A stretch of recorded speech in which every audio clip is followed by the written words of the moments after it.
Yeah. Fancy life down. Okay. Are we live? Yeah, we're live. You do with me or? Okay. Hygiene, where are we going? Let's go. Well, I know you. If you follow the sun, that'll Follow lead the us sun. toward our base. Wow. 7,000 blocks out. The yellow brick road. Oh, we gotta make a boat. Until it gets past noon, and then you don't follow the sun anymore because it's going the other way. Big brain. It's just cooking the last couple bits of meat. I'll be right there. Okay, I'll make a boat. Aaron, where are you? Or did you get going already? In the trees.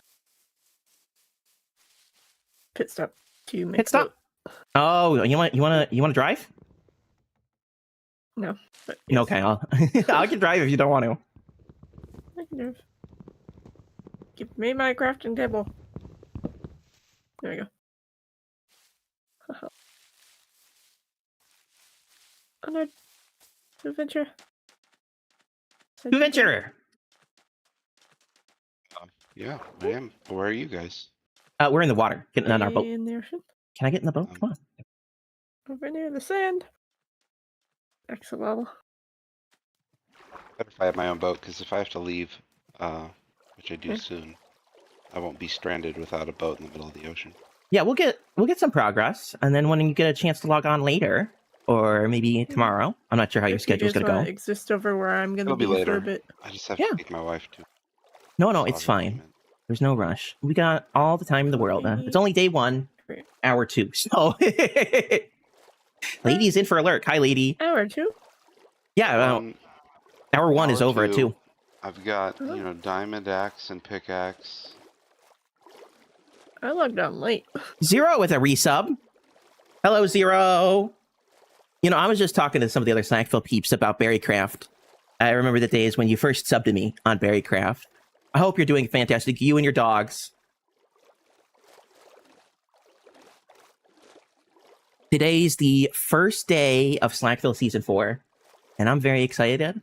I'm going to be basing with Hygiene over there in the background, and we're going to be neighbors with Aaron. So, maybe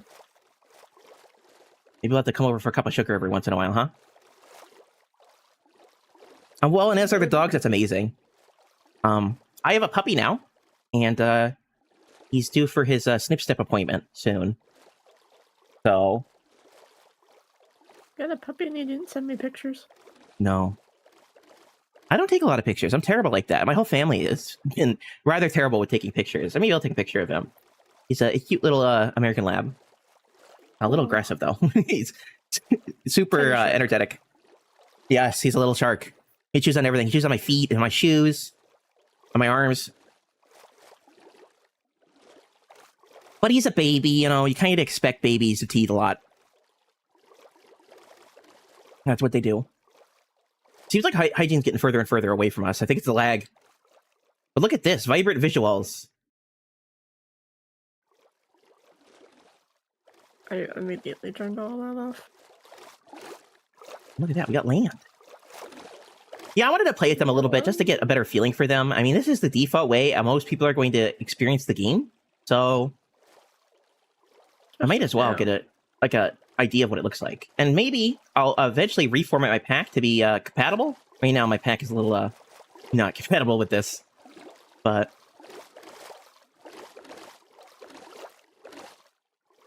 So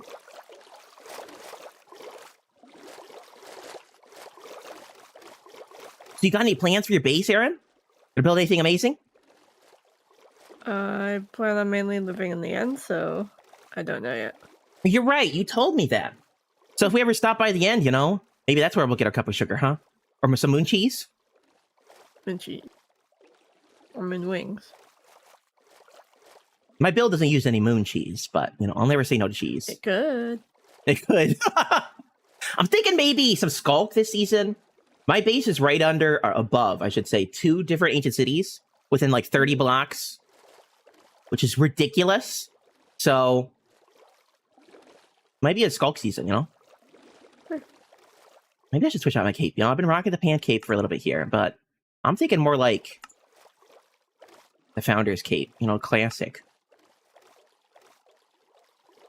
One here. This is the oldest cape in Bedrock. I remember when they added it to the game, you had to claim it in the store, and it was just a cape with no player model. So it was just a floating cape. But it was like attached to an invisible player model. It was super janky, but they've significantly improved that since then.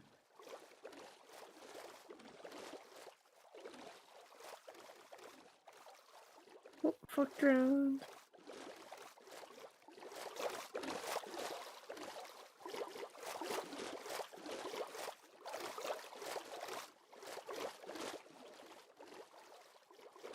Wildly Coyote? Hello, welcome on in. I don't know if I've seen you before. Have I? Wiley. It's a ghost stick. Hello. Hello. I hear he's a super genius. Super genius. Wile E. Coyote. No, it's not Wiley. It's Wild Lee. Or Wild E. Coyote. Maybe it's his cousin, you know? Oh, lag. I have to go on land. Land ho? Oh, I should have changed into my pirate skin. Maybe I'll change into my pirate skin now, you know? It's a little asynchronous, but... Take my hat off so you can see my my other hat, you know? And I got a spyglass for an eye so I can zoom in on all that booty. Yar, me mateys! We've land ho! Wait, oh, my tabs. Fix the tabs. Captain Cheesebeard is here. Tabbed out for a minute. Fix tabs. Tabbed out for a moment.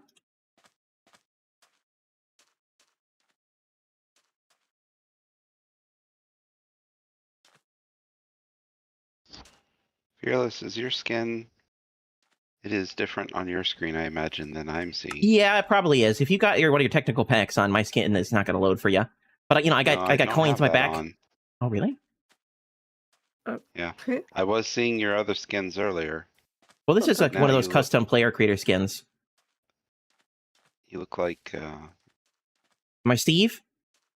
No, you're not. You're one of the new ones that I don't know the names of. Yeah, I don't know the names of them all. There's like 9 of them now, so... 9 defaults. It was easy when there were 2. Yeah, yeah. I feel the same way. I'm too much. Yeah. I'm gonna log off though, so you guys have a good stream. I'll catch up Just with put you. yourself in a box. Why would I silly. put... What do I have to put? You spawn in and it's nighttime. You got a bed? You need a bed? Huh? But for you coming back, I'm In gonna the be middle gone of the for a woods? couple hours. you gotta log Fine. back in the middle of the woods. It'll be fine. What could go Okay. wrong? Got, you Uh, know, armor. I'm not hungry. I can run. Okay. Maybe I'll, yeah. Maybe I'll get in this boat. I'll log out in my boat. What happens if I log out? Is It my takes the boat gone? with you. No, your boat Alright, will sit well, that'll there. be We fine. could steal your boat. Yeah, we could steal it, and then you would log in just floating in the water, which would be bad. Hmm. Oh, I remember this one time back when I, you know, I have some horror stories. I've been playing this game so long. But back when I used to have my own personal realm for my family, he brought on one of his friends to play. My brother, I should say. And we were running around, causing chaos, you know, having a good old time. When they crashed, unfortunately, though, we were in some boats above one of the deep oceans. This is right after the aquatic update, so we got those big, deep oceans. And, or maybe it was right before the aquatic. I've been playing so long, I can't quite remember. But anyway, they logged in. But if you didn't know, on Bedrock at least, when you log in, your character is loaded for a while before you take control over the character. You could take damage, you could get hit, you could drown. Well before you have the chance to actually control your character and fight against it. So what ended up happening is it took forever for him to load in because it was a realm. And he loaded in at the bottom of the ocean and drowned to death before he even got a chance to log in the game. Are we going that way? 4-8 and then -3-1. So yeah.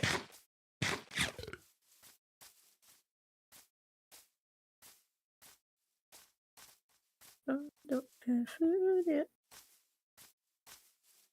I don't know why I'm being so careful. It's like my inner UHC Yes. instincts not to take damage.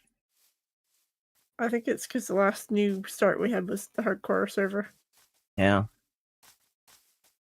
Did the hardcore server start again today, or when does it get a new refresh? I think T-Man will figure it out. When... I think that's a safe bet. He doesn't start the server, so. Yeah. I'll figure it out. It's fine. Oh, I really... Yo ho ho and a bottle of cheese. You know, I need to come up with cheese beard sayings.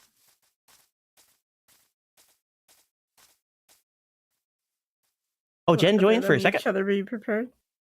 Yeah. There we go. There we go.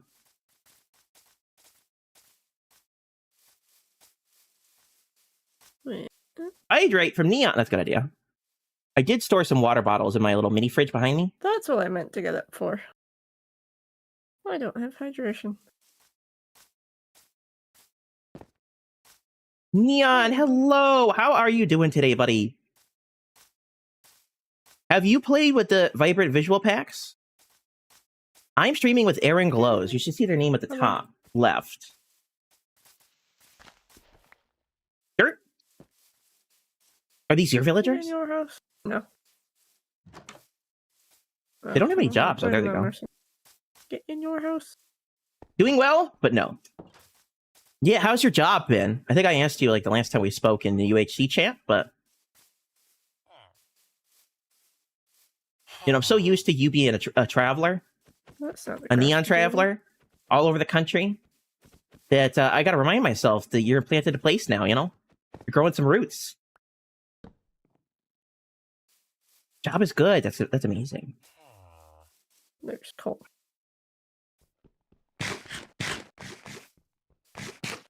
You know, I read somewhere that you'll spend more time with the people you work with than maybe the people you hear the most about in your personal life. So I think it's good to have a job that does not torture you. It's not always possible, but if you're going to mine some coal, I got some iron pickaxe.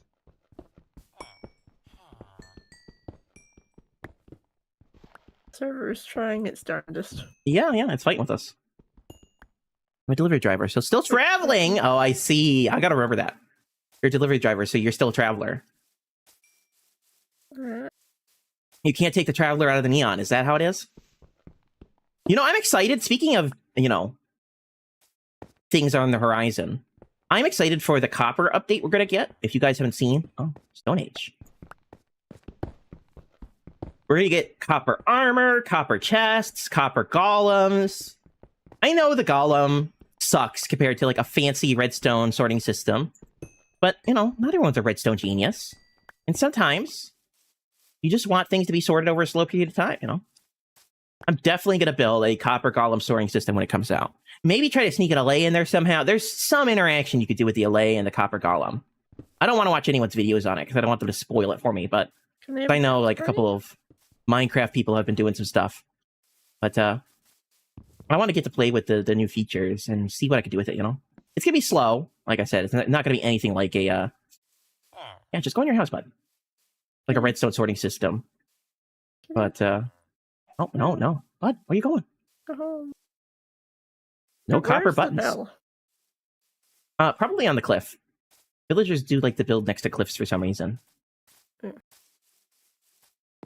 I found if It's up there. you actually ring the bell, they run to their houses Oh, for yeah, some reason. yeah. Well, it's like their panic bell. Yep. It's the Huns are coming bell.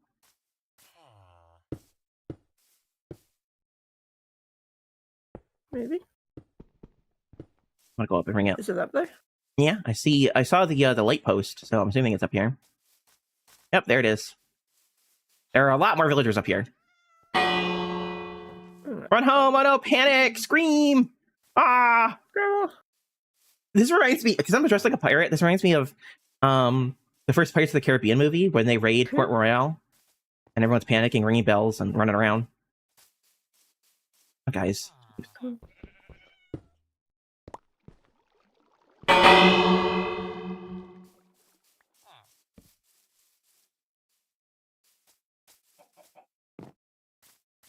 was trying to come up with something. You could take the neon out of traveling, but you can't take the traveling out of the neon. Is that like the neon slogan?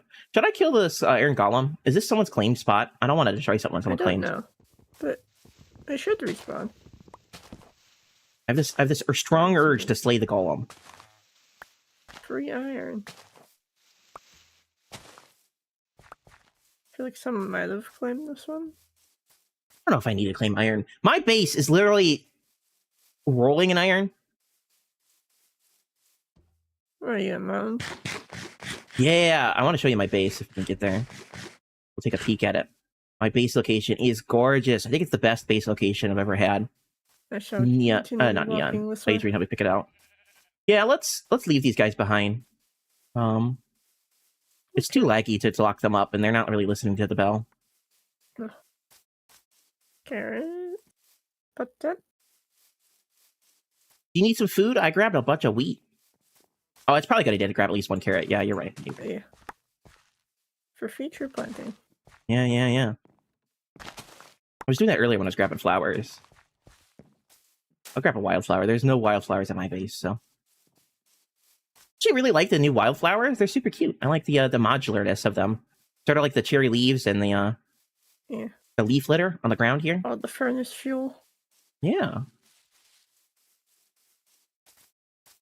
I know the game keeps trying to kind of feel bloated sometimes when they add all these features, but cohesively makes the game feel more complete. With the leaf litter on the ground or the leaves falling from the trees. That was new with the leaf litter.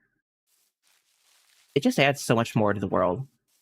It helps the world feel new without changing a lot of the fundamental characteristics we've come to be used to. Or at least I have. I've played the game so long. I've done pretty much everything you could ever do in Minecraft.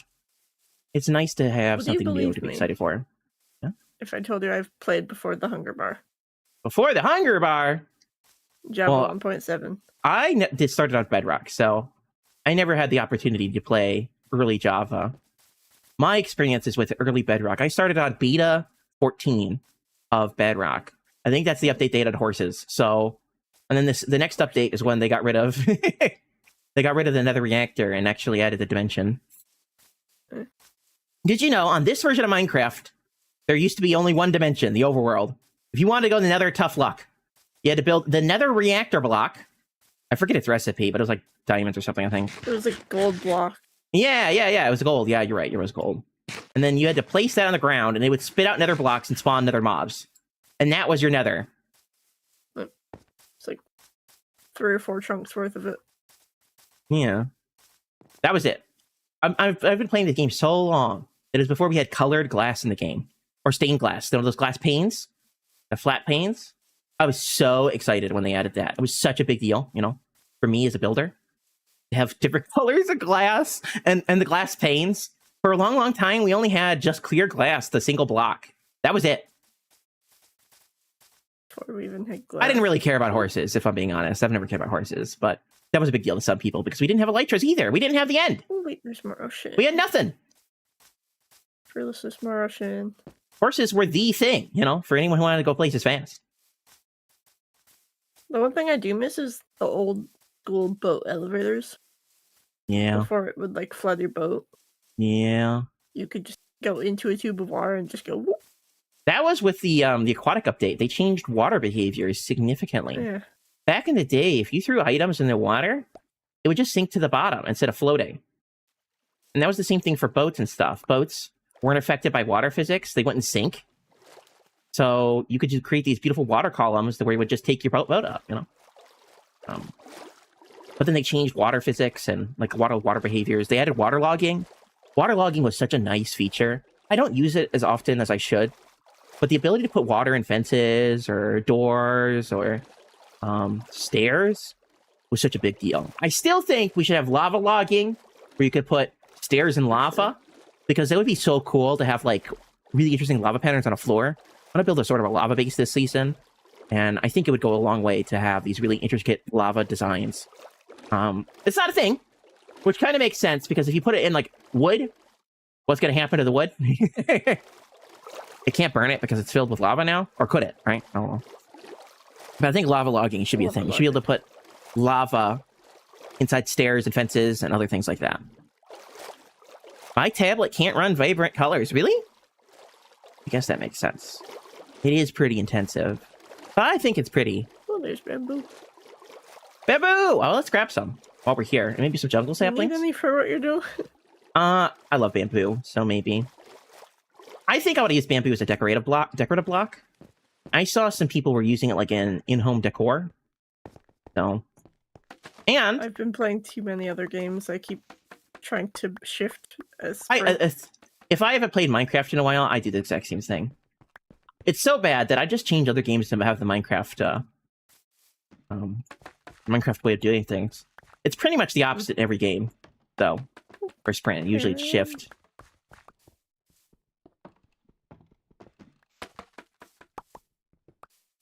I do have my own custom keyboard layout, though, for the game. I don't change much, but I activate smooth looking. I can use my keys, or my arrow keys, to look around. And I change the third-person button to tilde, so I can press it with my left hand. And the drop button isn't... What was it? It's usually what? Q. Q? No, that's disgusting. I changed it to G. So it's two keys away from... Yeah, it's 2 keys away from my D key. That way I press it accidentally. I hit G more. I've never accidentally hit G. Except one time when I was drinking water and I dropped the cup on it and I dropped my pickaxe in lava. But it was a netherite pickaxe though, so it wasn't that bad. It was like right after netherite was added and I was on my personal world. It's not a world I play that often because there's so many other worlds to play on. Wow, you're slaying parrots now? For the bit. For the bit. It was right after they added netherite to the game. Maybe I was a little lucky in that regard. But otherwise, I probably would not be like next to lava with my pickaxe. I was just in the nether, and I was drinking some water. And I'm a bit of klutz. So I dropped my my water bottle on my key, and it spilled all over me. And by the time I noticed it had dropped my pickaxe, I had to clean up my keyboard. It's more this way. My pickaxe was in the lava. And back then, there was a bug with lava where netherite items would bounce on top of it and then sometimes get burned and destroyed. And I already knew about that bug because I had experienced it, and I was doing a tutorial on netherite. And for the tutorial, I demonstrated it by throwing my pickaxe in lava. My pickaxe was destroyed. It was netherite. In the recording, I just stopped talking as I watched it burn up. And I'm like... That never went to YouTube, but but it was hilarious that it just burned my pickaxe. So when I saw my actual pickaxe in the lava bouncing away from me, I had to pillar out into the lava because my pickaxe was escaping. It was just bouncing away like it was on a trampoline, and I knew it could be burned up at any moment. So I had to panic and go get it. Is that your pen? So that one is. I'll get this one. You know, I am a cat and cheese bird, so I might as well get a pet parrot. Over here.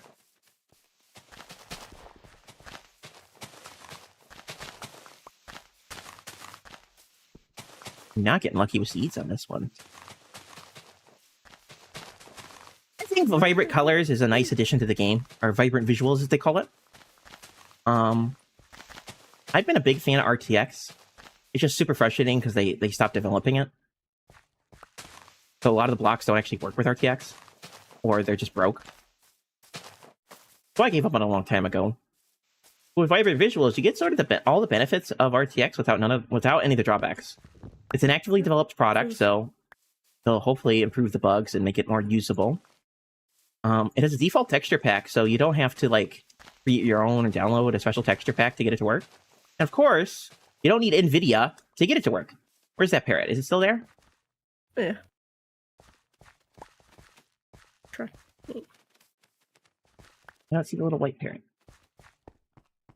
Oh! Sea bones! Sea bones!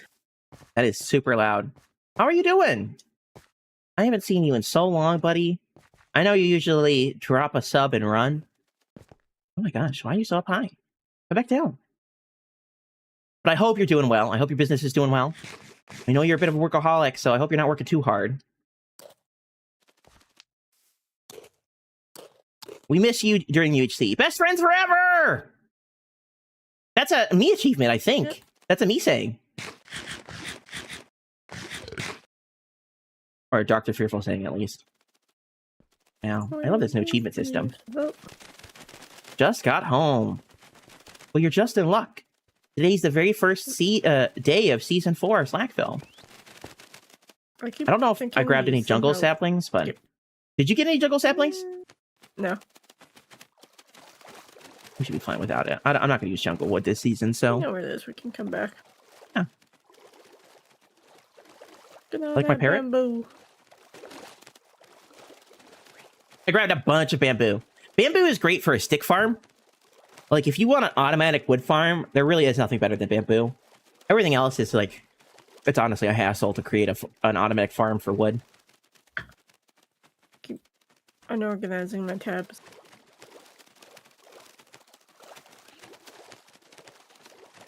Where are you in hygiene basin? We are basing... I got the tab open. Let me look. We are basing... No, that's not the tab. That's not the tab either.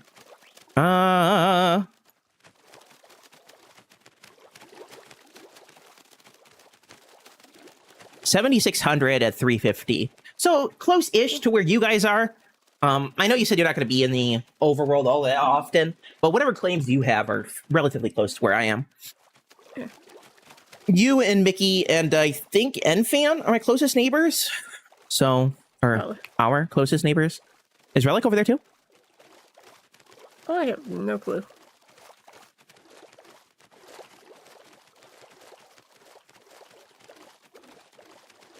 Mickey, Enfan, Pokey, and then you. Beard, Wookie, and Meerkat, whoever Meerkat is. Who's Meerkat?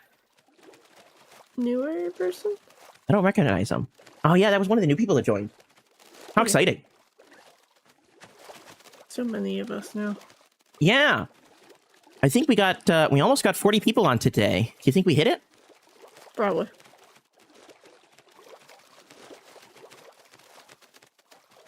Yeah, C-Bones, we miss you in the UHCs. I know that was like super early for you, but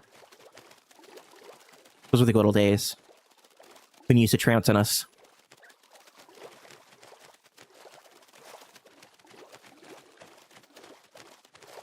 I'm glad my stream hasn't dropped out. Earlier, my internet did go out for a second, and I got kicked from the world, and I was worried I wouldn't be able to stream, but so far, everything looks good. And I think I'm going to start streaming regularly again. I'm not decided on what days, but I want to complete my base this season. So, Singular goal. yes. And it's a pretty ambitious project, what I've got lined up. So I'm going to have to put my best foot forward and actually put the pedal in the metal. And the problem is I've just been sick a lot. It's made it hard for me to sit down and game. This last cold I had, or flu, or whatever you want to call it, was the worst since I've had as a little kid. I couldn't do anything. I had pink eye, I had ear infection, so I couldn't hear. And pink eye, you can't really see. I lost my voice, you know. And I was super nauseous, so when I sat down, I couldn't do anything. I was just laying in my bed miserable for like 2 weeks. And then for a couple more weeks after that, I had a terrible, terrible cough. It was the worst.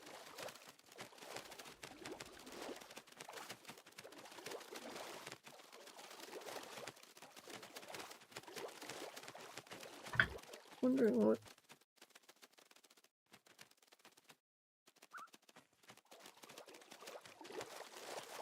Is that the noise the paddles make now? If you're hearing a flapping noise, that's our birds. Oh. I forgot we had birds. I was like, what They the shouldn't heck be is making that flapping noise? noises when they're on our shoulder, but they are.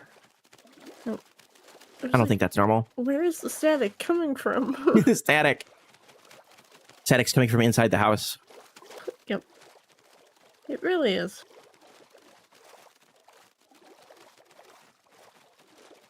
Like I was like, is that coming from one of my tabs? No. My favorite my favorite instance of where is that noise is coming from. I was sitting there in voice chat, getting ready to stream with a bunch of other people, like I was there a little bit ago. And all of a sudden, and I'm not joking here, I just heard someone making Chewbacca noises, like "Arr!" or whatever. And it's like, where is that coming from? I asked people in voice chat, did someone make a Chewbacca noise? And it kept happening and happening and happening. We are currently at the edge of the world. Interesting. Guess the world is flat. The world is all ocean. And I kept trying to figure out what was going on. I didn't understand what was happening.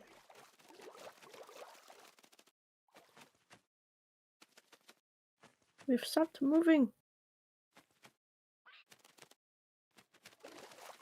And it turns out it was a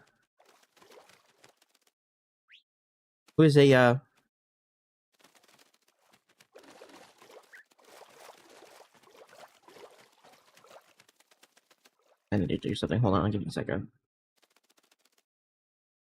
Remind me to never tame a parrot ever again. It shouldn't be making the flapping noise. I think it's something wrong.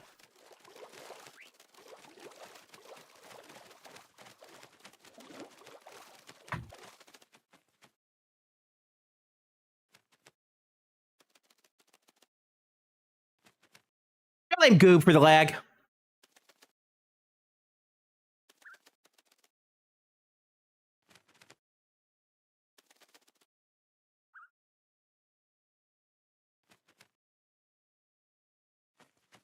Okay. I was going to say, so getting back to the Chewbacca story.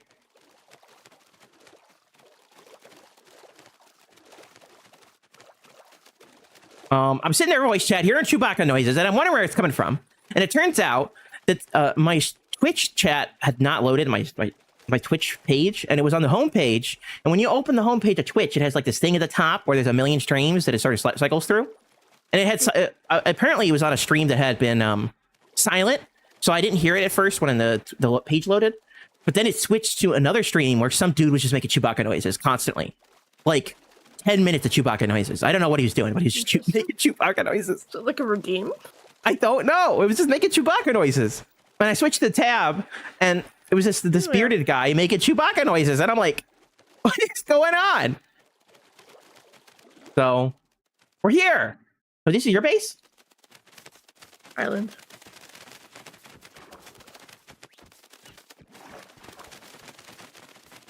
Come here, boat.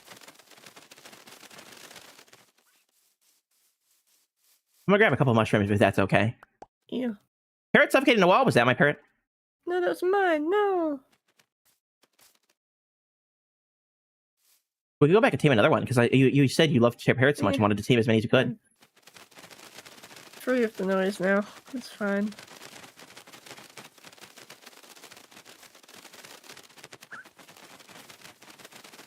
Need any beef while you're here?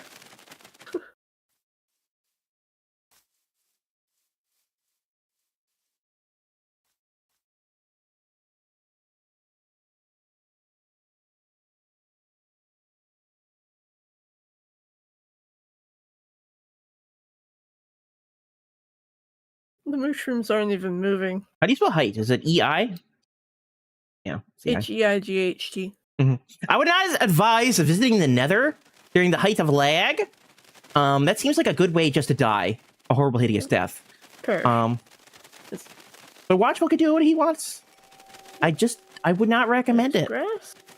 I've had a great many deaths in the Nether. I think the Nether is the place I die the most in. And most of it's due to lag on a server that has a lot of people on it. Oh, back to Bond, make a soup shop. A soup shop! Yes, you gotta make a soup shop. Shop. And if you know what? I'm gonna give you a present for taking me all the way out here. All right.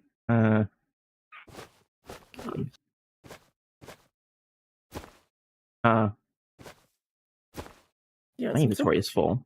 No, I got something better. I got a soup ingredient. The best soup ingredient. So you can make the fancy soup. Hold on. Oh, fancy soup. Problem is I put it in my bundle, so I gotta like dispense all my things in the bundle. Yes, but also soup. Look. I'm gonna give you Soup. Hold on. I came over here. I will give without you these guys. trees. Oh, where'd you go? Here you go. So daisy. Yeah, make the best soup. Those are the healing soups. And here you go. Thank you. I left without trees, like a silly goose. No. You got me here. And trust me, I pick up everything. You have soup? I do have soup now. I'm souping it up.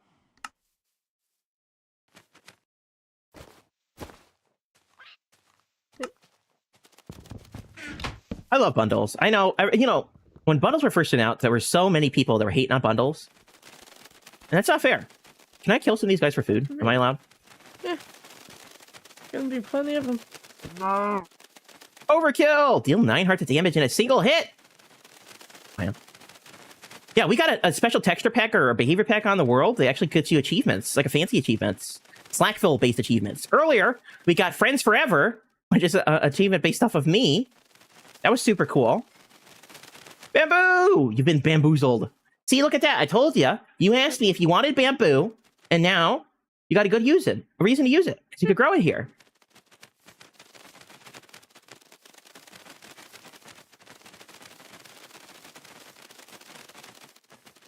Bamboo plank.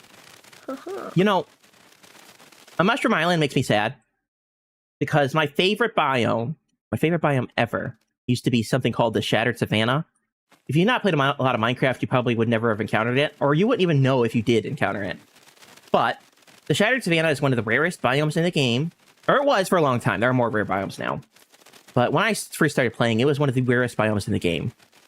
And it's this beautiful, totally destroyed, wanky, like amplified terrain type biome where there's massive holes in the ground, there's damage. But the best part, the absolute best part, was the color of the grass. Unlike a regular savanna, which has this ugly, hideous grass, my base is in savanna, so you're going to see. The Shattered Savannah had beautiful, bright green grass, even more vibrant than here in the mushroom biome. Even more vibrant than the jungle. It was beautiful. Lush green grass everywhere. And it's one of the only biomes that has coarse dirt as a spawn block on the surface. So it'd be this beautiful, bright green grass interposed with bits of coarse dirt and stone and these ragged rocks shooting up from the ground, all these crazy caves, sometimes floating islands. It is the most beautiful biome in the game. I love biomes that look all messy and crazy. They're so disordered compared to everything else. Let me look at this biome. Mushroom islands are amazing, but they're relatively calm. They don't have anything crazy going on. Before there were mountains, there were shattered savannas. And that was my favorite place to base in the game. But our story does not have a happy ending. They took away the bright green grass and made it the same color as other savannas. They've ruined the best biome in the game. Now, there are other biomes that are better. I think some of the mountain biomes are much prettier. But a Shattered Savannah will always be in my heart, as it's one of my favorite biomes in the game. It's still just as crazy. But when they changed the train generation, it's not quite as crazy as it used to be.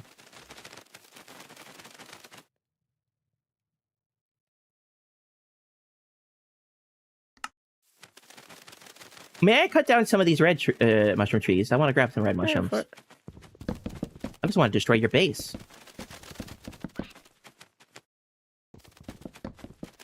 It's over here, like, how am I gonna get as fast as possible? Because I want to make a giant mushroom.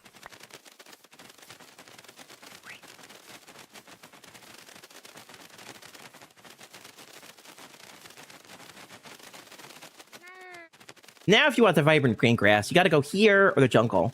I don't think there's any other biomes in the game with that super bright green grass. Like, this is... It's hard to tell in a stream, especially because I have our vibrant visuals on. But this is actually greener than, like, a hill forest. Or not, obviously. It's greener... It might be greener than a jungle. I think it's definitely greener than, like, a plains biome or basically any other biome with green grass in it.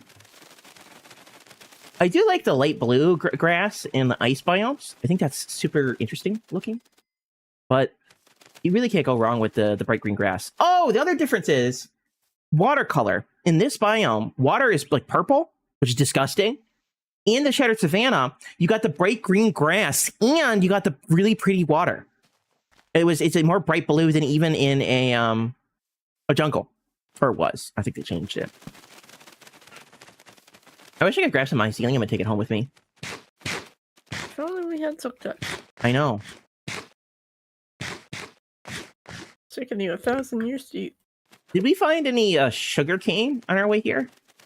I thought I grabbed some, but apparently not. So no.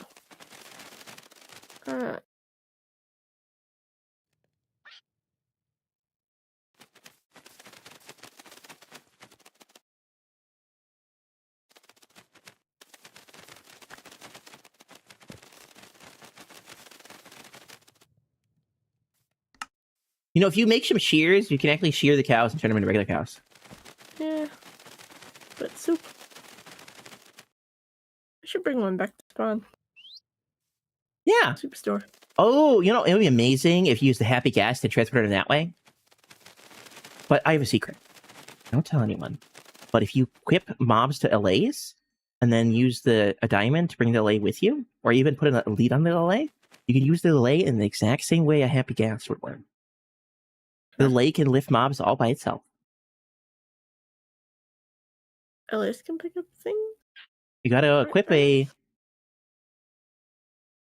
lead, connect the lead to a mob, and then connect it to the allay first.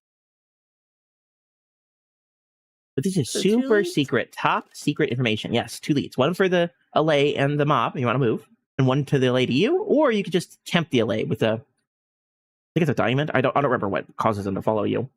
But Amethyst. yeah, amethyst. You can do that, and they'll just follow you anywhere. And they'll bring them off with them. As long as you don't go over a hill and they get caught, because they'll still get caught on blocks because they don't really realize they're pulling something. You can take mobs tremendous distances with the allay, because it can lift them up. I want the allay again now. It's a discount gas.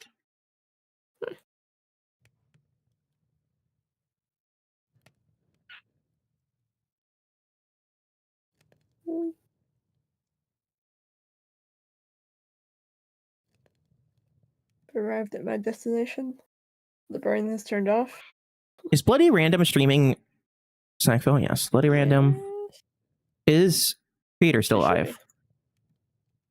be. I think so.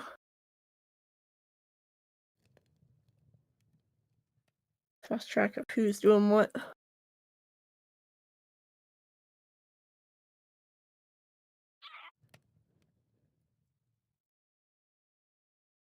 Some stick through journeys. Jake! You want to come with me to my base, or are you going to leave me behind now? You're the one leaving me behind. I need to go Sure. get hydration. Oh, are you going to get hydration and log out now? Yeah. Okay. So let me tag on. You can tag along if you want. Or I'll yap at you again once I get back with hydration. Okay. Good luck today. Lurking, says Jen. Hello, Jen. I know you're lurking, but hope you're doing well. I got a parrot. Okay.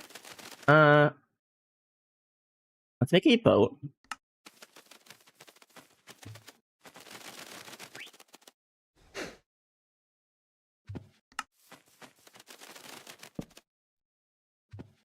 Boat, and then I want to make a chest boat, actually.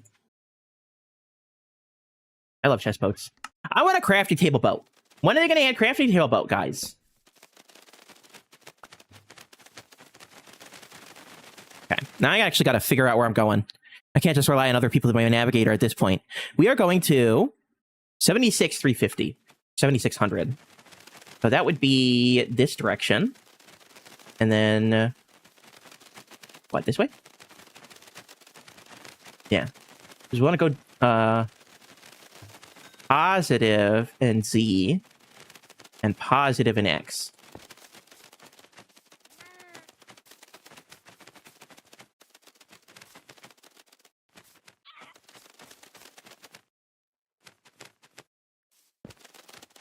Yar har har. What else? Yar har har and a bottle of cheese. Our booty be out there. All we need to do is find it. You know, see, I got the hard to see, but if you look at my skin, I do have spyglass eyes. You know, it's for zooming in on all that booty out there. Marks the spot here on my map.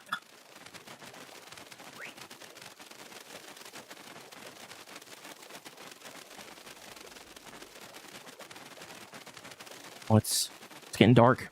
It's dark out. Wow, that I didn't know the sun teleports. That's an interesting strategy. Is the sun coming up or going down?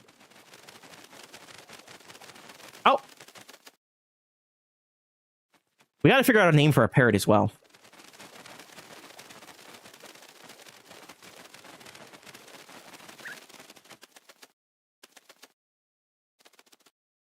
Hello, Bloody. How's it going? Oh, Mo redeemed cheese of the day? I've got bad news. Cheese.com is not updating their cheese of the day.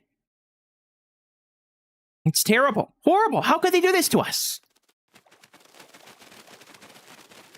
I hope you're doing fantastic, Bloody. I saw you were live. I can't... I would like to lurk at every stream, but if I do that, my internet might crash, so... Just know that I'm with you in spirit. I know, it's terrible. The worst thing that could ever happen to anyone is that they stop doing cheese of the day.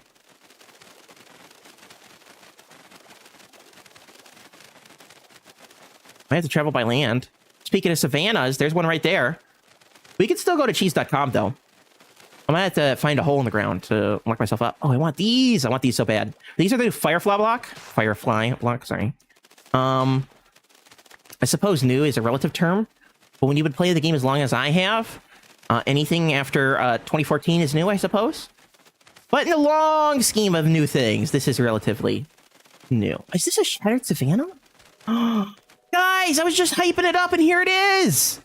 It's a Shattered Savannah! You could tell. And the ground is very orange. I apologize. It's vibrant visuals. But this is coarse dirt right here. See? And coarse dirt really only spawns in the overworld regularly in Shattered Savannas. There's a couple other places you could find it. I think sometimes in taiga biomes you could find it. But if you want coarse dirt out in the wild, this is the place to go. All that is coarse dirt. And you can see how crazy it is. Look at this biome. How have I been? I've been better. I was horribly, horribly sick for a month or two. But I've finally recovered enough to, you know, sit down and game a little bit. Feels nice to actually be able to do things. I had to use so much PTO at work. Just because I couldn't talk or see or hear. I lost hearing in both my ears. I lost eyesight because I had pink eye and my eyes were all crusted over. And I lost my voice. It was the worst. It was kind of scary, to be honest. And my throat hurt so bad. I had a terrible, hideous cough that kept me up at night, so I couldn't even sleep through it.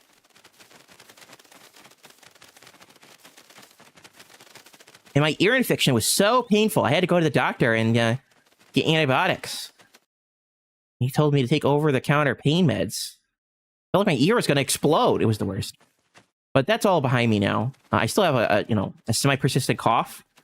And it's still a little bit gross when I wake up in the morning and I got to cough a bunch of mucus out. But I'm doing significantly better. Oh, look how beautiful this biome is.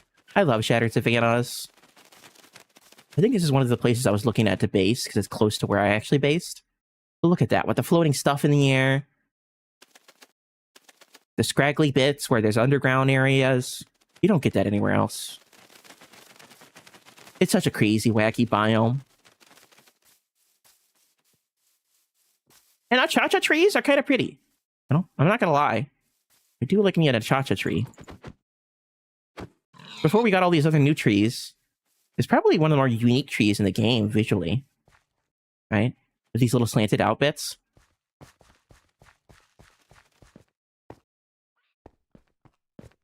I'm glad you're feeling better. How have you been, Mo? I hope you've been okay. Where did I leave my boat?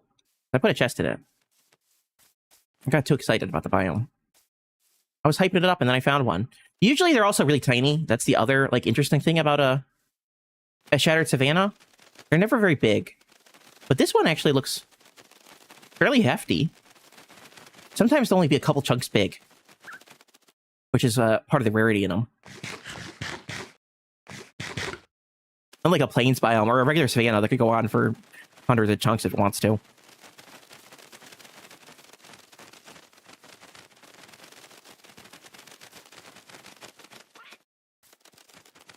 I need to find my bow at. My boot. I'm doing all right, just trying to figure out what I want to do. Got back from a vacation. Where'd you vacation at?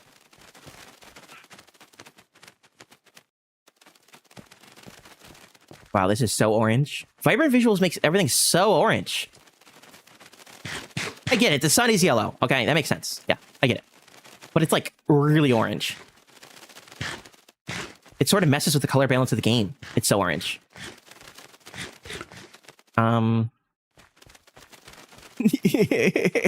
Myrtle Beach, nice. The beach isn't bad. Give me.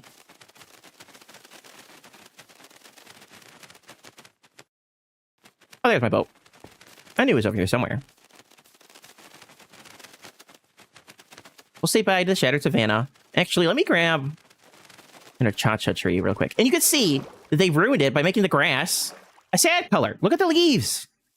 Right, that's a green biome. I don't know what the biome that is. But you can see the leaves on that tree are much greener. Right, in a Shattered Savannah, it would be the only natural place where you would see a cha-cha trees with bright green leaves. Before they ruined it and made it, you know, not like that.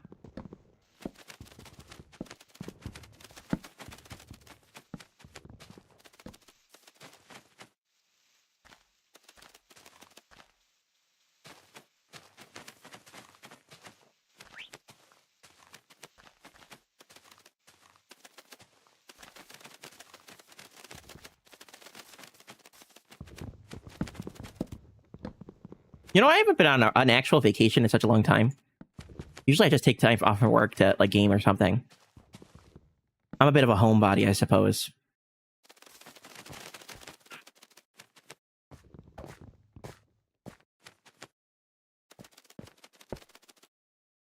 I don't even know where I would want to go, though. Now I'm thinking about it. Like, where would I go on vacation? Is there a cheese land? Oh, my inventory is full! Oh, I make a bundle again. What is the bundle recipe? Oh, that's pretty easy.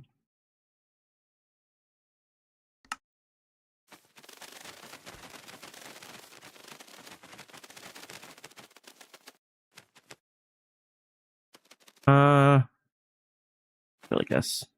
And this is why I got the chest boat, because I could just dump things out from my bundle like this. I want that. The game is lagging so bad.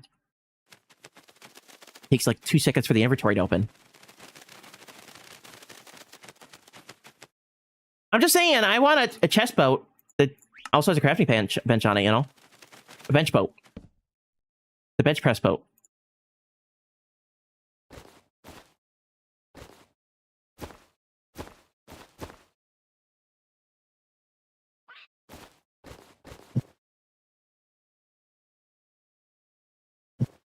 What did I just put in there that filled it up? That filled it up? Okay. As long as there's nothing that like doesn't stack very well.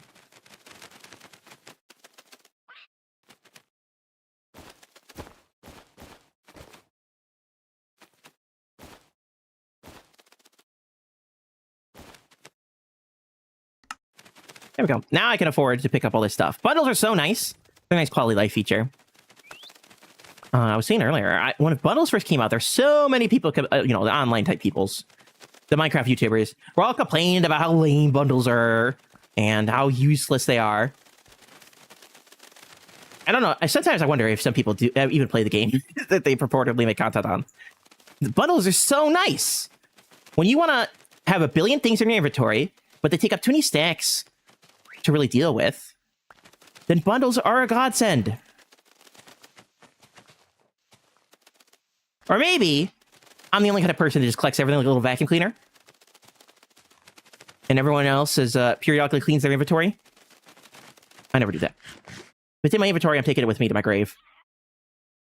It follows me everywhere I go. Okay, let's eat some steak. Yum, yum, yum. It's a lag, yeah.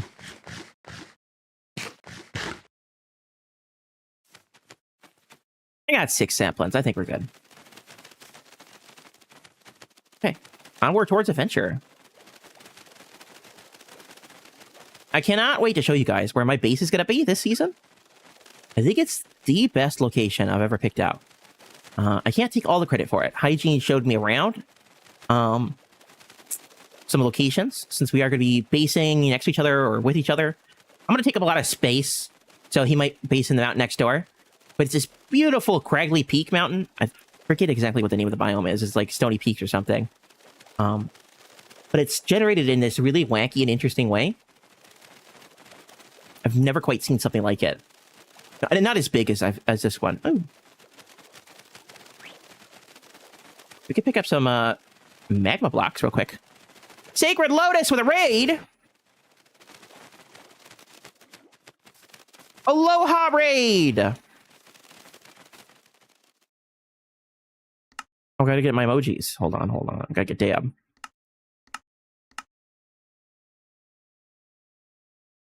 Where's this one? Cartwheel! Welcome on in, raiders! Welcome on in. Victorious cartwheel, indeed. You like my Captain Cheesebeard skin? Let's give you a shout out. I don't know if any of my moderators are here, but we can go shout out at Sacred Lotus. If you guys don't know Sacred Lotus, they're an amazing streamer. It's been a part of SlackVille for a very long time now. And since today is day 1, we have a bunch of people live, Lotus included. I hope you had a really fun first day here on the server. If you have time, I'd happy to hear all the things you got up to today. All the shenanigans. Ice Bucket Challenge! Obtain a what? What did it say? I missed it. Inventory is full again. There's a gold block here. There usually is. And there we go.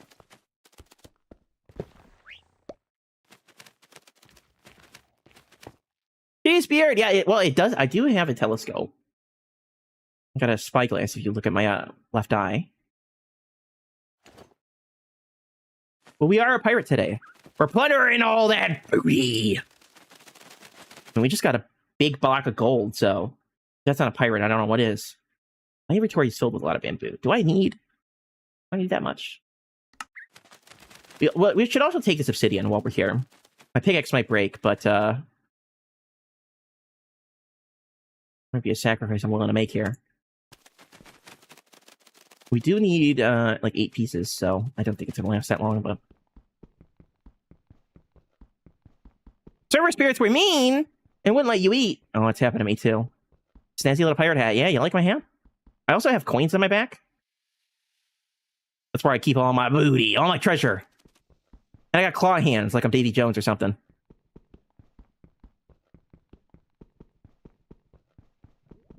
You can mine this with iron, right? Yeah, maybe right. We'll save it for diamond. That's okay. Usually by the time I want to mine obsidian, I have a diamond pickaxe, so I've never really thought about it. I should start thinking about it now though. We're going to need copper tools, and it's going to change the early game a little bit. I think the disappointing thing about copper tools is that they are essentially just stone tools with more durability, which is kind of sad. Stone tools, but faster with a little bit more durability. I'm a little excited for them, though. I've said ever since they added copper that they should add copper tools. In real life, the very first tools the humans used that were not stone-based was copper. The Great Pyramids of Egypt were built with copper tools. It was a big deal to have something metal.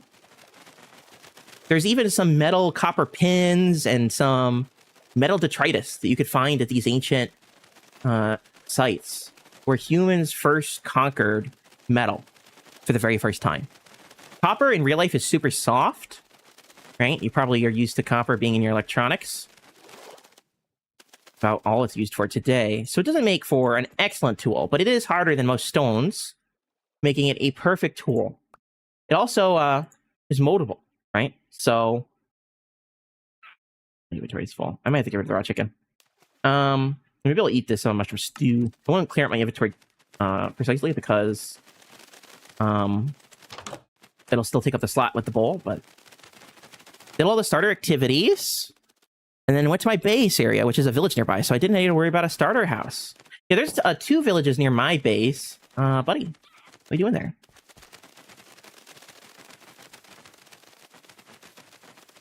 So I might stay in one of those houses temporarily. Oh, someone's already blocked this up. Someone's been here. Yeah, that's part of Hatter's advancement pack, Lotus. We got our own fancy pack that gives us achievements. I like it. One of the disappointing things about our version of the game, Bedrock, is that once you get your achievements, they're gone forever. On Java, achievements are attached to the world. So every time you start a new world, you get new achievements. Not the same with Bedrock. Achievements are global, or advancements, as they call them on Bedrock. They're global. So once you do them, you can never do them again. With this new pack, we have our own specific brand of achievements to collect. Very nice. And that was it was done by Hatter. I remember him asking me about it, the dolphin one. And I got one of my own achievements. I've been in part of SlackVille so long. I'm not surprised that I have a good handful of achievements named after me. But I got my best friend forever when I tamed the parrot. Where's my boat? Stone tools break so fast, so the copper ones will be nice. Yeah, that's what I was saying. Again, you know, there's too many haters on the internet. Everyone's like, oh, copper tools suck. Oh, they're useless. They're not useless. Copper is the most abundant ore in the world. There is going to be a niche where between stone tools and iron, you're going to have an abundance of copper to use and craft tools with. Have you ever gone on a mining trip, but you don't want to use your iron pickaxe because you want to save it for diamonds? Well, now you have copper. If you got big mining tunnels you want to dig out and you don't want to use your good stuff, copper is the one to go for. You can even farm copper through ground, so copper tools will have their niche, and they're faster than stone tools too. So instead of digging out massive tunnels with a bunch of stone tools, we want some copper in it. Yeah? I think it's going to be really nice. I think there's going to be a significant use for them. They're not going to be as useful late game, obviously. Nothing is going to compete with diamond or netherite. That's just how it works. But in the niche between stone and iron, I think there's a place for them. Now, you may skip straight to iron, and that's perfectly fine. But copper armor is better than leather armor, right? And it's more enchantable too, so I think my boat's gone forever. Yeah, copper is everywhere. Like I said, it's literally the most abundant ore in the game, and it's all over the surface. You can find it everywhere.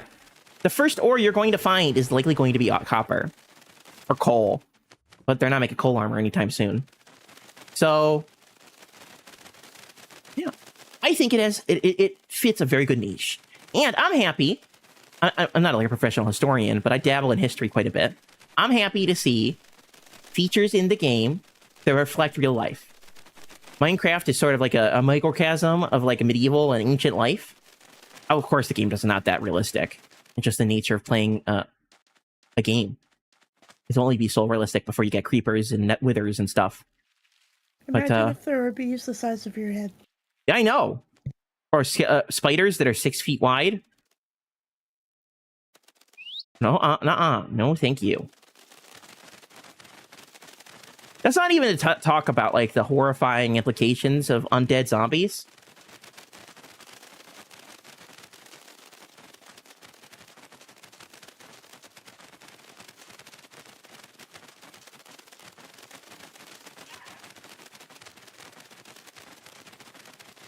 And I like the copper golem.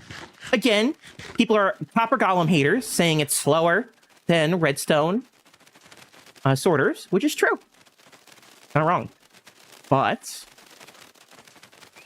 when it comes to people who don't use redstone a lot or an early game setup, copper golems are far easier to use and set up than a massive redstone contraption to sort your items. They're slow, yeah. But that's part of the point. There are faster ways to do everything pretty much in the game if you use redstone. But if you want an early game sorting system, or you're not really big on redstone, no, even just a single copper golem will eventually sort through all your stuff. And if you're one of those home buddies, even in Minecraft like I am, you spend so much time at home that eventually most of your stuff will get sorted anyway. And that's nothing to say if you have a couple of them. They'll still run into each other and cause issues that way. And I would not recommend having an army of them on a server. But just a few of them could easily sort through all your items. I guess we're going by land now. I lost my boat.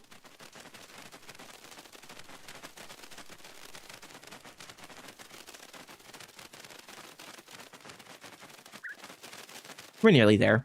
We got about 2,000 blocks of travel. That's easy peasy. Camels! Oh, they changed camel spawning, too. Camels used to only spawn in desert villages. Now they spawn everywhere. You do need a saddle for them, I think, but...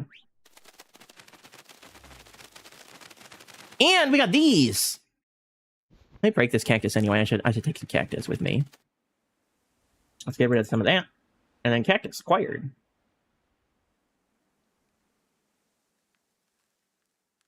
Definitely better than a multi-sorter. Exactly. Exactly.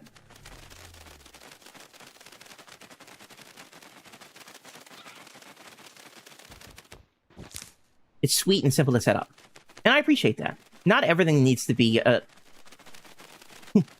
season-long project. The game is already super grindy. Super grindy. That's just the nature of the game. Having things, intermediate steps between the grind and the day you start, makes the game feel more complete. It gives you more options.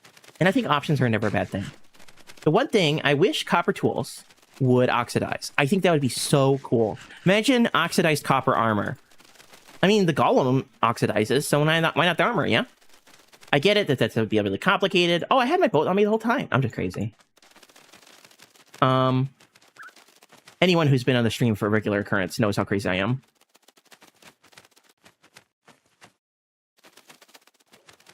But, ooh, we got some sugarcane over here. Hey, Aaron, if you ever come to me, I'll give you some sugarcane.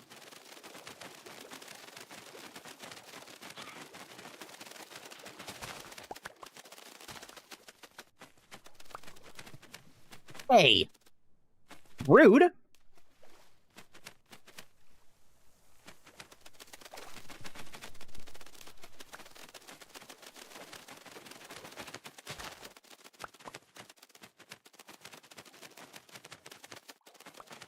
Today's glow stick version of cheese is today's Swiss because it wasn't in the fridge yesterday. I just picked up more cheese. I ran out of cheese. My cheese supplies were dwindling. I hadn't been out since I got sick, so my supplies weren't where they needed to be. I picked up some, I found this one shredded cheese bag that's got white cheddar in it and mild cheddar. No! No, buddy, no! Oh my gosh! Why does that keep happening? I was in the block too. Come back, come back. Do we have any seeds? Okay, we gotta feed him. Also inhaling a ham and cheese sandwich?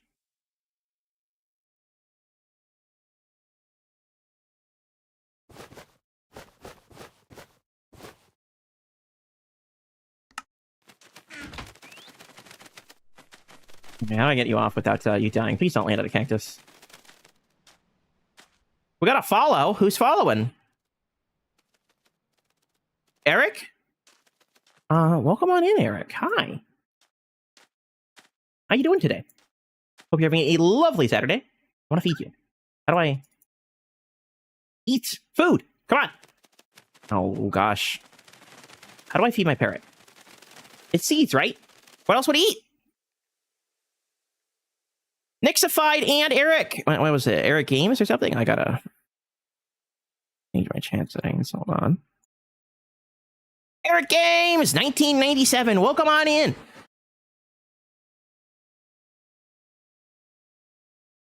This is just vibrant visuals. We're living in the visual era. The visual age is here.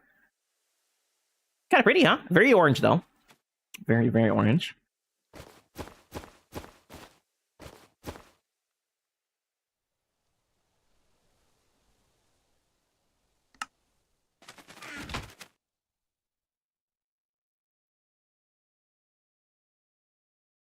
Get rid of more bamboo. I grabbed too much when I was there. I got too excited when I saw bamboo. Yes, lighting. Every biome does have a lighting effect. But for beaches and deserts are, shall we say, super orange. You know? I get it, you know, the sun's setting right now, so it's like, oh, it's orange. But it's too orange. It's too saturated. Looks like I'm in Breaking Bad when they go to Mexico. What? Why is it so orange? Pokey! I don't know if you're new here, but you are new to the stream today. I hope you're doing so well today, Pokey. So excited for season 4. Because that's what we're doing today. It's the first day of SlackVille Season 4. Started today, 2.5 hours ago. So, we're about as early as we can get. And I'm excited. I got big plans. I'm going to plan on streaming more often here. So we can actually accomplish some stuff this season. I wish I had vibrant visuals on my phone, but it's forced disabled because I don't have the right model of phone. But I have an action stuff, but action stuff doesn't have this Epic RTX. I know. I was just talking to another friend of mine, Neon, and he was telling me how it doesn't work on his tablet. I didn't realize there would be such hardware limitations for it. I didn't even think about that. I should have. When I first started playing, I had a really old phone. It was so old. It was such an old phone. Then when I took it into the store to trade it, they didn't believe it was a real phone. They were like, we don't recognize this model. It's not on our list of things you could trade in. We're not going to accept it. So I had to argue with them. Be like, yes, I can trade it in. I got an email. Let me trade it in. So they traded it in. I got way more than the phone is worth. It was probably worth $2. That was the phone I played Minecraft on when I first started. I was a phone gamer. Phone gamer through and through. But I traded it in when the phone started to get so hot it used to burn me when I held it. It was chests that always caused me so much lag. I just wanted to be a beautiful base, a big castle with all these chests on the inside. And I got close to them and stared at the wrong angle where I could get all chests in my field of view. The game, my phone basically caught on fire. It was terrible. So I traded it in for something much nicer, but I should keep in the back of my mind that some hardware really can't handle some of these new visuals, you know? Because I was in the same boat back in the day. Now I have a nice computer, you know? I'm living in the future, essentially. Look, did you see how dramatic the change of color was? Wait, hold on. If we're over here, it's orange. Is it gonna do it again? It might not. There we go, orange. Then we get closer, and it's blue. See how blue it is? That's ridiculous. Well, we found another jungle, you know? I did miss out on grabbing the jungle samplings before when we were with Aaron. So it might be worth it to grab some now. I'm a bit of a collector when it comes to Minecraft stuff, so... Cocoa beans not a bad idea either. I just don't really have the space in my inventory. If we could kill... Do ocelots drop string? I know cats do.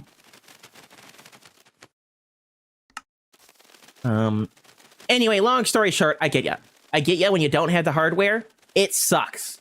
Because there's all these new features you really can't play with. But it'll get better, hopefully, someday. You'll get a new phone to be able to play with the features. Or maybe you'll get another device, you know? One nice thing about Bedrock is you could play on pretty much anything. So...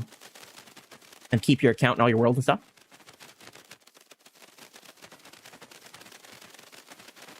There we go, a fully grown cocoa bean. That's what I was looking for. We should only take like 1 or 2. Don't need to fill my inventory with these guys. They do drop, I think, a couple beans each. What can we drop off?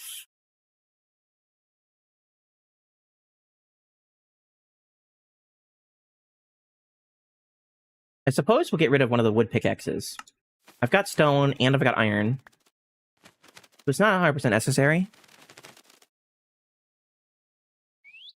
They drop fish? That would make sense to me. I'm still in that old frame of mind where cats are ocelots. Because that's how it was for a very long time until they separated them. So to me, they should drop the same thing, you know? That may not be right anywhere because they are different mobs now. But... a similar thing. Oh my gosh, so orange. so orange. If you go in a cold biome, they get blue. I noticed that as well. Yeah, I wanted to try out vibrant visuals just to see how they're like. A couple of my friends, like Hygiene, is a bit vibrant visual hater, you know? Or maybe that's not the right characterization. Probably argue with me on that point. But I think they're kind of nice. I used to play with RTX, and you needed an NVIDIA graphics card for that. And you needed to create your own texture pack, or grab someone else's pack, right? It was like the worst of every world, because if you wanted to actually use it, you had to have quite a bit of an investment. With this, though, it's on by default, so...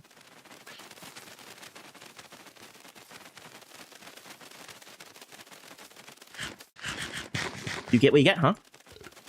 And it's new, too, so there will be updates to it in the future. Because there's a couple bugs with it right now.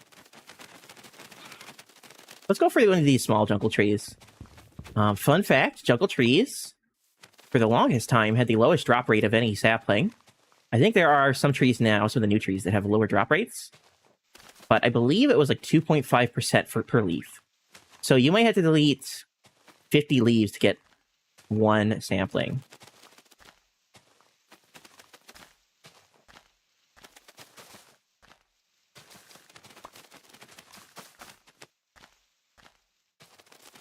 And other trees, like oak trees, are 5% per leaf. So it's literally half as much. I told you guys, I've played this game a long time. I got a lot of secret hidden knowledge. I was talking to my mother the other day, and she's like, how do you remember all this stuff? I wasn't talking about this. Let's talk about something else. I was giving her some facts about something, because she asked the questions. Like, how do you remember this stuff? I don't know.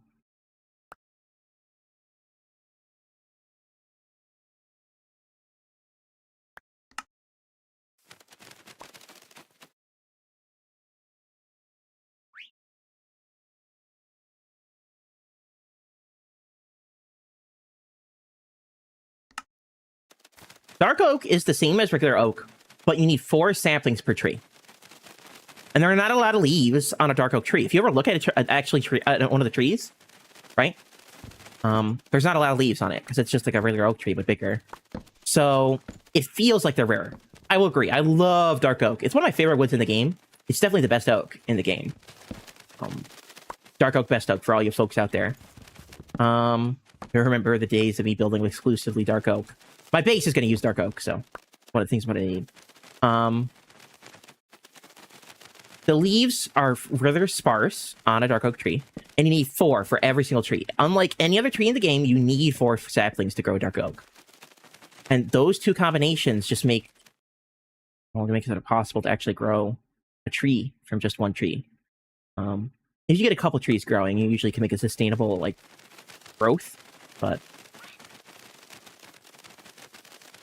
On my personal world, I have this massive grove of just dark oak trees that I harvest. Going from tree to tree to tree. And then by the time I'm done, all the trees I started planting have already grown up. I just love it. I lovingly call it the dark chocolate wood, because dark chocolate is my favorite chocolate. I guess we can't pick up those melons. We'll leave the melons alone. I got some in my bundle.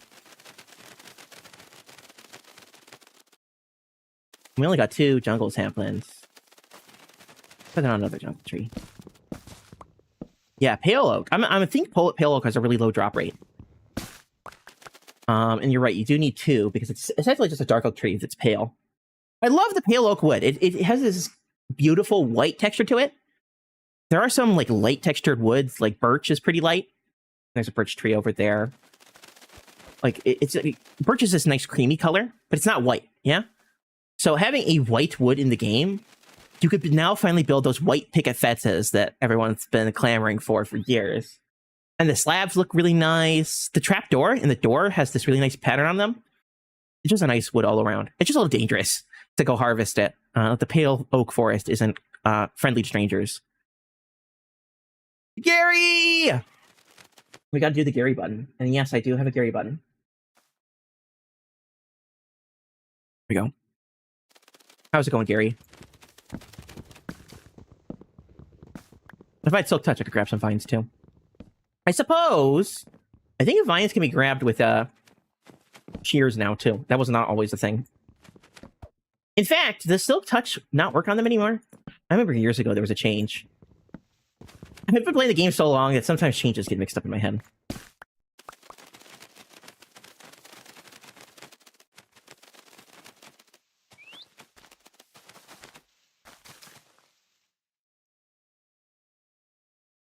I missed a pokey cheesy joke.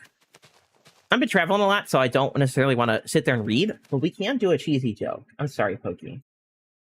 And Moa also redeemed the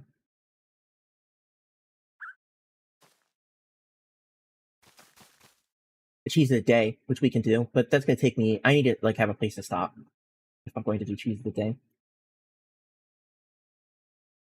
need to find my cheese document.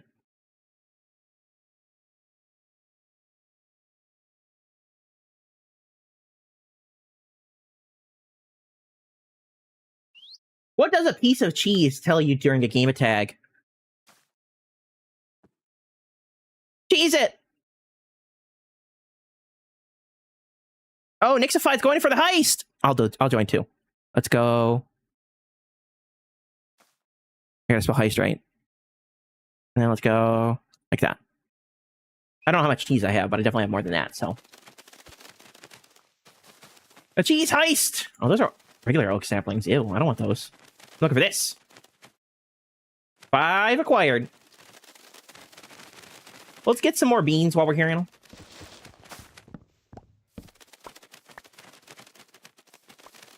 And I would love to grab the flowers, but I would need another bundle. And I only had 1 string, so I got my 2 bundles here.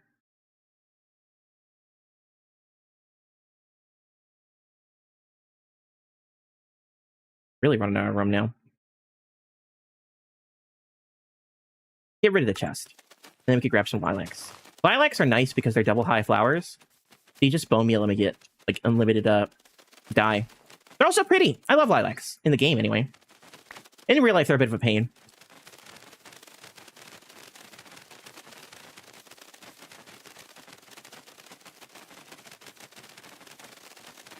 I don't need to worry about birch or oak or whatever. We got that back where we're going. Ooh, look at that. I'm glad they added more holes in the ground. And that's not me being sarcastic. That sounds like a sarcastic response. Like, I'm so glad there's so many holes in the ground. No, I'm being serious.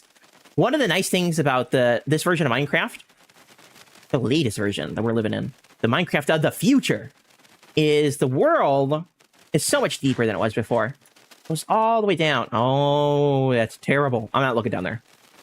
Lag next to a hole? It's death if I've ever seen it.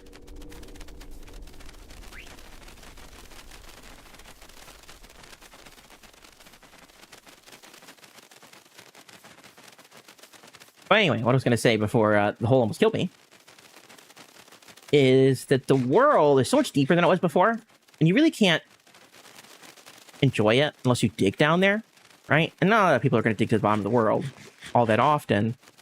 So having these caverns and holes and caves just add a lot to the game. And when they added back ravines being these like crescent-shaped holes in the ground, it just gives the world more depth.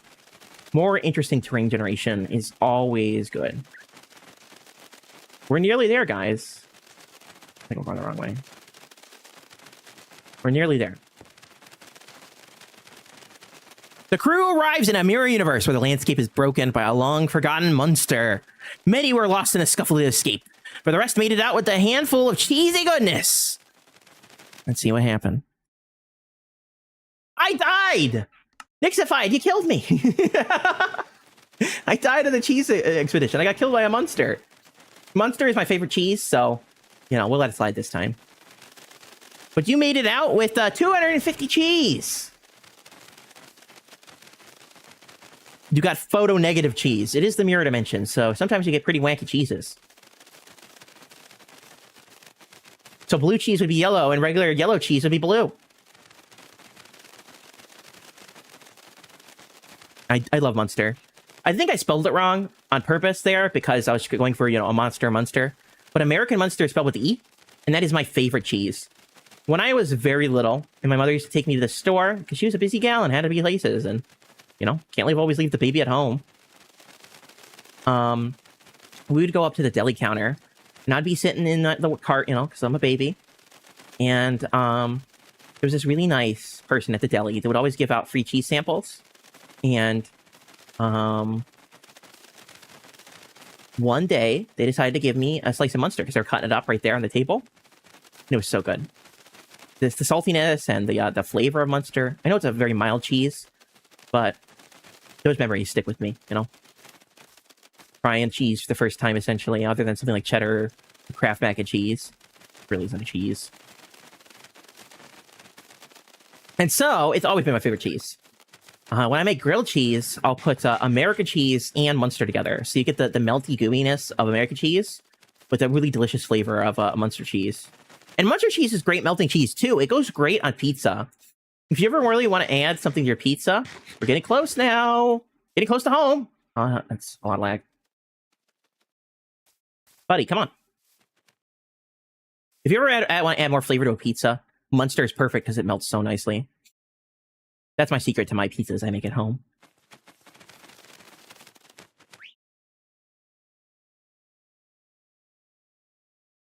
We might as well eat our stew next.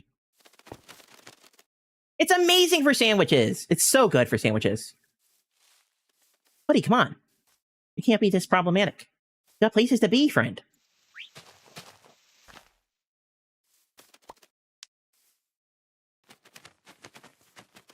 On my shoulder? Here we go. Yar har har! We be nearly there. Our booty is in sight. We only need to find the X mark spot. Find our home. It's a lot of parkour when there's trees like this on the side of a mountain. I knew it! I've fallen too much. A nice, lovely swamp. Are you the Shrek of this season, Gary? I love the mangrove forest. I think it's one of the nicer biomes in the game. I did say dark oak is my favorite oak, and that's because mangrove is my favorite wood in the game. We'll be using mangrove in our build. I love the red of mangrove. I was disappointed when they had crimson. I know crimson is definitely not red, right, when it comes to colors. Oh, another shattered savanna, my favorite. Oh, and this is a mangrove. Why do I keep talking about biomes and then finding them immediately? I was not even paying attention. Seriously, I was not paying attention. I did not mean for this to happen. But while we're here, I might as well grab some. I'm going to need it anyway. And these guys are easy because you only need to find the propagules, or you need to get one in a leaf. I don't have shears, though. And I don't have bone meal, so...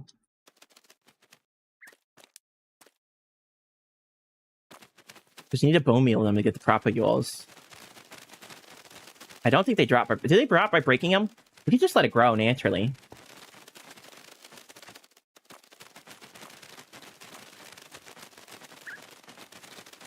Yeah, my favorite kind of sandwich is like a turkey, Munster, maybe a cheddar or some other cheese, a little bit of lettuce on like one of those fancy sandwich bun bread things. I don't know, like the ones they use at Subway. There's this one place I'll go to nearby that makes those kind of sandwiches, and they're so good. Turkey, I think, is an underrated meat. It really is. Everyone wants beef or pork. The turkey is so good on a sandwich. Especially a deli turkey. I'm near Mickey's area. That makes sense. Mickey and I are neighbors. You are neighbors with me. We're right next door. If you look at the map. We're neighborinos. I should stop over and pretend I'm, what, Landers? Ask you for a cup of sugar?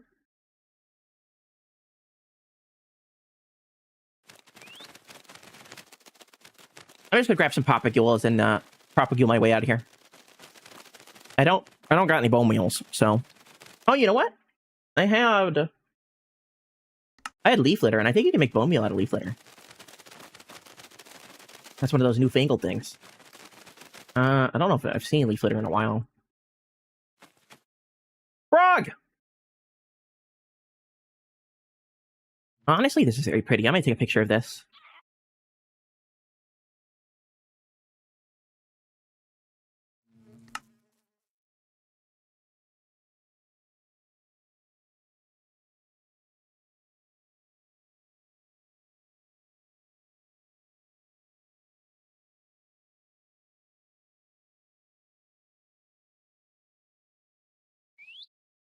Look how beautiful that is. It really does shine sometimes. Vibrant visuals. There we go. Dave, you know what? I'll post this in the SlackVille chat soon.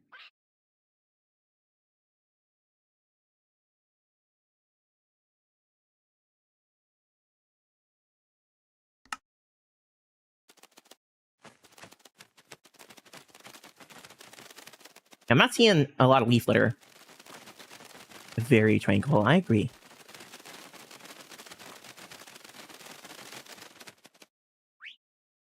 Leaf litter does not fall in jungle biomes, so we're not going to find it there. I don't know what specific biomes it is, but it's usually the regular Minecraft biomes that you'll see leaf litter.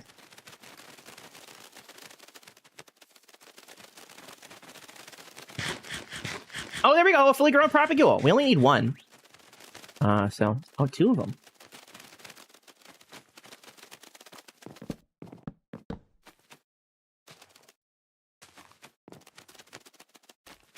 Is that not fully grown? No, it was. It just fell off. Okay. Oh.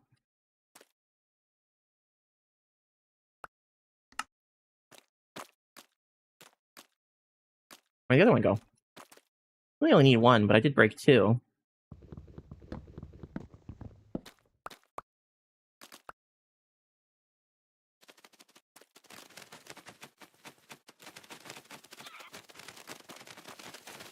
Yeah, I think mangrove forests are really fun.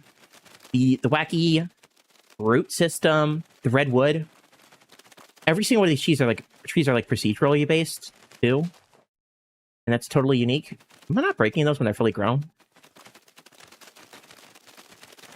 I guess it's a little bit brown on the end, so maybe it's not fully grown. We got one though. And the mud too. Mud is such a fun block. You can make mud brick stuff now.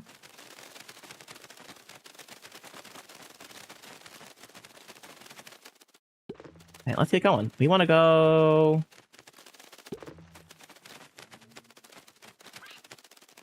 this way.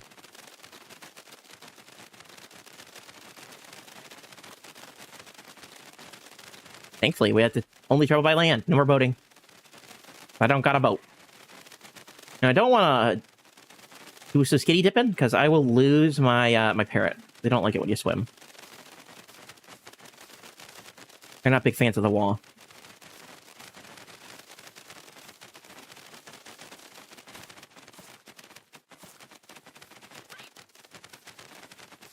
We gotta find a gentle way to get down as well, because of my my parrot. Oh, we're river crossing. Greatest challenge yet.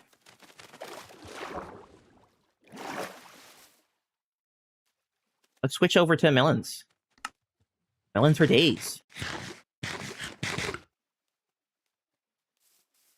Come on, buddy. No bird baths right now.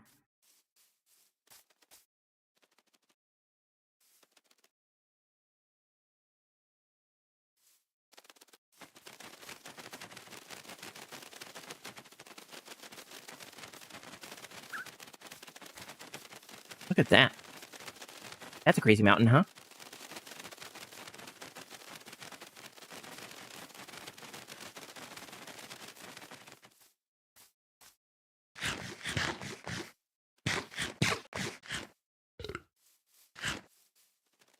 How did I lose you? Get back on here. Come on. We didn't even fall. We just jumped.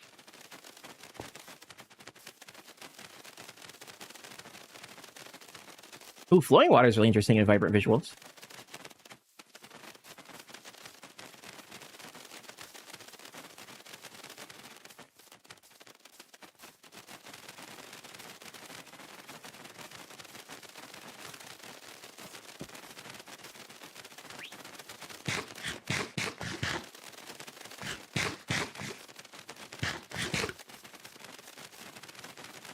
The teleporting when you eat is an interesting choice. Oh, we might have to go for a water ride.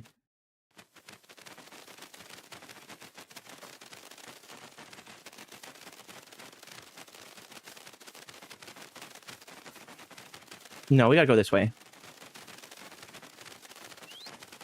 Oh, there we go. There's leaf litter right there. If you want bone meal, use leaf litter.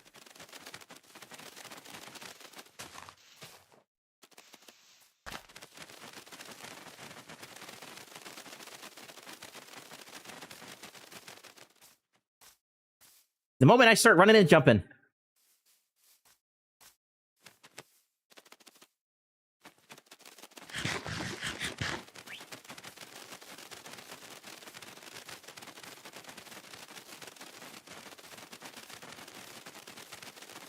Black's been using leaf litter as furnace fuel. Well, it's everywhere, so.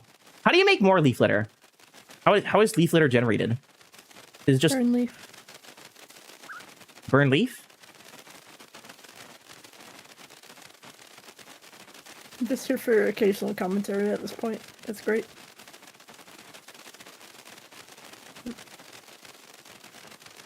So if you burn leaves, you get leaf litter? Yep. And if you burn leaf litter, you get fuel. Oh, okay. I didn't know if it naturally generated below trees or something. I mean, it does, but you know, I meant like accumulate over time.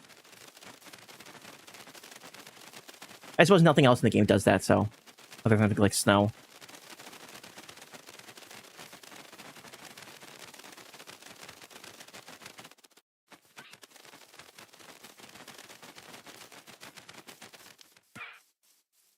Parrot! No! We have the No! same fate.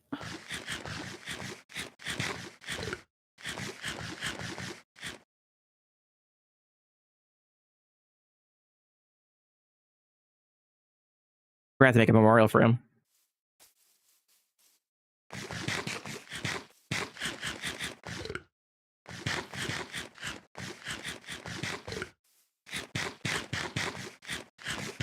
What a shame.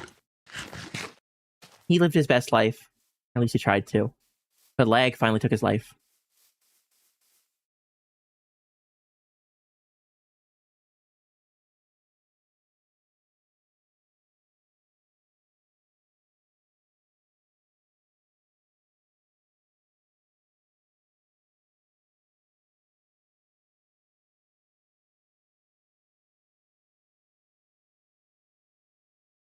I need to do something.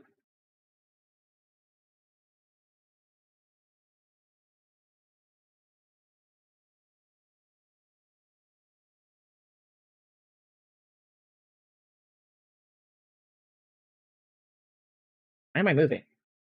Oh, it's my charger.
Yeah. Sorry about that. I've been streaming a while and I need to take care of something real quick. But that's done. Let's go. We're actually pretty close to home now. Or what home will be. About 1,400 blocks-ish. Well, now I don't have a parrot. I can start running jump to my heart's content.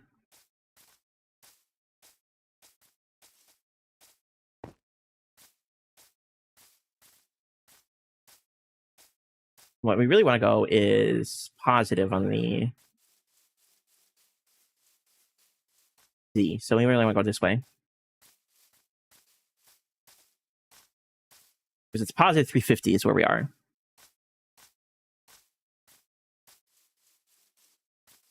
The parrot suffocated and died. He teleported into a block, and that was it for him. He didn't make it. I think the lag got him. We're gonna have to make a memorial for him when we get home. I got a little bit of leather, and I can make a little thing for him. But lag is a dangerous beast. You can't trust it here. You see, I said no when he died. He didn't make it.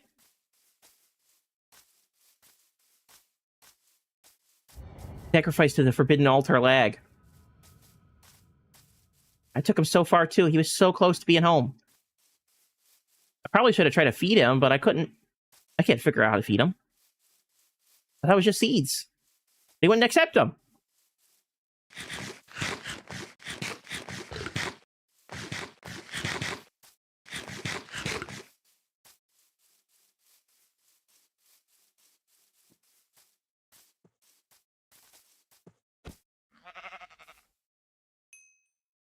We are going to need food, so I better keep an eye out for the munchies.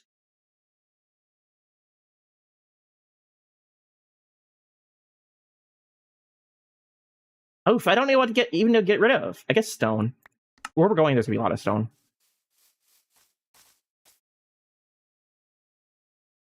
I didn't want a wool block. I wanted the food! Got like 10 wool blocks.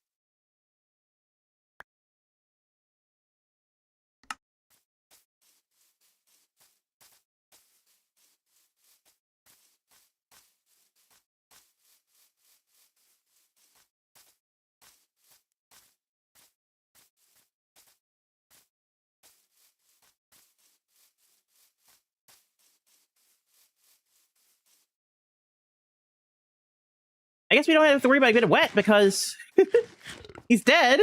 So when we go, what? Oh no! Some of the new people died. Edgem. I'm gonna have to ask these people how to pronounce their names sometime. Some people got some crazy names. And I don't know if Adjum is the right way to say it. Maybe it's an acronym, you know?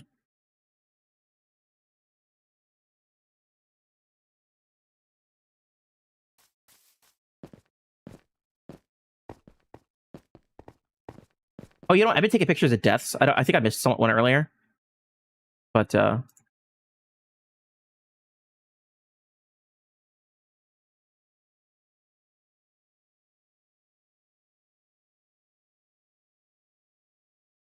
that's a cinematic picture if there ever was one.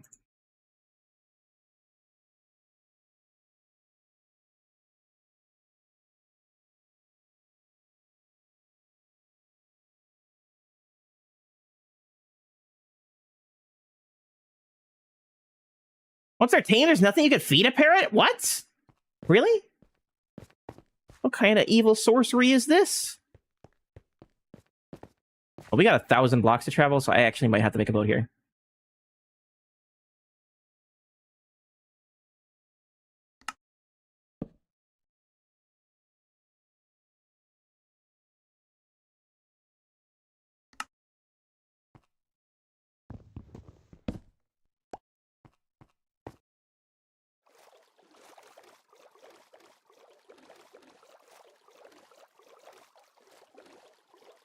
They can't breathe? That's fascinating. Do their health go up over time? Naturally? Do they have natural regen? I think some of the other mobs do, like horses and stuff. Like, they don't have a hunger bar, so it's not like they're gonna go hungry and not be able to heal anymore. At least that's my assumption. Ooh, look at that. This is one of the places I was looking at the base. You could see it pop into view with the new fog. Look at those cliffs. I've never been there, but they sort of remind me of the cliffs at Dover. There's white cliffs in southern England. And you'll see a little bit why. Because they've got these beautiful snow-capped peaks over here. Gorgeous. This was one of the places in contention for where I wanted to build. Up there on the mountain. But I think I found somewhere even more beautiful. I know, gorgeous. Terrain generation in Minecraft never ceases to surprise me in how beautiful it can be. I think sometimes it's good just to take some time and enjoy the game for what it has to offer, right? We spend so much time focused on our goals that we can sort of miss the forest for the trees and really miss the beauty that the game naturally generates. The game is more beautiful than it's ever been in the entire history of Minecraft. And this game is more than a decade old now. I didn't used to enjoy exploring when I first started. There wasn't a lot to see. Most biomes are just like any other biome. Now, There's always something new to see right around the corner. I mean, even this is really beautiful. Look at those sweeping little hills on the left here. The water with its nice shimmering surface. Sometimes we just gotta step back and enjoy the mundane. Enjoy the everyday occurrences. You know? I think that's good advice for life, too. Sometimes life can be so busy. We're always focused on our destination that we miss the journey. And life is 100% journey. Right? We often quantify our life in goals and achievements without appreciating the moments it took to get us there. Right? I can think back to my own life and quantify it in big achievements, like when I graduated college, or when I graduated high school, when I got my first job, my first serious job, you know, my anniversaries of all these occasions, my birthdays. There's so much time in between there that make those things possible, right? But your degree is not the most important thing you earned at college. It is one of them. Trust me, you definitely want to get your degree. But life is more than just a single moment. It's a collection of them from moment to moment. You don't move a mountain in a single moment. Move it over a lifetime. Oh, can't pick that up. Of course, my inventory is full. Okay,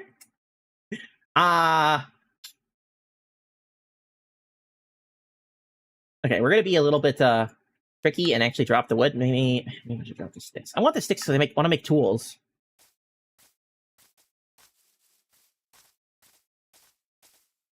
The mundane, everyday occurrences, I think, are far more valuable. Hired help. Summon Iron Golem to defend a village? I don't think I did that.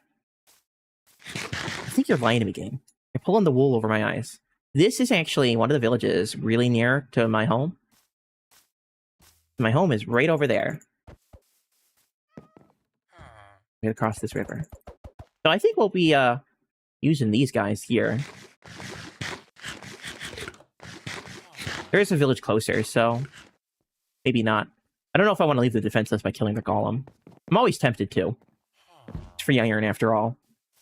But where we're going, we're going to have more iron than we'll ever need. I'm not even joking. It's all on the surface. But it doesn't mean I won't stop by for a little snack or two. I have potatoes. I have bread. I don't need that.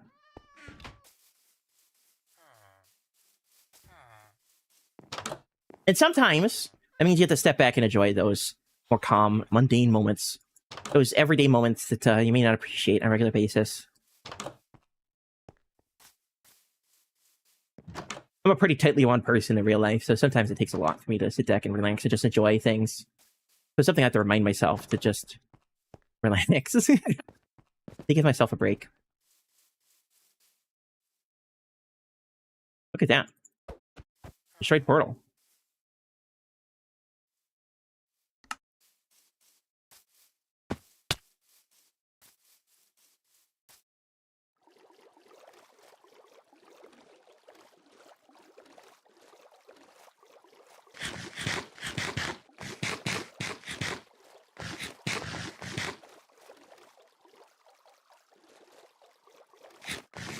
This is one of the more pretty songs in Minecraft. I'm not sure if you guys can hear it.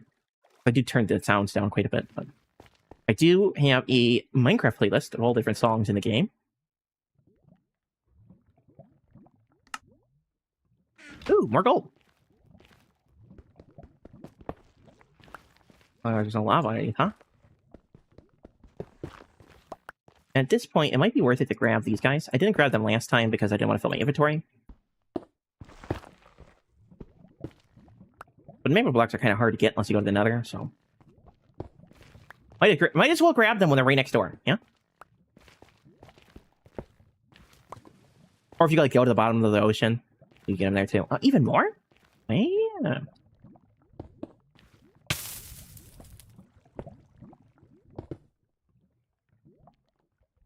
What do you want to bet that there's lava under that?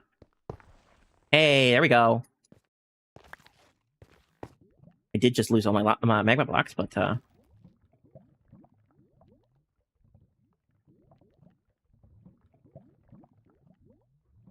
grab up some netherrack. We can just fill in the lava. Do I want to fill in the lava? Actually, oh, oops.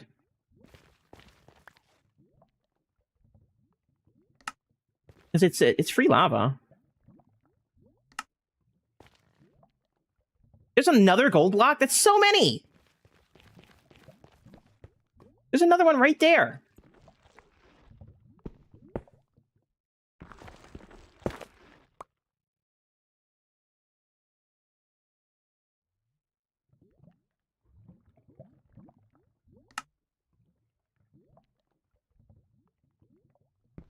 We'll be able to stop by and say hi. I'm moving towards my base now, but I did stop by near where you are. I'm not sure if you're there right now, but maybe I should have stopped by and said hi. I don't want to impose by showing up unannounced, but I did go right through your area. And I went past Wookiee's area too, I think, because you guys are sort of close to each other too, yeah? Don't need stone bricks. I will have plenty. I'm not even going to use stone bricks early this season. Come on, stop it. I want the jello.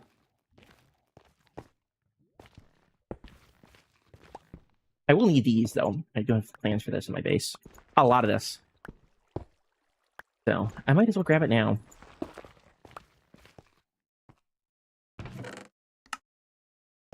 Thankfully, I got my pantaloons on, so we don't need any more of those. But that was, what, 4 blocks of gold in one place? Never seen that many in a ruined portal before. I went back here for the lava and the other stuff. I want to start a lava farm. It's gorgeous. We're about to spot it, so... it's right over here. This is what I've been waiting for, guys, to show you my base location. I spent quite a bit of time parsing this one out. Several hours over the last couple weeks. I spent several hours per day going over different locations. I was working with Hygiene, because we're basing with him, to see any places he'd like, and I would definitely do a lot of exploring on my own. A lot of placing blocks and working my build a little bit, just to get the right build in the right place. I was very flexible with the location. I should be able to get the right water, should I not? Like right over there. I might have gone the wrong way. I think I have to go this way. This whole inlet is going to be just a little private pond, essentially, for our base. It feels like this is an ocean, and it is ocean biome. It's just not that big.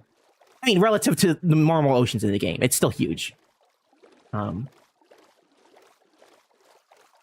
Should be right over here. I don't think I can see it because of the render distance. Oh, did you? Wonderful. I saw you in Hygiene in the voice chat the other day, so that makes sense. Heist! You gotta type in what you want to heist with. It might have just heist with 0, which is gonna be hilarious. But I think this is it. This is it! This is it, guys! Are you ready? This is gonna be my base. It's not as much of a looker from down here, especially our render distance is too low. But once we get up there, oh my gosh, it's gonna be a challenge to get up there. This is where we're gonna be basing this season, up there. You can see we have these massive, craggly, evil-looking cliffs. I love the way these look. I think I want to put a dock in here, and maybe build some ships. Right? We're going to be going for an evil-themed base this season. Something spooky, something scary. And I definitely have some ideas for some, like, evil, dark-looking ships. And we could put a passage in here to go all the way up, because we're going to be living in a mountain. So let's go around. Yeah, the render distance is not far enough to see the base from here. And that's fine. Because it's much more beautiful upstairs. Let's go over here so we can get a good look at the mountains as we're climbing up. It's a little bit more shallow over here. More gradual slope than right there. And when we're living in the Stone Age, we got to take what we can get when it comes to traveling. I'll leave my boat here. I mean, this is our base, so I'm allowed to litter, okay? It's my base! But if we go around...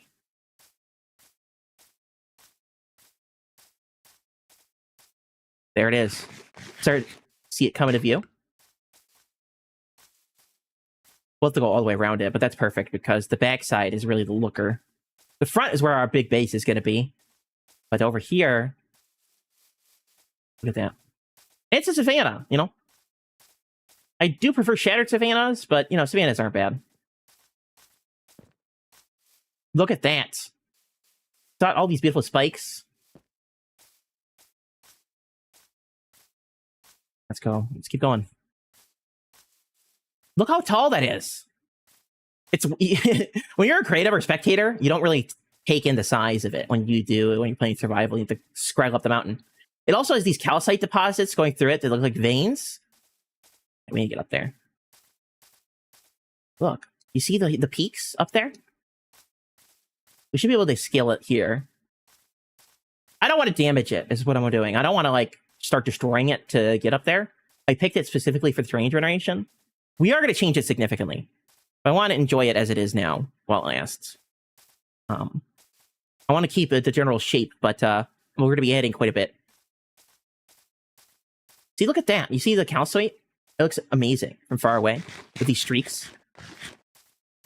Like ancient lava flows that went through it or something. And you can see this is where we're going to be getting our most of our iron. There's so much iron here. No joke. This place is made of iron. And I want to get rid of the iron anyway, because it spoils my mountain. So. Here we are. And the center is the best part about it. So, let's get to a point where we can see.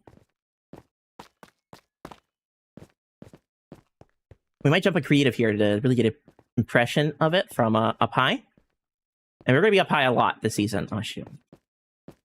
There we go. Look at that. Parkour master.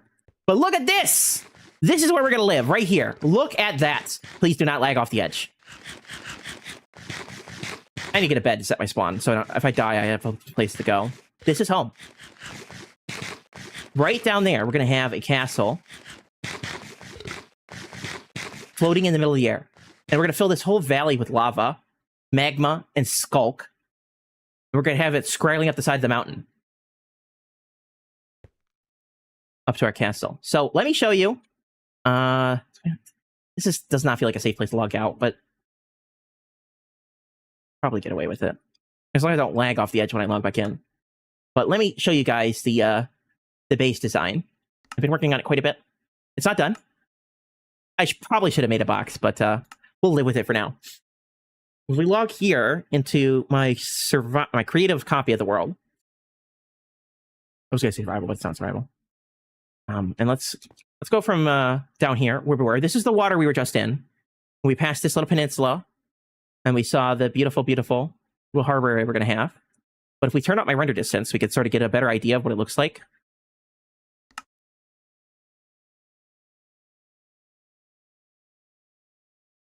Is the music too loud for you guys? You gotta let me know.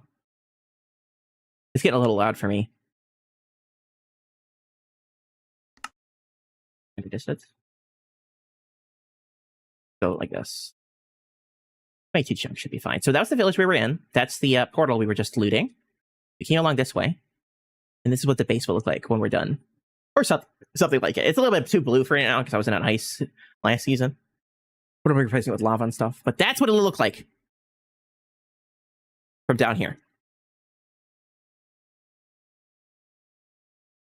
That's where we're going to be building this season.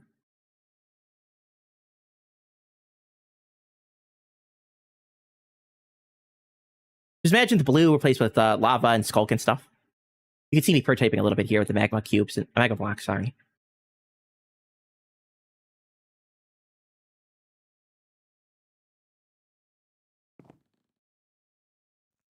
We'll have our throne room in here. We'll have a pipe organ over there. It's going to look gorgeous when it's done. And then from the back, where we're standing right now is way over here. You can see all these nice scraggly peaks. I might want to make them pointier. Like I said, we'll make some changes. But the base is perfect, right? I mean, look at that. Look at that. The scraggly peaks complement this build so nicely. It's like nestled right here in this valley. And there's the actual village we're going to be using. The other one's a little bit far away, but this one's right next door. Yeah, look at those. Look at the towers poking through the mountain. Yeah? This is what it would look like approaching from behind. A more perfect base location there could not be. And you can see these piles of calcite, right? Or like these calcite streaks going through it. There's some on the other side. When we were climbing it, you could see them. And there are other mountains nearby, actually. Hygine might base on one of the nearby ones, so I can have this one to myself. But this whole area is going to be my base this season. Build still needs a little bit of work, but Just imagine filling this valley in with lava and other stuff. Oh, and look at this. No. I didn't type any commands this today. Give me key mode. Spectator. We go to spectator mode. Down here, right below our base, is an ancient city. Look at that. And there's another one over there. This is not the only ancient city down here. Look at that. It's a skulk farm waiting to happen. And it adds to the lore to our area. And there's also lots and lots of deep dark. But over here, yeah, there we go. There's the other one. Sunrise and sunset look a little weird in this mode, in vibrant visuals. But there's the other city. We got a lot here. Got pretty much everything we need. We have a beautiful cliffside base. The castle literally is at the edge of the world. It's at the top most it can be. It can't go any higher because the towers are so tall.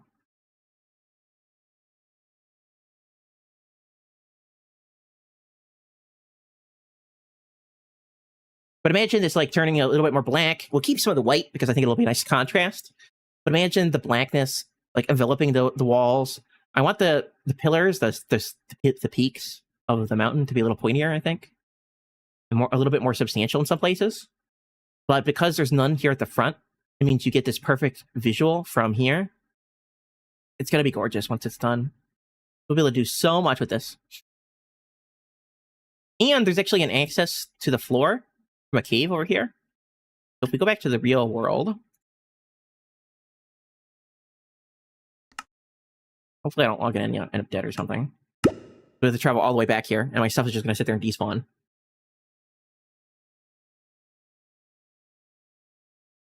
It is currently daytime. It is.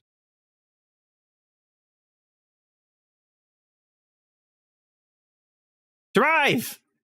What an informative message. But here, we'll be able to do so much with this area. I need to turn my images down.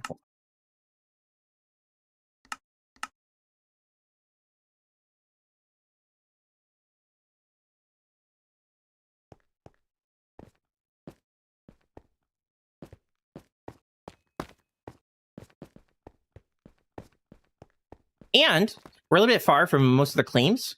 We do have neighbors, Mickey and Wookie and Fan. I think it's pretty close. But because we're not real close to our neighbors, it means we're in the prime position to really sprawl out here if we want to. We don't got anybody close that we need to worry about intruding on their space. Our closest neighbors are like several hundred blocks away. So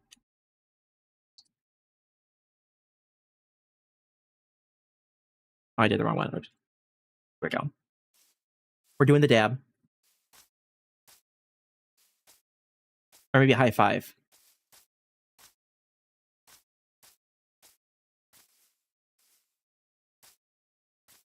Right over there is our village. And I think that's where we'll stay. Because we'll have some shelter. But I also want to build like a temporary home. Some place that we can call home in the meantime. Which is what I meant sort of about sprawling around.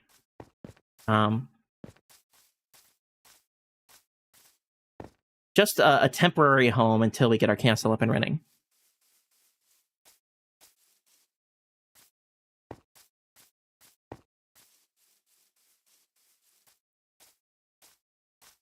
I think this would be a perfect place for it.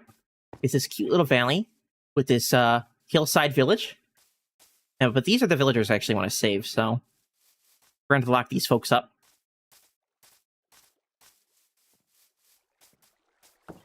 Oh, the crops are destroyed by the water. Sorry about that, huh? Got any chests in here? You do. Why, thank you.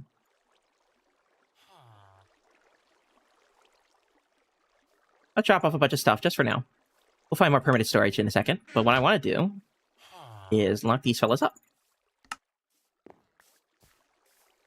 Come on, buddy. Don't you want to go in your house?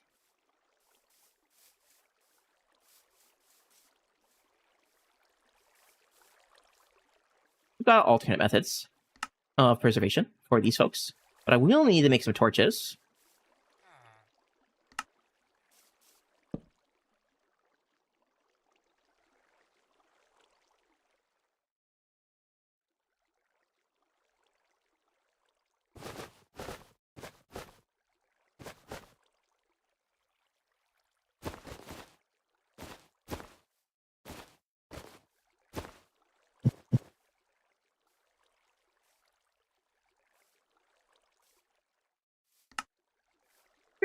cheese! Hello, Mickey! Hey, buddy, you want to go in your house? How's it going? Are you enjoying the first day? How's your tease? Walk right past the door and then go back wherever you're going?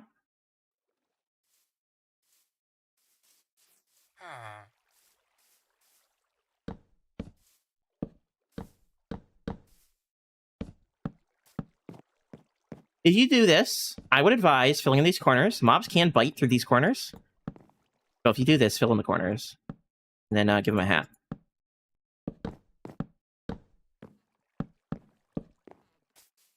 There we go.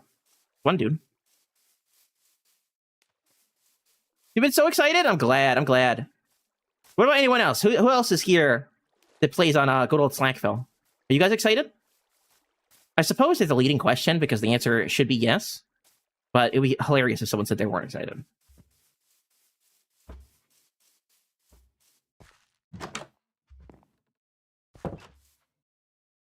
There we go. What would mildly intrigued, Paul? Mildly intrigued. You know, it's somewhere between excited and not excited.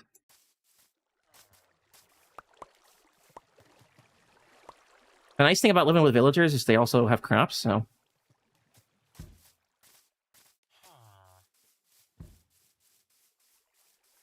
Imagine building a nice little house here, somewhere. You know? We'll live in one of their houses for now, but we can make something. It'll be a project for a stream. Our temporary accommodations. Yeah.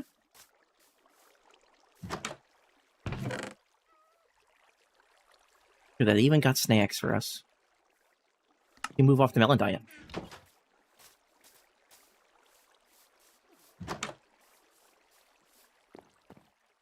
What's a grindstone? I was like, that house seems oddly empty. And I guess it still is. There's only like one piece of furniture and it's a grindstone. I don't even have where to sit.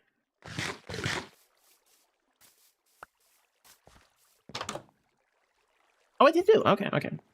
I guess that's a chair.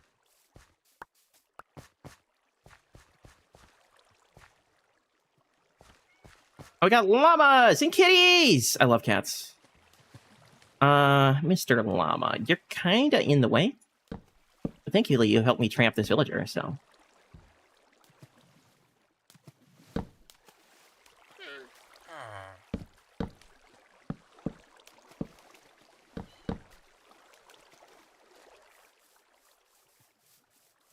The Stilton crew check their camembert cannons as they get ready to enter the mirror.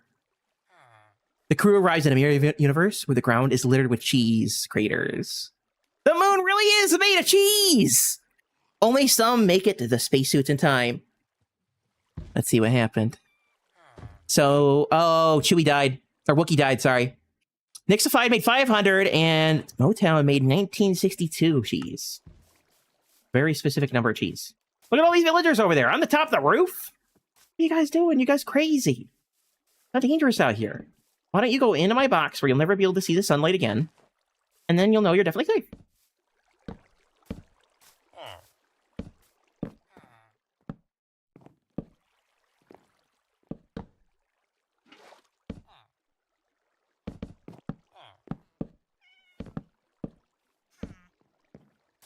Hey, buddy, you got the idea.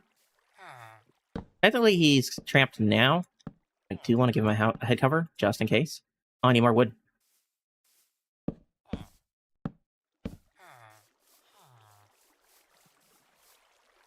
One of the things I've always wanted to do in Minecraft is make a free roam villager area. If I do this, I'm gonna die.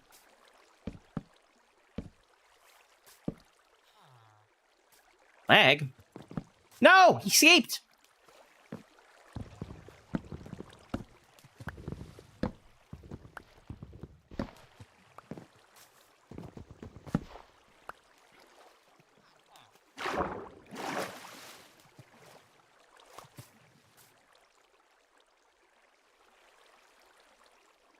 I don't know why the messages come in the wrong order. I don't know if that happens to anyone else, but it's supposed to say, like, the crew check their weapons, then the event happens, and then they get their cheese. But it seems like it's in literally the opposite order of what it should be.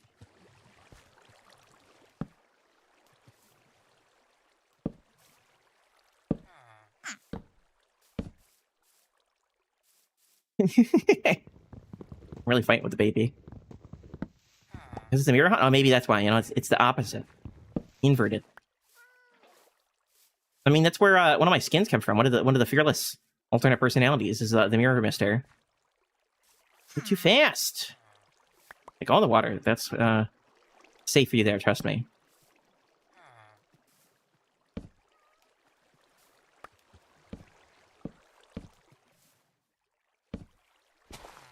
Oh, I almost punched you. I'm running out of blocks. I just leave the baby to his fate. Feels like at this point it's he has no interest in survival.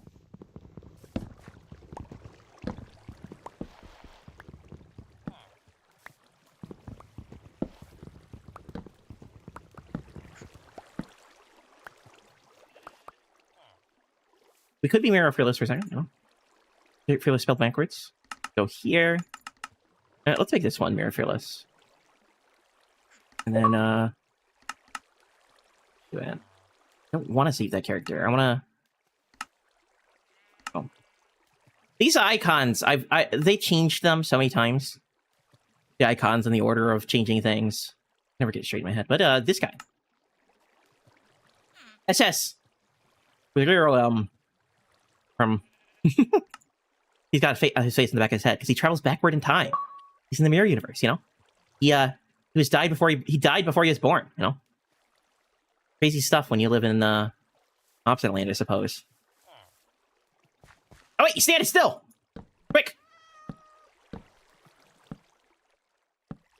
Aha! You've been defeated. I feel like a kid's cartoon villain because my greatest foe is a child.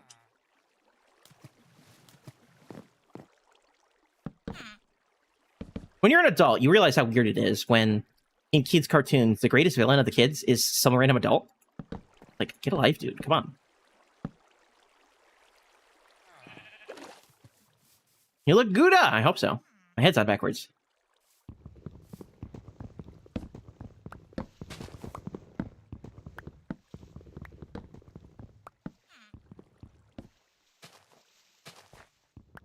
Or maybe I should be the skin that blends in with the villagers. Right, hold on. You'll never see me coming. Then right in. No, not furry fearless. Go. See? We're one of them now. They'll think, oh, he's just a villager. We can give him good prices. We can trust him. I mean, look at that trustworthy nose. And the unibrow. If that isn't trust, I don't know what is. Oh no!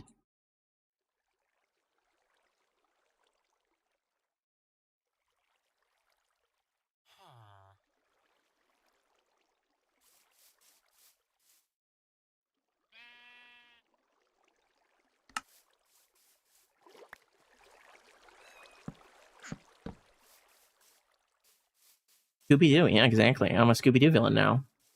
Exactly, actually. The Scooby-Doo villains, they're like, darn you meddling kids, but like, your greatest foe is a child. You can't be that impressive, okay? Unless your foe is Baby Genius. Does anyone remember the Baby Genius movies? I remember watching them on VHS. Those were so weird. But unless your foe is Baby Genius and he's got an IQ of 1 billion, why are you beefing with a child?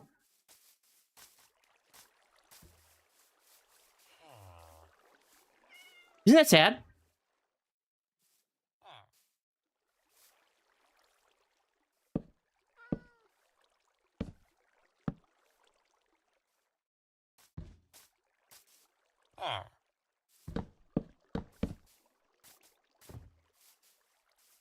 Stay right there, buddy.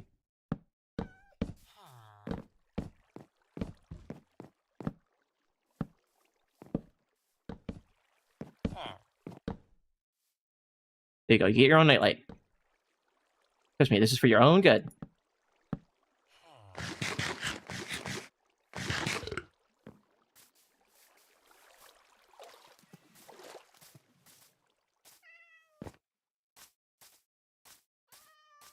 Wheat has joined the game. Welcome in. Oh, yeah, you're already here. I thought it was like your first time on today. Said left the game, so I suppose you were on earlier, huh?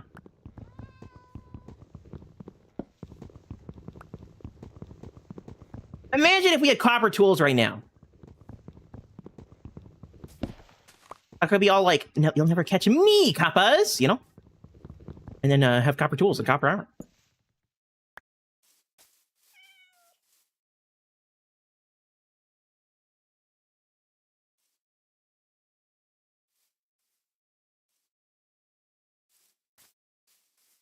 Let's do a little bit of mining. No copper tools yet, so we gotta live with stone.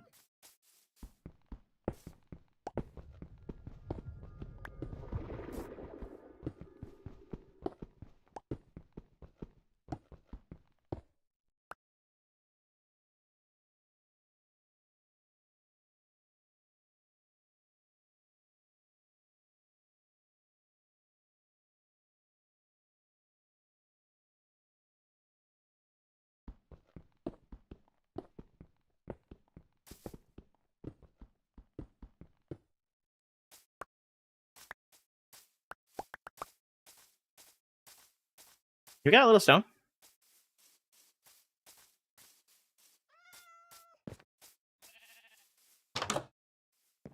Jen! Jen! I forgot what skin I was wearing. Guys, I'm trying to blend in with the villagers. I'm sorry. It might have been a jump scare, but the nose really sells the deal, okay? The villagers learn to trust you if you got the nose and the unibrow, okay? And the outfit is like, it helps complete the look, if you know what I mean. Welcome in, Mummy. Thank you for the follow. And Jen, thank you so much for the raid. How was your first day on SlackVille Season 4? You can fix your parking now? What? What? Parking? We got parking on SlackVille now? I didn't know we were so advanced. Where's the cars? I want a car. I want a beep beep vroom vroom around here. We're blended in with the villagers, guys. They'll never suspect a thing. Mostly because they're kind of dumb. But, you know. It happens.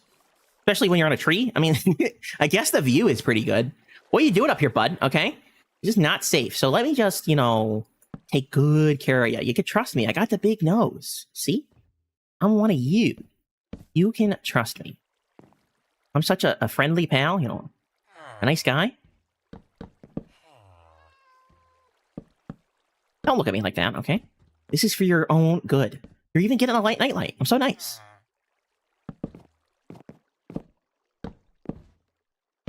Even the iron golem's up here, bud. See? You're not alone. Buddy. I'm trying to place stuff here, okay? You're parked there, and now you're double parked? Oh, I see. It's lurk code. I get it. I get it. I see. I thought I was getting excited for some cars, you know? Just imagine this face driving to work. I hope you're all enjoying SlackVille Season 4 so far. I finally made it to my base. I'm going to live way up there. Let me give you a sneak preview of what we're going to do this season. So I spent several hours every day over the last like 2 or 3 weeks coming up with, I always forget that they're the same tab now.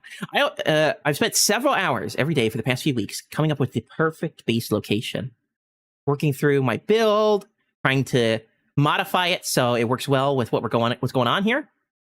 Why is my nose like holographic? Holographic nose now? We're living in the future. But if we go over here, you can see where I'm standing over here in the village. All with our friends that go all the time. Oh, I gotta practice my herms, you know? I gotta speak their language. So I blend in perfectly. But we're gonna live here for a little bit. This is that same village we were just in. And up there is our base. You lost all your iron? I thought you were jumping in lava for like one of the spicy orange juice achievement or something. I'm so sorry to hear that. That sucks. But here it is. We live in this beautiful little valley in the middle of these mountainous peaks, right? And that's what we're going to build. This is the rear end of our castle. We have this beautiful floating castle. Right now it's ice themed, but I think I'm going to switch that out for magma cubes, magma blocks, a little bit of lava, and I was using some other blocks, like the bean blocks, the actual bean blocks, resin, over here. resin looks really nice with magma. I mean, look at those resin bricks and the regular resin. Look at those beans! We got some baked beans over here. And the shroom lights, so it's well lit. I think the things won't spawn on magma. I hope not, anyway. But we'll use shroom lights to light the facade. And then we'll have lava dripping down the front. This is the front, by the way. Look at that. Isn't that gorgeous? It's going to look so good here with the mountains on either side, nestled in between. And then I think I'll replace the bottom with lava and maybe some skulk. I think some skulk, like shooting up out of the ground and wrapping out its way around the castle and around the mountain, like vines. Will look so good. So I'm thinking some skulk, some magma, some shroom lights, and the resin. Right? It's huge. It's 160 blocks tall, I think. So it's a big boy. And then it's about it's about 120 blocks wide. So she's big. It's a big girl. But it's gonna look so good when it's done. And there's some tweaks I want to make. I love the black towers, but the black against the wood down here doesn't stick out as nice. So I think I'm gonna turn these into red nether brick. Because we do have the red nether brick down here, right? And there's some holes in the wall, but because I was messing with some things. But switch that out for red nether brick. And then I'll have these orange vines wrap around the side, sort of like this. This is my prototype. And it'll give this weird, fiery, evil look that I'll really appreciate, right? It's very spiky. I love that. I want to add some more spikes below, too. Lots of spikes. It'll look great when it's done. I need to start collecting materials immediately, though, if I'm ever going to build this. So I'm going to start a grind here on SlackVille. I think I'm going to start streaming several times a week, collecting materials, preparing stuff around. I need to get to netherite if I ever hope to collect nearly as much material as this needs. Okay, look at the dark oak alone. This whole section is dark oak. I mean, look at that. You can see what this it'll look like when it's done. We'll have some balconies and stuff up there. Oh, we got a pipe organ, of course. I designed my own pipe organ. It does play music. No, hold on. Game mode. I don't know if it'll work here, but I do have it work in my creative mode world. You press the button and it plays music. So we got a beautiful pipe organ. Every creepy castle needs a pipe organ. That's just the rules. I don't like the effects, but yeah, we'll have a creepy pipe organ that'll play music. We got some creepy music discs, and that'll be perfect. We got our oh my gosh, the light coming through is gorgeous. Got our throne over here. I don't know if I'm going to use crying obsidian. It does look cool glowing in the dark, especially with vibrant visuals. But I might change it up a little bit, you know? And we got, have you ever seen Game of Thrones? The Eyrie has a giant hole in the floor, and I think I want a hole going all the way down to the lava so you can see it bubbling and turning below. And I might want to do some stuff with the lava to make it more dynamic, like it's flowing. I got some ideas. I got lots of ideas. I've tested this stuff in the past, and it's worked with glass panes and things like that. To make lava more look like it's flowing or falling or exploding or erupting. Just imagine all that down there. How that'll look when it's done. The moon door. Yes, the moon door. Moosey Bunny. Welcome to the Fearless family. You're in for a wild ride. We're just beginning the season, and I got big plans. Big plans. So, and I also want to give this like a sort of cathedral vibe, so... I was thinking of like putting some places where candles would be sitting. Black and red candles, I think will look cool. And just putting them on spikes everywhere, I think could add a lot to the build. I do want to make sure this is spawn proof. Spawning is bad, but I want to keep the dark, mysterious, evil vibe going. So I just gotta balance the light requirements with the in-game light requirements. It has to be light level 7 or above to prevent spawning, with my own requirements that I want this to be dark and dingy. I do need to fill holes in the ceiling. We've got some light coming in, but now that I'm thinking about it, it'd be cool to have like a light tunnel going to the excuse me, it's not lit. So things are spawning and falling, but like a light tunnel going onto the throne could look really cool.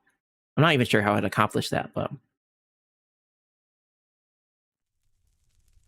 I could show you the pipe organ. I do have it working in my creative world. Not there, not there. This one. This is my testing world.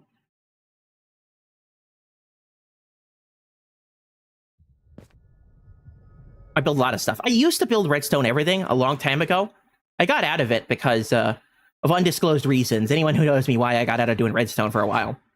But I've been getting back into it again, playing with doors and stuff. I want some automatic doors, like secret hidden doors in the castle. I mean, secret hidden doors in a castle, isn't that so cool? When I was little and I first started watching Minecraft, when I was really young before I started playing, I thought secret doors were the coolest thing ever. And you know what? They're still the coolest thing ever. They haven't changed one bit.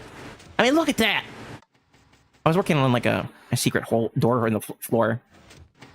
Yeah, look at that. See? It's sort of twitchy a little bit. A little twitchy. Or like a wall door. I mean, look at this. Look at this. Secrets! Secrets! And then you come in and then you pull it out and it closes behind you. Yeah. Secret doors are the best. I made a million designs of it, just trying to make it smaller. But anyway, what I want to show you is, that's the castle, by the way. Where are we going? Over here. The pipe organ. So this is the contraptions I was designing. You got to start with something pretty crazy, and then you work your way towards something way much simpler. And I think this one's the simplest design. But it doesn't use a pressure plate. This is the one that's the simplest to use the pressure plate. So you just press it, and it makes noise. I don't want to get a copy strike, so we're going to turn it off, but... No, give me it back. Come on. No, buddy. Come on.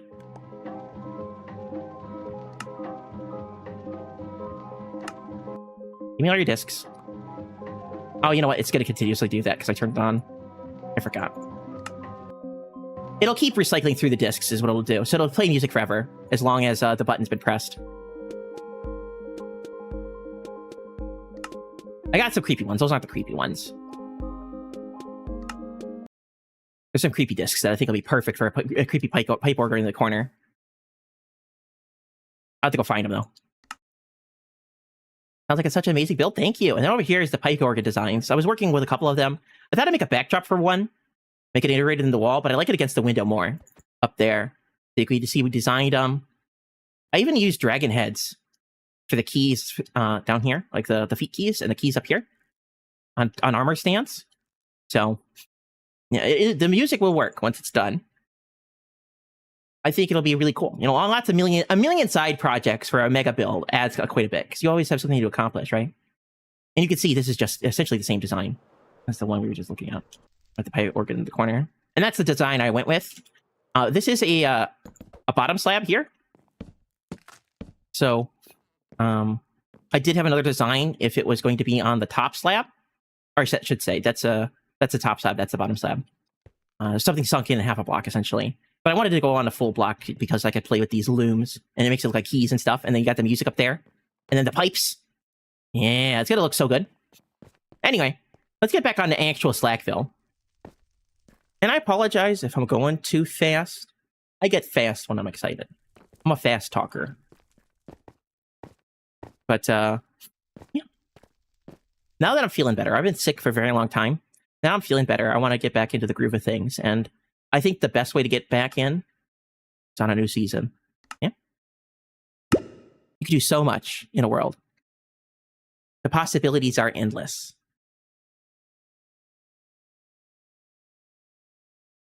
So we got to start somewhere. My plan for today is to get some more iron, right? Thankfully, my base mate, Hygiene, was kind enough to help supply a bunch of starting gear for me. But we're going to need more. My iron pickaxe and my iron axe broke. Thankfully, we live in the perfect place to get iron. Right over there. You can't see it, but there's a mountain. Sort of like ours, except I'm going to use it as a mining place. So I don't have to go caving. We saved a bunch of villagers here. We don't need to save them all. Sounds a little callous, but it's true. We only need 2 to start a farm of any kind. But with them safe-ish, we should be able to go on our adventure here. I don't remember which house I dropped my stuff on when I came in. I think it was over here. We'll have to remember it. I might put some like cobblestone out front so I don't forget.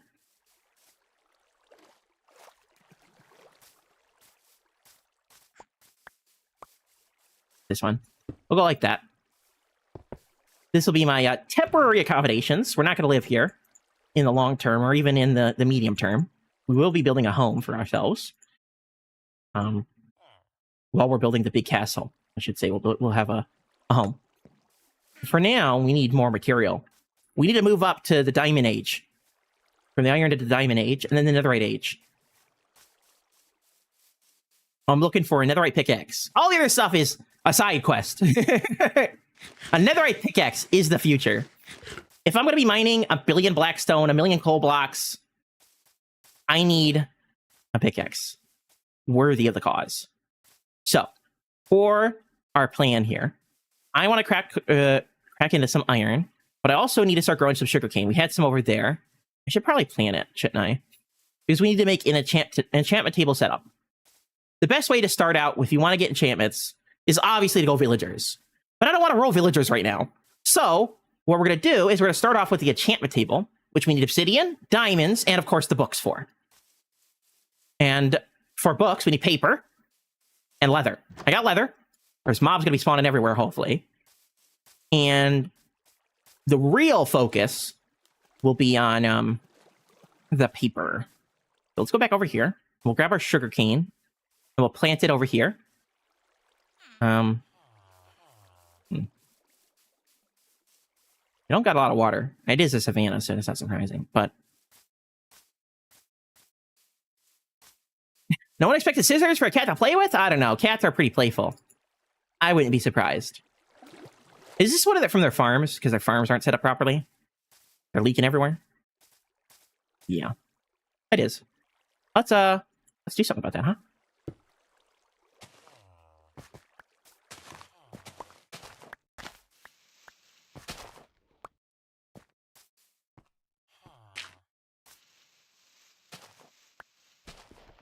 Look, I got when I took the scissors away. Cats don't understand why you would do such a thing. How could you? So mean.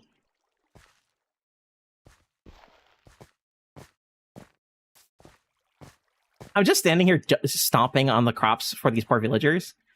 I'm the villager's bully right now, but it's okay. I'm dressed as a villager, so it could just be the villagers acting a little funny, you know? Oh, I put my food away. It's a good thing I didn't leave, because I literally left all my food here.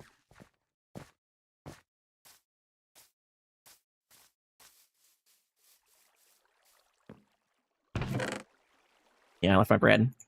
I think I have in the bundles, yeah, some hay bales. Let's get out and just make a bunch of food.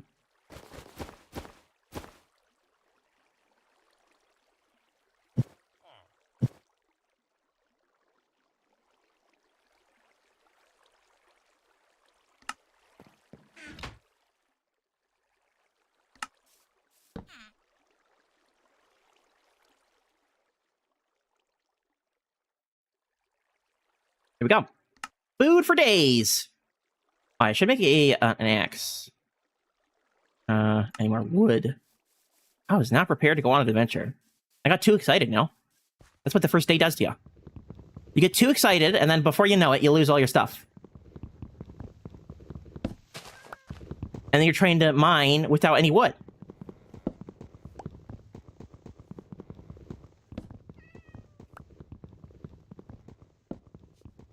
It's not like we're going into a cave, so it's like a life or death situation to take wood with us. We're going up a mountain. But it's a mountain. It don't have trees. At least this one doesn't, so...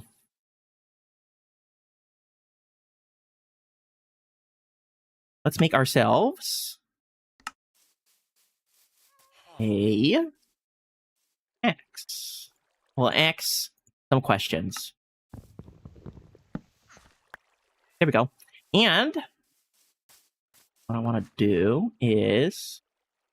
do I have any more dirt? Fill this in. Like that. And then stompy, stompy, stomp. Oh, they got melons or something here. That's what that is. I don't know what kind of melon, but... it's a melon. Oh, it's just a regular melon. It could have been a pumpkin. Pumpkin stems, and I think melon stems are like the same. Oh.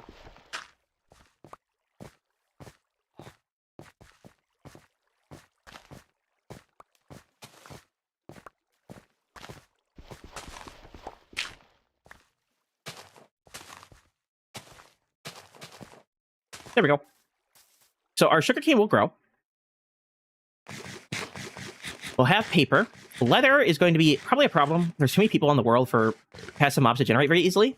So if we find some moo-moos, we're going to start a moo-moo breeding program. At least until the world gets a little bit less active, naturally, as the world continues to exist. You know, people stop playing as much anymore. And at that point, we won't have any problem finding the moos. But until then, or llamas, we could breed llamas, I suppose. There was a llama over there, but I probably despawned at this point. Until then, we're going to have to breed our way to the cows. Then we get a leather. We'll get a paper. And bada boom, bada bing. We've got our books. And then on our mining adventures, we'll grab diamonds, as you do. We'll make our enchantment table set up, make a diamond pickaxe, and then we'll turn that diamond pickaxe eventually netherite. You know, the classic first move is always go to fortune. So if you find more diamonds, you can multiply them. My arm is starting to hurt. That was a problem I've been having too. I got issues with my elbow and my shoulder.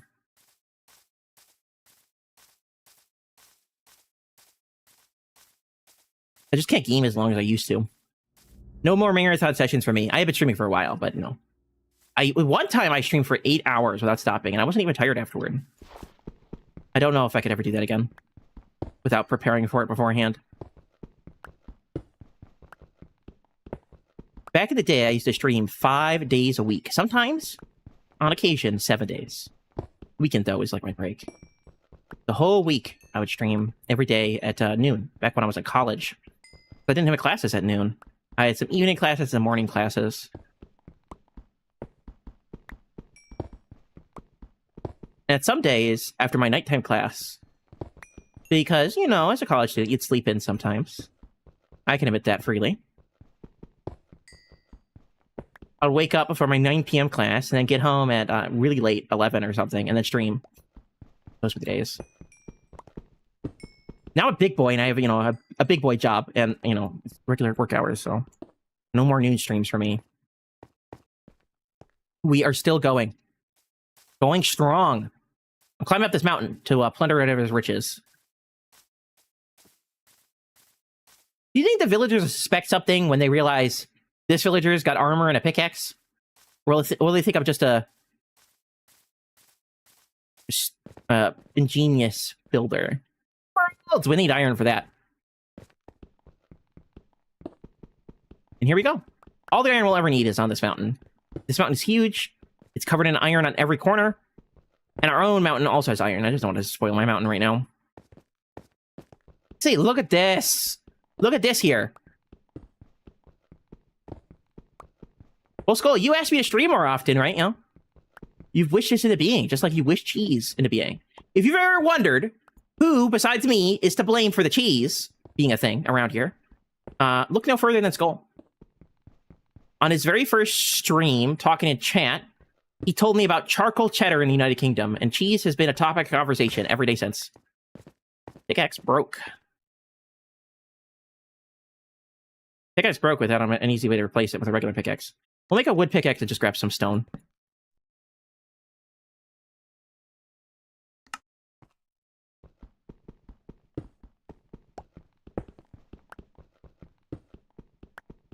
Yeah, this is the other mountain with all that iron.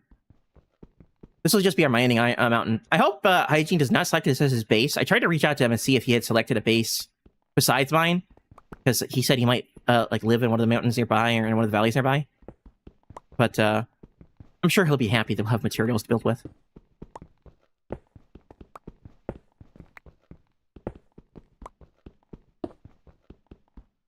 Okay, it's time to make a fern eye. Maybe like a couple.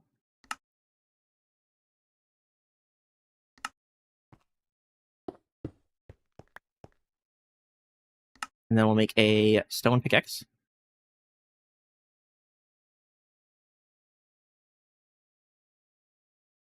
Or maybe we'll wait. Instead of making a stone pickaxe, we'll cook up the iron and make an iron pickaxe. Katani?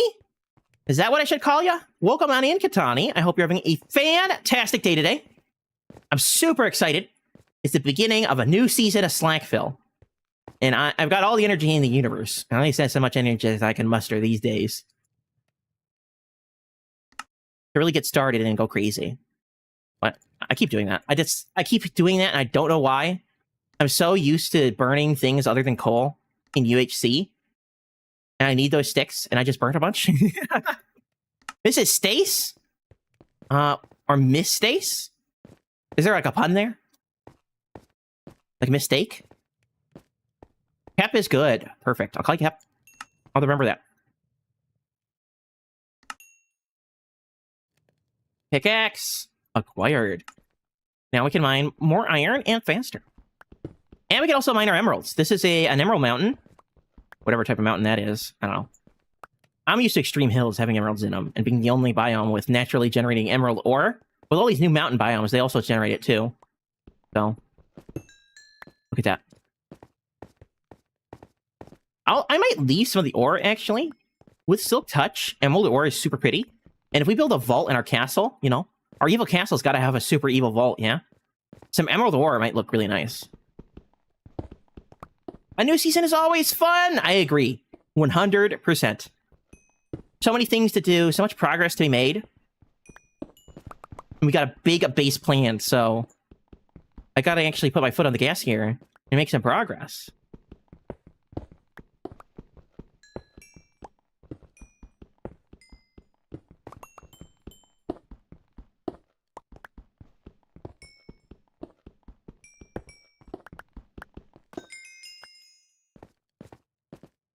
A cheese vault. Exactly! A cheese vault! Yes! I don't see a gas pedal. I was looking for one earlier. Lady said she was parked, and I'm like, where's the gas here? Beep beep, vroom vroom. Where's the car? Hello, Mike. How's it going? Hope you're doing well. I heard you guys were busy and you couldn't stop by to stream today on day one.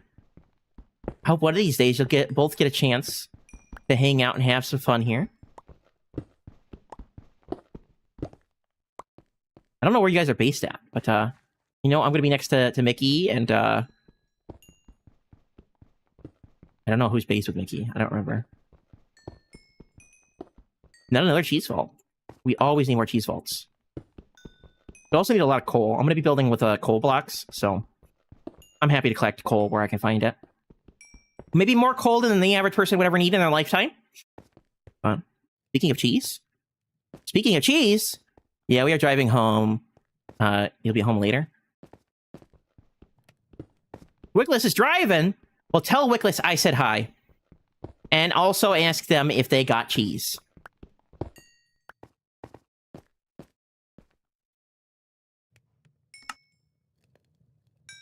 Let's make a couple more pickaxes while I have the wherewithal to do that.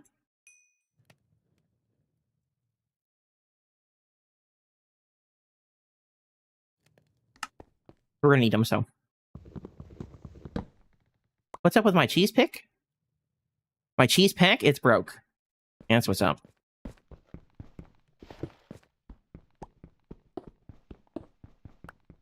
And some of the colors are not quite right either.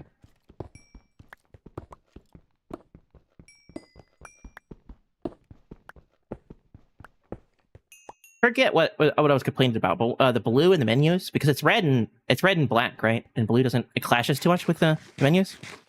I won't be on late tonight. You have work? Work?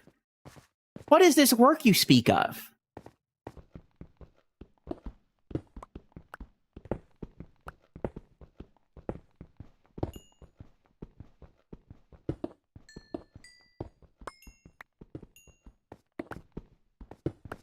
The locator bar breaks on my pack because if you have that locator bar instead of the XP bar, it doesn't have anything to render it with. So I just don't have a hotbar at all. It destroys my whole hotbar. Thankfully, in this world, we do not have that locator bar thing. And I'm on the fence with the locator bar. I prefer my XP bar as the way it was. Maybe an old-fashioned like that. It feels a little bit weird to have the location of everyone on the world at any time. Imagine if we had one here with 30 people in the world. It'd be covered in dots everywhere. Especially if you're at spawn and they're literally every direction. Or it'd even be crazy if you're far away from spawn and most people are at spawn. Because you turn back and look at spawn, and there'd be just a billion dots. Like a horde of zombies on the minimap.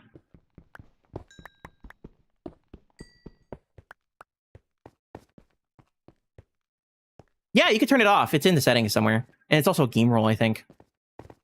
You don't have to live with locator bar. But my pack needs to be able to work with locator bar, because it's now the default in anywhere to play on. It's default, so...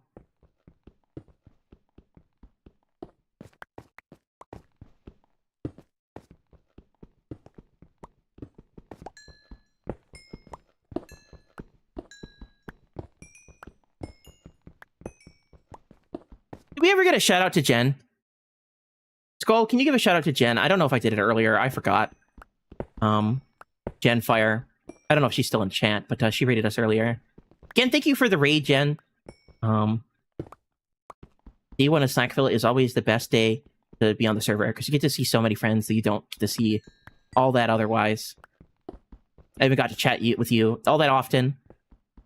Mostly because I've been sick and busy. But it is good to get to see you guys again. You got to do slash shout out one word at Genfire. Yeah, whoever did that, thank you. I don't know what mod did that, but yeah.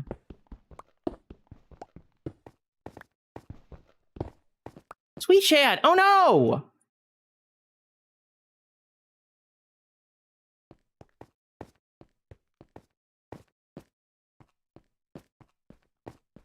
Yeah, the old one doesn't work anymore. I mean, the new one's fancier anyway. It does the, like the on-screen thing, so. If you folks have not checked out Genfire, and I don't know how you squeaked away without seeing Jen. But Jen is an amazing streamer. I remember Truly Bad Rocket, of course, our own very own SlackVille. And she's the significant other to Mr. Lizard himself. So, please go give her some support if you haven't already. And all the other wonderful streamers here, too. I'm bad with the shoutouts. I haven't streamed in forever, so I need to get back into the shoutout mindset. But there's so many people that stream oh so often here on SlackVille. And I hope you can give them all the time of day and support them when they're here live. I know I will when I have the chance. I don't always have the chance. I'm a busy boy. But one of the best parts about streaming isn't just getting to play with a bunch of amazing people, but it's getting to learn the communities of other streamers, you know? There's just so many other people out there to meet and have fun with. And you never know if you're going to make a lifelong friend. So, why not?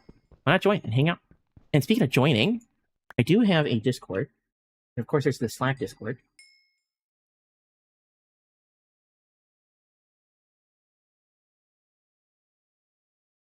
If you're in the mindset to join and hang out with all these wonderful communities, SlackVille is obviously the hub for all of us. You can find me there on a regular occasion. But I have my own Discord, too. And I'm trying to bring it back to life, you know? It's a little bit on resuscitation right now because I've been so busy. But we're going to make the great big MrFearless comeback. Feel it in my bones, mostly because my bones hurt. Look at all that coal. How much did we get there? So much. We got to make some coal blocks now. Actually.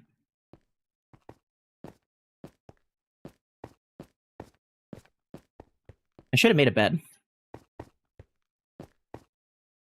Lifelong friends, or do I just work here? You're a friend. Right? Feels pretty lifelong to me. It's been long enough, huh? Put that in the wrong box. There we go.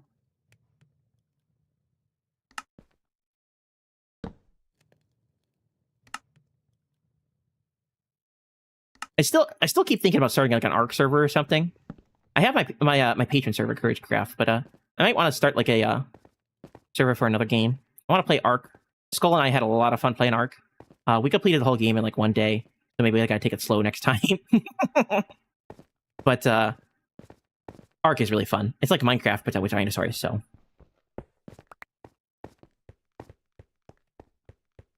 And I might start it up and like, I don't know, other people on or something.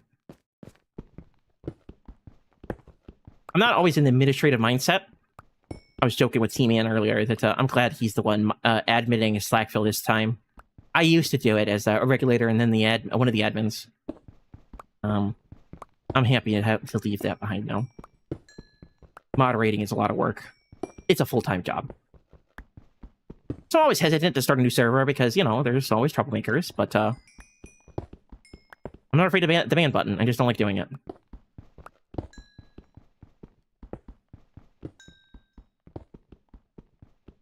And when you run your own kind of community, you sort of do need to play both streamer and moderator.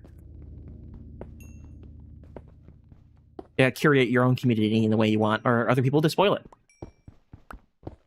There's a lot of bad actors out there, and they always want to cause trouble, and you got to be there to clean them up. Otherwise, your community will fall into despair. Literally. I just want to light that up.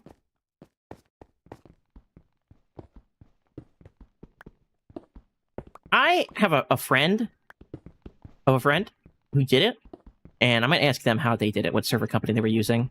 They stopped doing it because they couldn't afford to run the server anymore. That was the one that Sköll and I were playing on before. But I want my own. I want to choose my own destiny. One of the nice things about having your own server is that you're the boss, so you decide how it goes.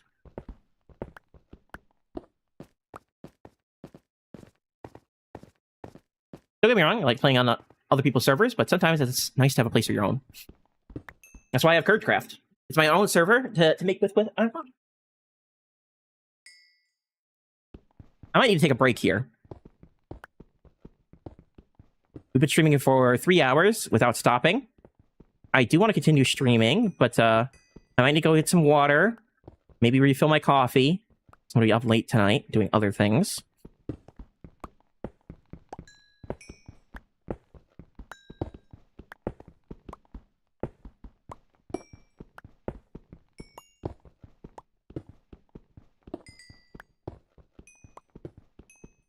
One game that I can't really get back into is 7 Days. My very first time I ever played 7 Days to Die was with Slack, Gypsy, Jack, Natsuni, I think. Maybe... Who's the other moderator? The other admin? Merrick? We had an admin server back when there was, you know, a dozen admins for SlackVille. It was a lot of fun. The screaming and the panicking as everything went wrong on our first couple nights.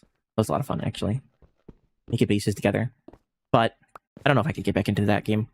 It's too much like Minecraft. It's got to be different enough from Minecraft for it to catch my interest anymore. It's too samey. If I want to play Minecraft, I'll just play Minecraft, yeah?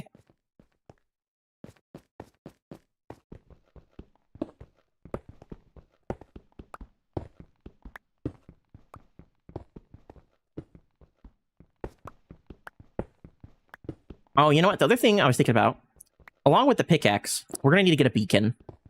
We don't necessarily need to rush the beacon, but I want to get one fairly early, and I want to kill my own wither to get it. I used to kill withers all the time on SlackVille forever. I had a redeem where I used to fight withers. Wouldn't that be fun? I don't know if it'd be safe on a world like this, but just thinking back to what I used to do. I had a redeem where we would fight a wither. It was like a super expensive, more than 100,000 points. It was like one of those event redeems, because you can have the big boy redeems that everyone contributes points to. I would have to ask T-Man if I could like set up an area just to fight the wither.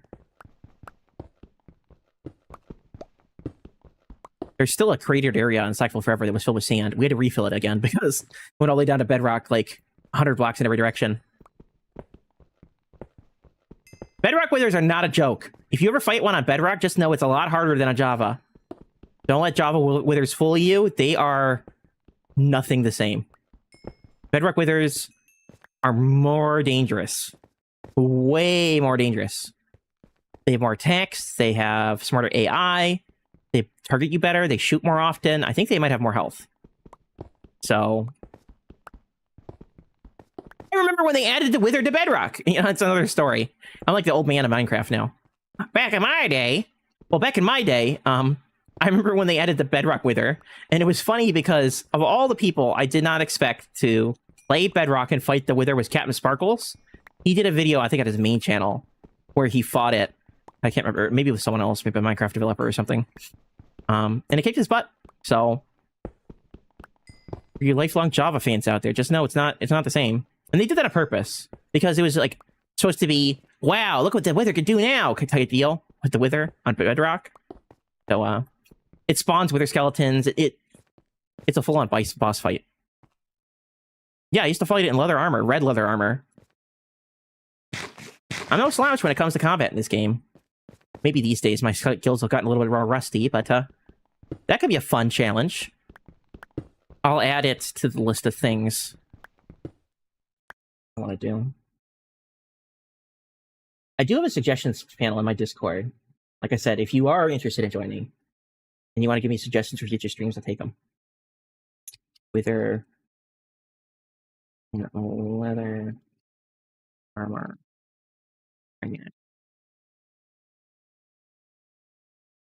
I used to do the same thing with raids. Fight it in leather armor. We had like this arena on Forever. It's like a walled-in area so that they didn't escape. Problem with raids is that they always spawn somewhere ridiculous. And instead of spending the time fighting and having fun, you're spending too much time like essentially debugging where they went wrong. Oh, they spawned underground 100 blocks away? Well, that sucks. Guess you gotta dig to them. Good luck! I think conceptually, raids are really fun. It's this nice, neat challenge. And there's a lot of things you can do to make sure that doesn't happen. Obviously, you can fill in the holes, which I think is what we have ended up doing on SlackVille Forever to solve that. But if you want to do it raw and out of the rip, good luck. Not just because it's hard. I mean, raids are really hard. I think a raid... this might be a controversial take, but I think a raid is harder than a Wither. Just because there's way more mobs and they're way faster. And they can also surprise attack you. The Wither is one dude, right? The Wither is always on screen, and you're fairly obvious. You're fairly obviously fighting one dude, so it's never going to sneak up on you, hopefully. If you're doing it wrong, it's going to sneak up on you. But if you're fighting it the right way, it's not going to sneak up on you.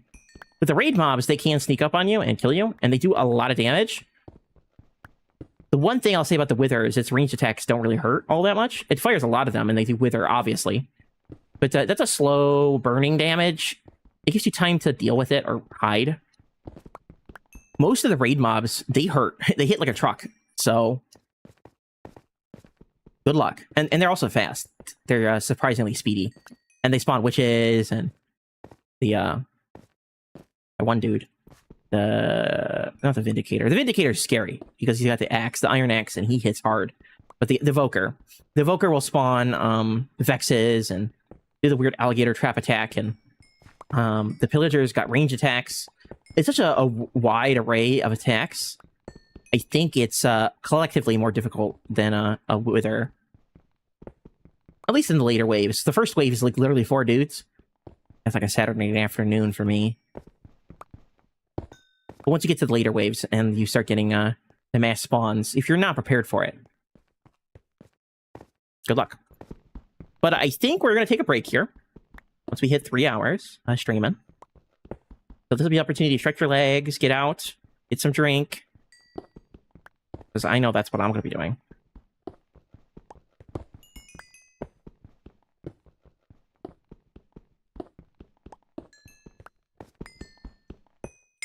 I'm going to lock myself in here.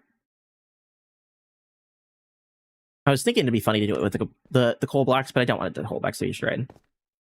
So, let's seal out my entrance. Light it up in here. And let's take that break. See you guys in a few.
Who's still alive out there?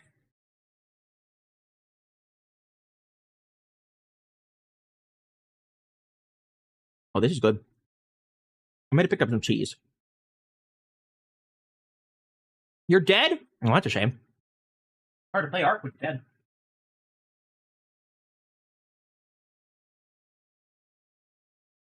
Thank you. How do I say your name, by the way? Is it Moosey?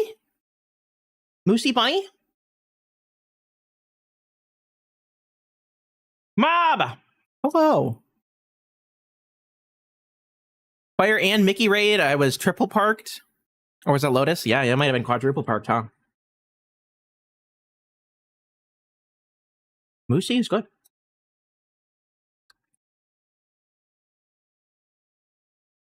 Is that a code for something? Are you like a big fan of moose? Mises? No? Mooses are pretty cool. The moose is an interesting animal. Did you know its only natural predators are sharks? And that's true. Because they swim. Moose live in places where there's constant permafrost. And permafrost is exactly what it says on the tin. It's frozen soil that's frozen all year round. So good luck eating most things. There are things that grow in areas that don't have like Siberian levels of permafrost. And even in Siberia, there are plants. But it's not a lot for a 350-pound animal. Maybe like closer to 400-pound, which is what the moose is. It's huge! Much bigger than a horse. So, what they'll do is they'll go into rivers and lakes and bays, and they'll swim, going to the bottom and eating plants off the bottom of the water. And as you may imagine, a very big land animal in the water is vulnerable to bigger fishes. So, they often get attacked by sharks and whatnot.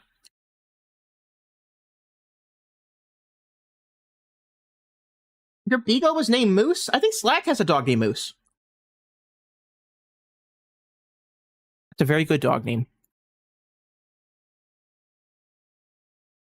My brain is a branding, so many rights, I lost count. Yeah. It's the fun that never ends. Let's jump back on the server.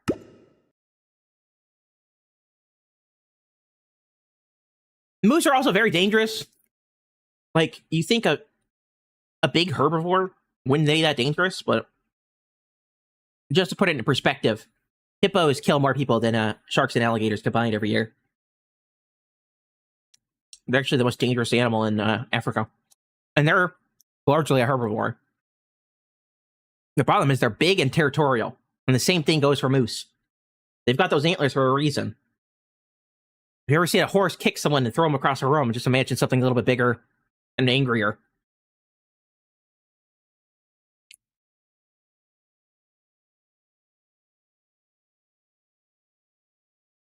Yeah, they're way bigger. I think people think most things are smaller than they are. Yeah. Like, for example, a wolf in real life is not dog-sized. They're huge. They grow like 8 feet long and like 6 to 8 feet long. And they weigh several hundred pounds more. Well, maybe like 100 pounds more than a regular dog. Maybe I'm exaggerating a little bit, you know. But wolves are huge. Like real wild wolves. Gray wolves are huge. They're big. Like, have you ever seen them next to a person while they're sitting? You know, that doing that little sitting thing where they sit while they're standing up? I'm not sure how to describe it. Cats do it too. But they sit on their butt, but with their front legs extended. So their body is vertical. If you ever see them sitting next to a person, sometimes they can be taller than people when they do that. So they're huge. They're not the cute, cuddly little dogs you might know. Interesting animals, but terrifying indeed. What are those emojis? What's that? It's a little... Is that moose? Oh, it's a moose! There we go, Slack Moose!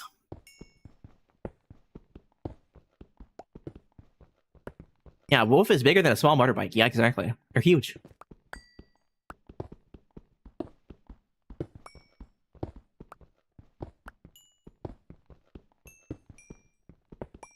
Here's a fun fact that I read in a paper, speaking of dogs and wolves. It turns out, as humans domesticate different types of animals, we breed them for different purposes. So they look different than the original. Like sheep today look nothing like, you know, their ancient ancestors. They've got massive quantities of wool for us to shear. They taste better, if I'm being honest, than wild ones. Same thing for cows. They're much more docile than, wild cows. Like, compare a bison to a cow, and you'll sort of get the idea of how wild a wild animal could be. And there's something similar going on with dogs. And it turns out animals are domesticated to get dumber. Dumber and more friendly at the same time. There might be something there where things that are more intelligent tend to be more dangerous and unpredictable. Right? Because domestic dogs are not quite as smart as wolves. But they're a lot friendlier and tamer. The only exception to that I read was, like, cats. Domestic cats aren't really as domesticated as you might believe. They're still pretty wild, which is why they can be kind of aggressive and difficult to deal with. Like, if you have a temperamental cat, you'll know. Much different than a dog, personality-wise. But even they have gotten smaller than their ancestors. And yes, their ancestors are still alive out there today. Unlike cows and sheep, which really don't have any wild ancestors still roaming the world. Domestic cats and, to an extent, dogs have their precursors still running out there. Domestic cat actually comes from a desert cat. A small desert cat that lives in, I think, the Middle East somewhere. And they still run around out there doing cat things, I guess. They look a lot like domestic cats because they really haven't changed all that much. They're just a little bit bigger than modern domestic cats. And maybe a little smarter. Maybe.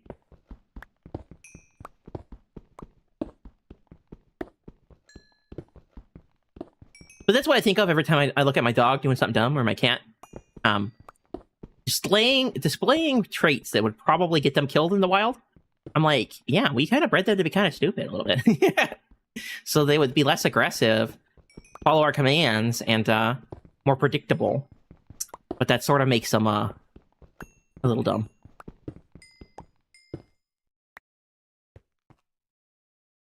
Read in a paper? Well, no, a research paper is what I'm talking about. Not like a newspaper. No, I don't read newspapers. I'm not that old. Like, a scholarly paper. What did they call them? Because they were doing a study on them. See, like, what traits are common between domesticated animals and what differs between their ancestors. They're more aggressive. They're usually bigger. And, like I said, the wild ones are usually a little smarter. There's actually a word for what happens to a lot of animals. We call it neoteny. Neoteny is when an adult takes on a lot of traits of babies. Humans have neoteny. If you ever look at a baby human, they look a lot like a big human. Big head, big hands. But they change a lot. The proportions change, yeah? Some animals don't exhibit any traits with their younger selves. Like, you could think of frogs and toads as tadpoles. Or butterflies as, caterpillars, yeah? Or flies as maggots. It's gross, yeah? But they're nothing like they were as a baby. They change quite a bit. And animals that are domesticated tend to show a lot of neoteny. That is, that they're very similar to the babies. Even more so than their wild counterparts. And it's believed it's because babies are cute. Babies of anything are cute, except I guess if it's a bug. But babies, just in general, are cute. And so when we breed animals, as part of the domestication process, we usually breed traits that are cute. So big eyes, big head, things like that.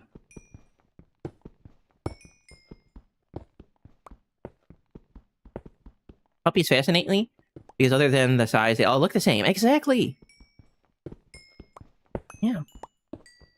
Ice the dragons go into lurk mode! Been consumed by the lurk monster. Hopefully you survive the encounter. The lurk monster is a fearsome foe, but I have my faith that you'll slay him in time.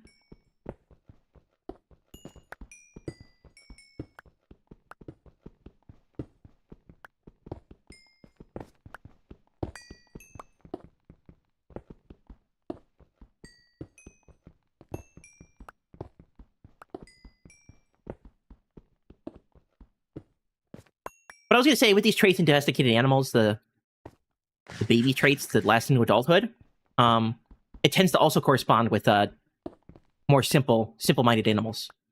A good example actually is with domestic cats. This is a fun one. In the wild, cats do not raise their tail. Ever. Well, I mean, sometimes. But it's rare.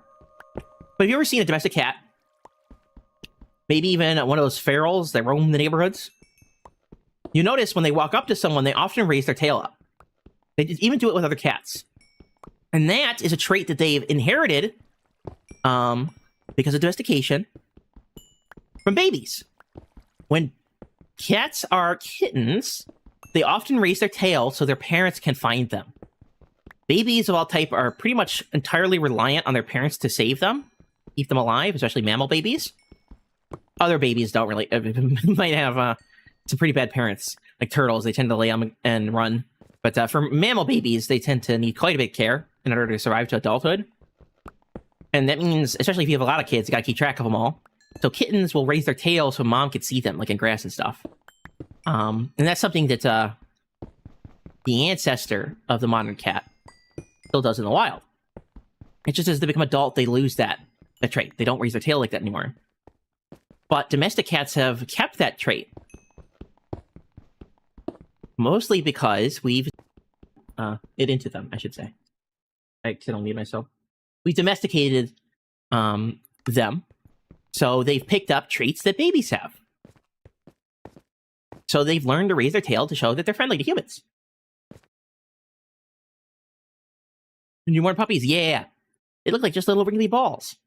Don't take that out of context. But they do.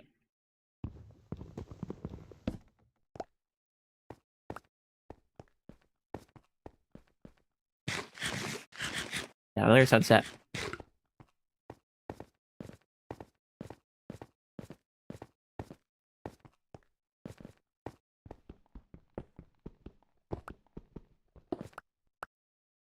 I might have to make some iron blocks too.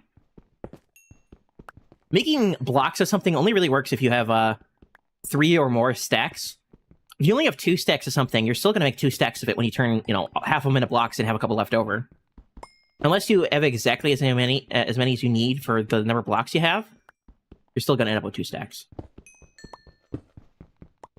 Because you'll make stacks of 9 into a block, and then anything left over, like maybe you have 3 or 4 coal left over, we'll take them in their inventory slot. So with the iron, I've got 2, well, 1 and some stack of iron. If I had 3 stacks of iron, or 2 stacks and some here, I could consolidate these 2 stacks into 1 block of iron, or 1 stack of iron blocks. And then I would have the remaining left over in another stack. So when I had coal filling out my inventory, the million billion stacks, I was able to easily convert that into like 1 or 2 inventory slots.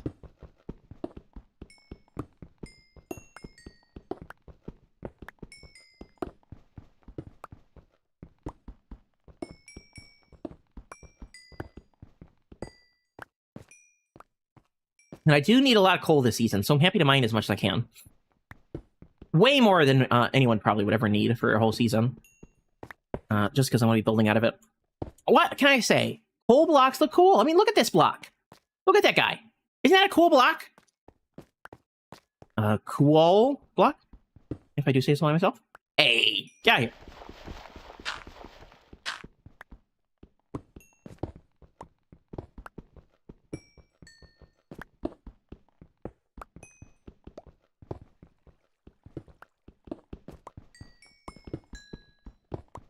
I think kittens are also super interesting.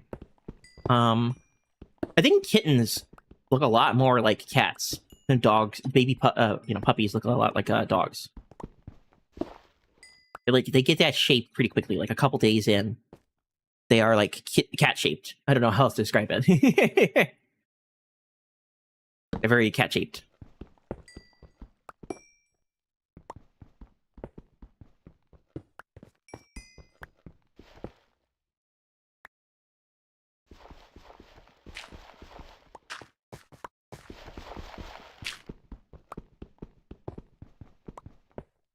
We're getting some block lag.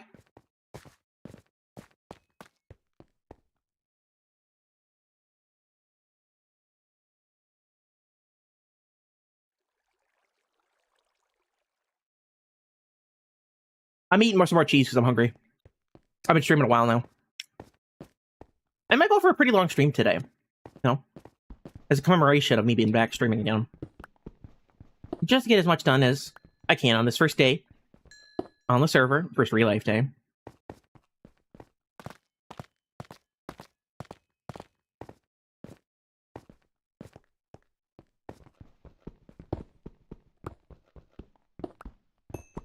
So how's everyone doing today? Are we having a good day? A day full of cheese? Slacktastic day?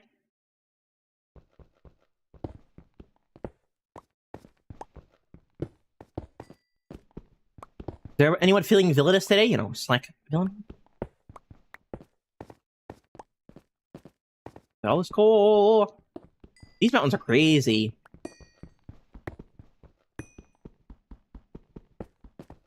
Get all these crazy spikes and all this material so high off the ground. Oh, fun fact. Did you know that coal and iron generate more the higher you go, including way above way above normal? Like up here, the reason why we're seeing so much of it is just because it generates so often up here. The biome is also special in that it generates it on the surface. Normally, coal and iron and whatnot don't want to be exposed to the air as often as they can be. Lots of ores generate specifically behind blocks. I suppose that's to encourage mining. But in biomes like this, they forgo that requirement, allow many of the ores to be exposed to the surface.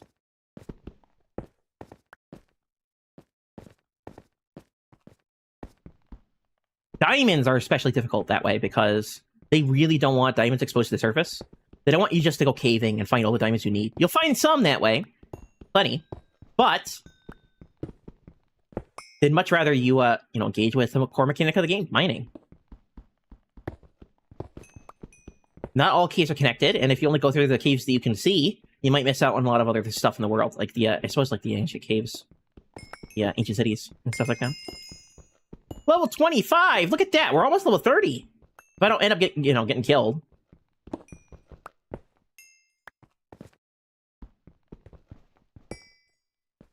We'll be level 30, and then once we have our crafting, our enchanting table.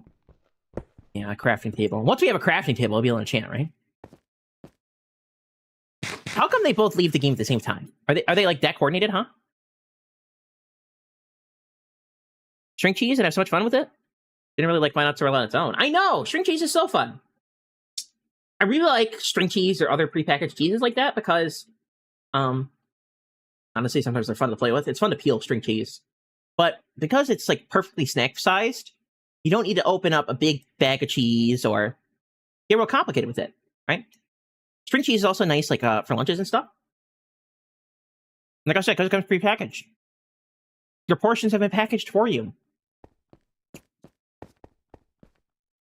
And if you get the right brand of string cheese, you're going to get low moisture mozzarella, because low moisture mozzarella lasts for longer. The companies that make it are incentivized to make it. But low moisture mozzarella tastes way different than regular mozzarella. Way different. It's basically a whole new thing. What is that? What's that black dot over there? You see that? It's basically this whole thing. If you ever go to like a pizza place and get a pizza, usually they buy low moisture mozzarella. Usually it's really only available in industrial quantities, so you can't buy it in really big quantities. But it comes in lots of different types of string cheeses. So you might actually be getting a different flavor profile that you might otherwise get with other types of mozzarella. Because I used to buy like shredded mozzarella for my pizzas, but it came out way more greasy than even I like.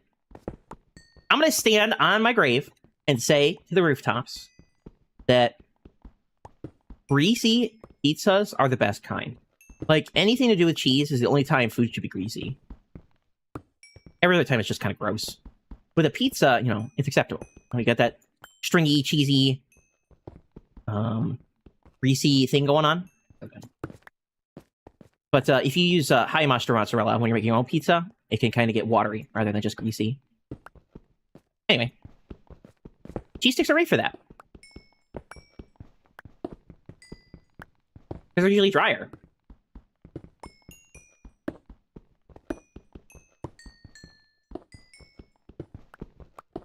And they dry them chemically as well. That sounds kind of gross, but you know, everything's made of chemicals, literally. The whole world is of chemicals. But they chemically dry it, so it's actually more dry than if you would try to dry it at home. Because you could make your own fresh mozzarella and then you know, leave it out too dry. But instead of getting like the dry that you would get from other types of low moisture mozzarella that you buy from the store, it would be like brittle rather than just dry. Brittle and maybe a bit of bitter. Because cheese is undergoing a chemical process while it sits out, and that changes the flavor profile. But if they chemically remove the water, you know, right after making it, it's not like you're aging the cheese on top of drying it out at the same time and changing the flavor profile completely. They just ended up drying it.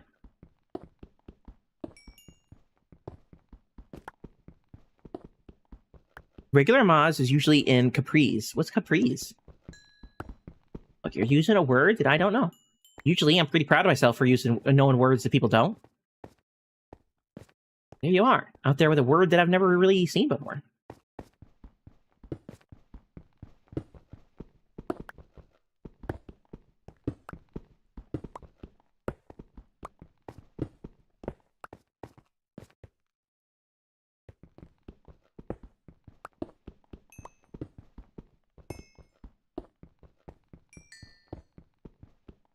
Mozzarella, sliced tomato, and fresh basil leaves. That does sound pretty good.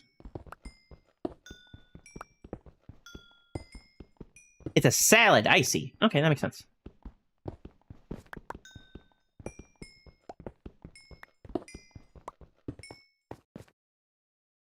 Look.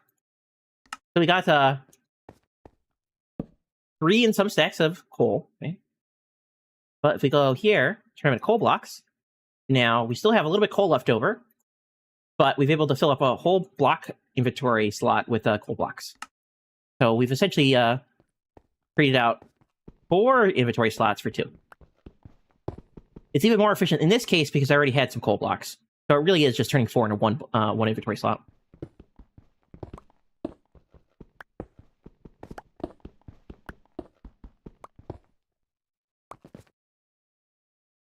And now we have the same thing going on with our iron. So we got 3 inventory slots of just iron. Right here. 3 slots. If we condense it down to a block of iron, we only have 1, because that was exactly divisible by 9. Right? So we went from 3 inventories down to 1 because we had perfect 9s. So if you do have a perfect 9, it really saves you inventory space. And now, we pick up 1 more iron. Right? Now we got 2 slots. So we turn 3 into 2. It's nice. I really like the condensing thing that they added. I think it's a lot nicer than how it used to be. They did that when they changed the ore generation, so it was a nice quality of life change for us in the inventory challenge space world. That's what it's called, but it's just those 3 things stacked. 4 round slices of moss, 4 slices of tomato, and the basil. I have a confession, guys. I know. You're not going to look at me the same ever again. Especially considering how red my skin is. Let's switch back to regular Fearless, just so this can hit as hard as it can. There we go. This is regular, everyday Fearless. I have a confession. You gotta keep this secret, okay, guys? This is a big deal. Me and my 50 friends here gotta keep quiet. But I'm a tomato hater. I hate tomatoes. They're not my thing. They're too acidic. They're too weirdly juicy. I do not like tomatoes. I don't like tomato sauce. I don't like ketchup. I don't like tomatoes. My mom loves tomatoes. I can't stand them. I am a certified tomato hater. Don't tell my pet tomato that. He's a pet, so he's different. But I won't eat him. What's everyone's favorite cheese? Mine is Munster. American Munster. I told a little story earlier, but when I was a really little kid, my mother used to take me to the store and put me up on the that high chair in the grocery cart. We'd always go to the deli to get fresh cheeses and meats and whatever. And the deli person was really friendly. They were a really nice person. And they used to give out free samples of cheese. And one day they're like, hey, you want to try some mozzarella? Because they're sitting there cutting it up into slices to package it. And I was like, okay. She bent over and she asked me, hey, little Fearless, want to try some of this? You know, you're a baby, so you really don't know. I was like, oh yeah, sure, whatever.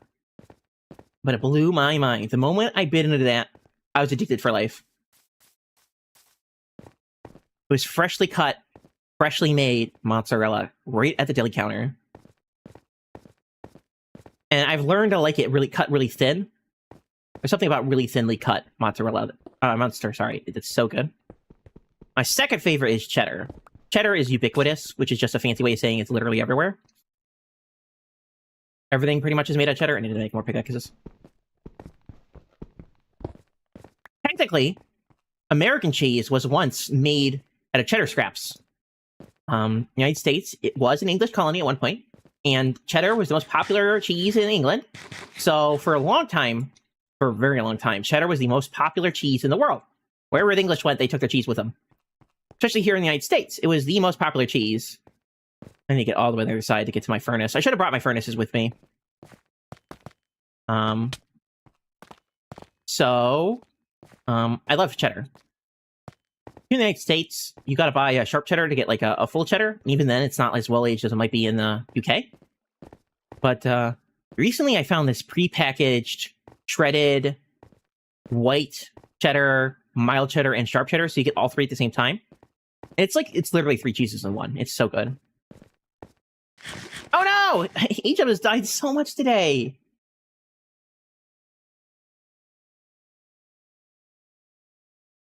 Smoked oak infused cheddar cheese. Yeah, I'm telling you, cheddar, it's hard to beat cheddar. It really is. Cheddar is just, like, it's the perfect cheese. Other than Munster, which is the best, perfect, most greatest cheese ever. Other than Munster, cheddar is really good. But to continue my story, back in the early 1900s, which is the 20th century, and I'm not being sarcastic, I mean like 1900, 1910, and 1920 type times, over 100 years ago, cheddar was the most produced cheese in the United States. And as you produce any cheese or any food, lots of it, oh, this mountain's way bigger than I thought. Lots of it goes to waste. Lots of it is scrappings, trimmings that people don't usually want. That's actually how baby carrots come to be. Fun fact, baby carrots are not really baby carrots. They're regular carrots. They're too ugly to sell at a store. The truth is, people are not going to buy certain types of food. Unless people have become starving, there is incentive to make food pretty. Oranges are spray painted orange. That's not a joke. Apples are spray painted with a wax. Most fruit are a sealant wax to keep them fresh.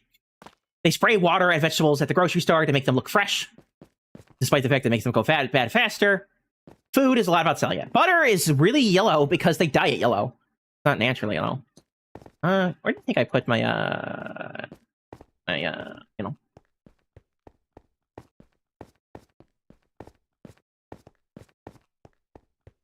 furnace? Butter and margarine are dyed yellow to make them yellow. Or more yellow. Anyway, similar things happen with cheese. There's lots of cheese that's technically still edible, but people aren't going to want it because it's cheese trimmings, essentially. It's the stuff that it gets wasted when you make pretty cheese. So it got thrown out. It was food waste. But there was this, shall we call him an aspiring entrepreneur, a businessman, if you will, who had an idea. What if I took these cheese trimmings and I made something that people would eat? Yeah? So he went up to all these cheddar manufacturers and said, hey, you're just going to throw this out anyway. Give me your cheese that you're going to throw out. And they're like, okay. They started giving them the cheese because they're going to throw it out. There's literally no purpose in them keeping it. And he had devised a devious way, after many trials and tribulations and almost going bankrupt several times, to turn cheddar into a liquid. And behold, nacho cheese was born. nacho cheese started out as cheddar droppings or cheddar cuttings turned into something usable.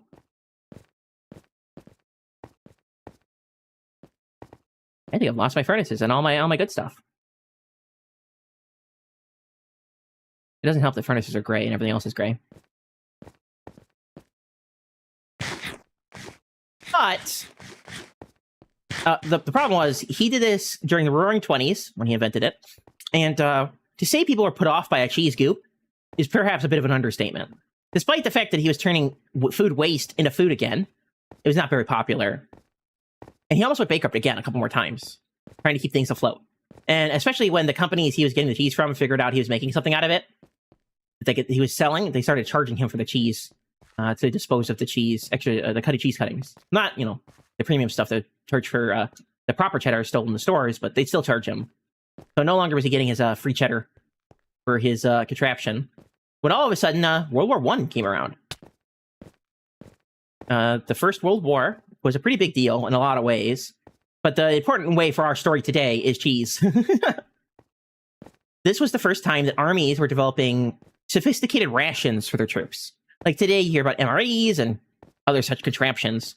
For most of human history, that did not exist. Yes, there was food. Yes, it was sometimes standardized what food the troops would get, but nothing like today where everything's prepackaged and sent along with the soldiers. It was World War I where the Industrial Revolution met warfare, where these things became super popular for almost all nations, where they started developing more regular, more standardized, more consistent sources of food for their soldiers. And it's because of food rationing. Food rationing meant that all the things they would want normally weren't available, so they had to create their own supply lines or take advantage of existing ones to prepackage food and send it over the pond, yeah? And when the United States entered the war, they needed their own rations. They didn't want to rely on the French, who had been starving for 4 years, for their food. So they looked to industrial bases here in the United States to develop these. And our boy here, the inventor nacho cheese, before he called it nacho cheese, saw green in his eyes and offered his nacho cheese product, his cheese goop, I forget what they called it back then, to the government. I think they called it, they didn't call it American cheese yet. That's coming. But it was, something like that. It's patriotic to eat this cheese. So, cheese goop was pre-packaged in the tin rations supplied to American soldiers. What ended up happening is the soldiers actually grew to like it. I've never been a soldier, but I've spoken to a bunch, and they will tell you that even though rations tend to suck in a lot of ways, the nice rations are well thought over. And even though they tend to be, shall we say, an acquired taste, people can look back on them fondly. And that's exactly what happened with this American cheese. The soldiers came back home and they had a taste for it. So his business started to boom like crazy. But during the war, he was looking for ways to make solid cheese. The cheese goop was nice, but it's a liquid and it goes bad. He wanted solid cheese. So during the war, he was working on developing what we now know today as American cheese, the solid American cheese food product. As a reconstituted cheese product, actually. So he started mixing different chemicals, doing different additives. I think it was like a citric acid or something that he put in the cheese. And he was surprised it didn't give it like an acidic flavor. It just solidified the cheese. And that's when the liquid cheese we know is nacho cheese, the stuff you put on nachos and other things like that, and American cheese separated. That's two different products. They kept the liquid stuff because it was cheaper and easier to make, but they started making form molding American cheese, perfect for sandwiches and all sorts of stuff. And the rest is history. And the story of how it became called American cheese is because of the French. The French, as you may imagine, are fairly protective of their cheese. And when they started seeing these Americans eating the cheese goo, they jokingly and derivatively called it American cheese. The name stuck. It's American cheese, yeah? And so when the GIs came back home, they were like, give me some American cheese. So it became a household product. It started being put in Kraft mac and cheese. This is around the time when Kraft mac and cheese was first invented. I think it's the oldest type of mac and cheese. This quick and easy stuff. Using like the same stuff. And the formula began to change. They stopped using less and less cheddar because cheddar is the most expensive ingredient, as you may imagine, real cheese is. And today it's shall we say, divorced from the cheese of yore. And that's why it doesn't have like a strong cheddar flavor anymore. But if you would have had it back then, it would have tasted a lot like cheddar. That quickly became the most common cheese product in the United States.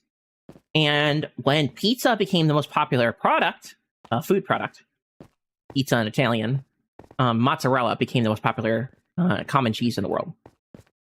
So cheddar is still up there in the most produced cheese in the world. But since it's not used as a main ingredient in American cheese or nacho cheese or spray cheese or whatever so you want to call it, you just don't need as much as you did back in the day. And because there are more cheeses being consumed, like mozzarella, it sort of outpaces good old cheddar in production. But there you go. If you ever wondered the story of how American cheese came to be, there it is. I missed some messages while I was telling my story. Let me see what happened.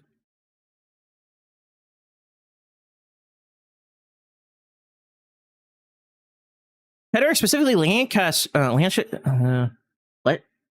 Lancaster? No. Is that Lancaster? No, it's not Lancaster. Leicestershire? I'm sorry. English words, not my specialty.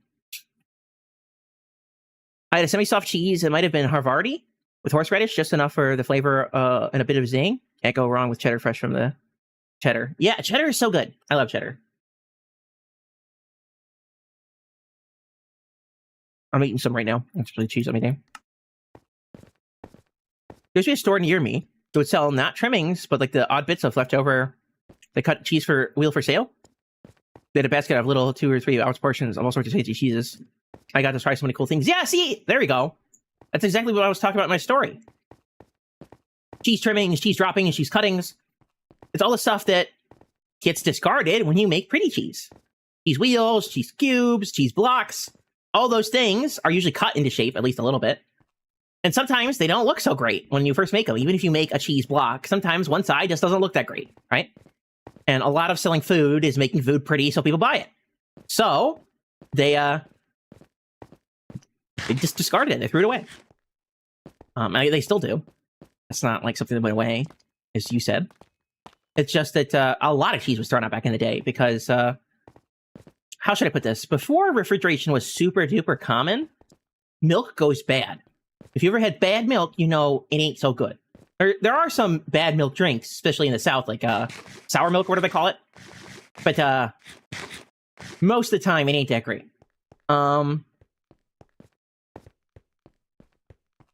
But if you turn milk into cheese, it lasts a really long time. The cheese can last months, as long as you take care of it. So, in the 1800s and the early 20th century, before refrigeration was super duper common everywhere, cheese was the way to store protein. That's actually why they wanted it for the army in World War I.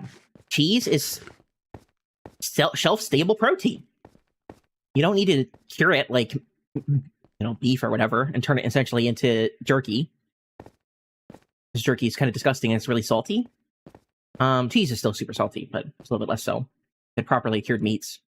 Oh my gosh, lag! I don't want it to fall off the edge.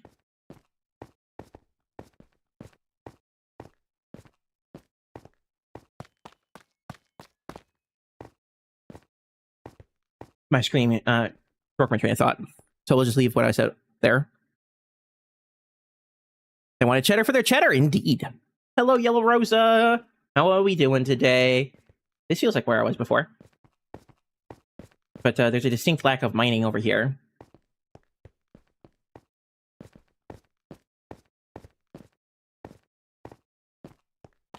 I feel like I've been around this whole place twice. And I still cannot find where I left my furnaces.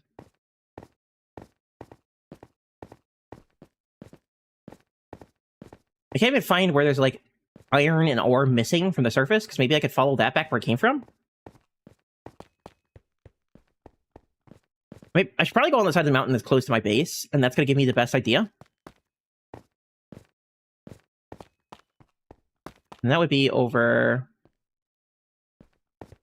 It would be on this side.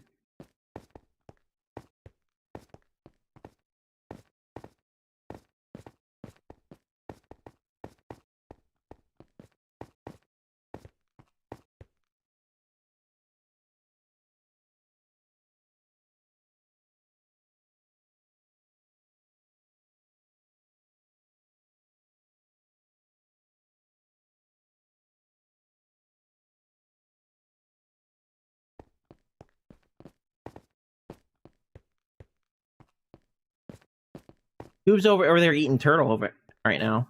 How could you, Goob? How could you, Goob?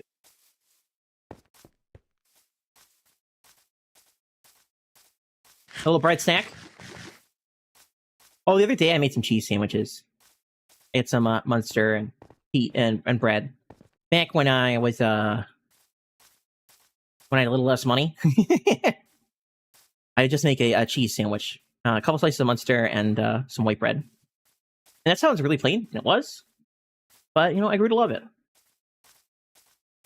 The foods you grow up with tend to stick with you.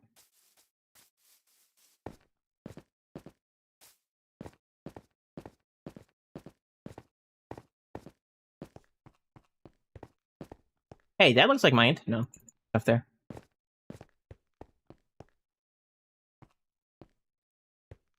I wonder if that is the village I came from. Any villages, Fearless? I did save a village next to my my mountain. If you want to start playing some villagers, I know that's sort of your thing. I can work on that in a bit. I'm on my way out there.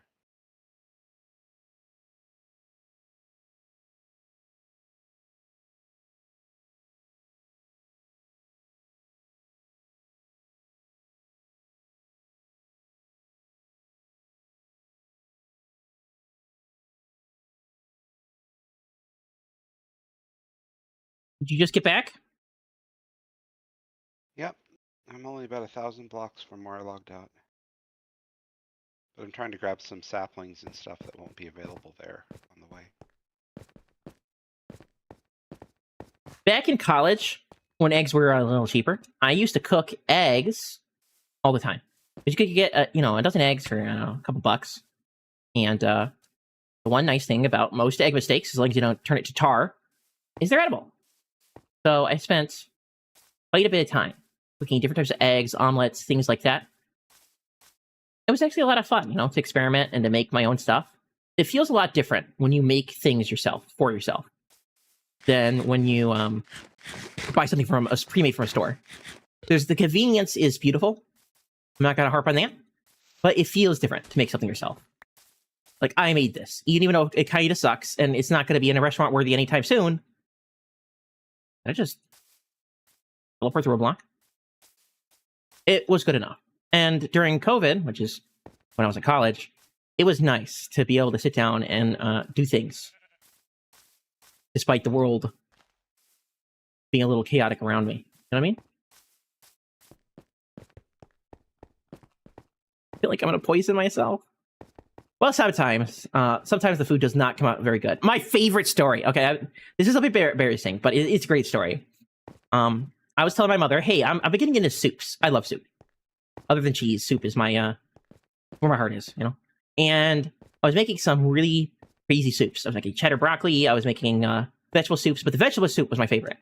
It felt healthy. I felt hearty, And especially when everyone's sick, everyone will appreciate a little bit of soup. So I was making all these vegetable soups and come up with my own recipes. And I was talking to my mom over the phone. I'm like, I've come up with this amazing soup. And she's like, oh, I got to try it because she makes soup too. She's the cook. She's the cook of our household. So I was like, I'll come home and I'll make it for you. So I came home and I'm sitting there making it, and she's sitting there helping me. And we're like theorizing on what stuff to put in because we're essentially coming up with our own recipe at this point. And my mother had preemptively bought a bunch of vegetables for us. So she bought some kale and things like that. But she had bought it like right when we spoke, and I didn't come back home for a while. And the kale was looking a little off, shall we say. And I'm like, do we really want to put that in the soup? And she's like, no, it's fine. It's fine. I'm like, I don't know if I want to put it in a soup. Let me think about it. So I walk away and I come back and she's already put it in the soup. Mom's got a mom. And I had tasted the soup. If you're going to be a chef, you got to taste your food a little bit, even while you're cooking. So I tasted the soup, and it was one of the best soups I ever made. It was so good. So good. But as soon as she put the kale in there, the water turned black like it's a witch's broth. It started to bubble black bubbles like it was a tar pit. And I'm like, I started laughing because it looked so horrible immediately as soon as she put the kale in. And it started to stink really bad. And she's like, oh, it's fine. It's fine. Why don't you make a bowl and taste it? And I'm like, okay, if you insist. So I put it in the bowl and it comes out all sloppy and gooey, and you could only imagine what it looks like. It looks like one of those, if you've ever seen where the Resident Evil video games, like a horror movie, where they show a bunch of rotten food, that's what it looked like. So I take a good big whiff. And my stomach tells me no. I start to gag. I didn't even take a drink of it, okay? I started to gag. And our dog comes over. This dog has since passed away. But he was a fairly old dude, and he was always obsessed with what we're cooking. He's a dog, of course. So my mother grabs the bowl and feeds it to the dog. And I'm like, don't feed it to the dog. Don't feed it to the dog. The dog walks over. He doesn't eat it. He walks over it, takes a big sniff, and then he starts sneezing and coughing. And then he rolls over and puts his legs up in the air and sits like that for 20 minutes. It was so bad, the dog decided to play dead to avoid tasting it. That's how bad it was. Our dog would eat literally anything. And this is not a joke. This is not me being sarcastic or telling a funny here. He literally rolled over on the carpet, made a big loud sighing noise, stuck out his tongue, and put 4 legs up in the air. Like he's dead in a cartoon. And he sat there for like 20 minutes.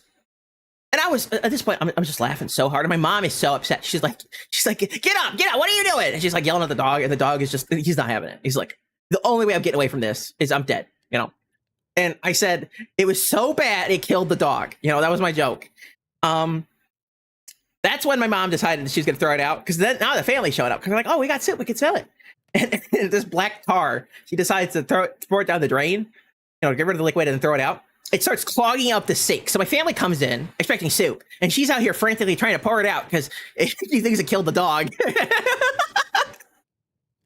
And it's just bubbling up and boiling in the sink because it's still hot. You know, we just cooked it, and it won't go down the liquid won't go down the sink because it's all thick and sludgy. It was so funny. My mom was not happy because it turned the pot black. It was like one of those beautiful stainless steel pots. The pot is still black, by the way. It's still black when we cook the sludge in it. And the dog's just sitting there, and he turns his head and looks to see if everyone's is trying to still feed it to him, and then he's just back out again. It was so unbelievably funny. I should have took a picture, but I was too busy laughing. I said that earlier. I always forget to take pictures of stuff. But it was so funny. Like, I cannot describe how absolutely gut-wrenchingly funny it was watching this dog pretend to be dead because the soup was so bad. Even he, who would eat literally anything, decided he was risking his life with that bowl.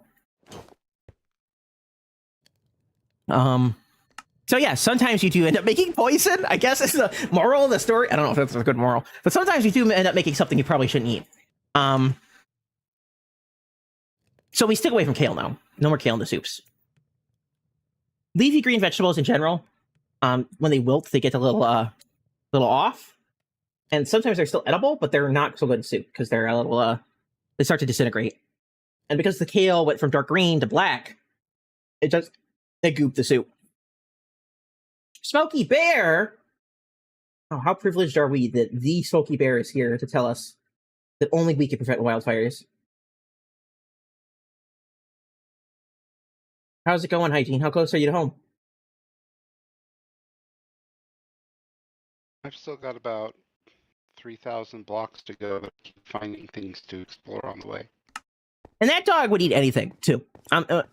Some dogs are really garbage machines, and he was an English lab, and labs are famous for eating anything. And one time with that dog, I was home alone, you know, when I was younger and still in high school. And my family was like, oh, we're going to go out shopping. And then, you know, my brothers went out to do their thing. And I was just home alone because I'm a bit of a homebody in general. And I'm like, okay, I'll just watch the dog, whatever.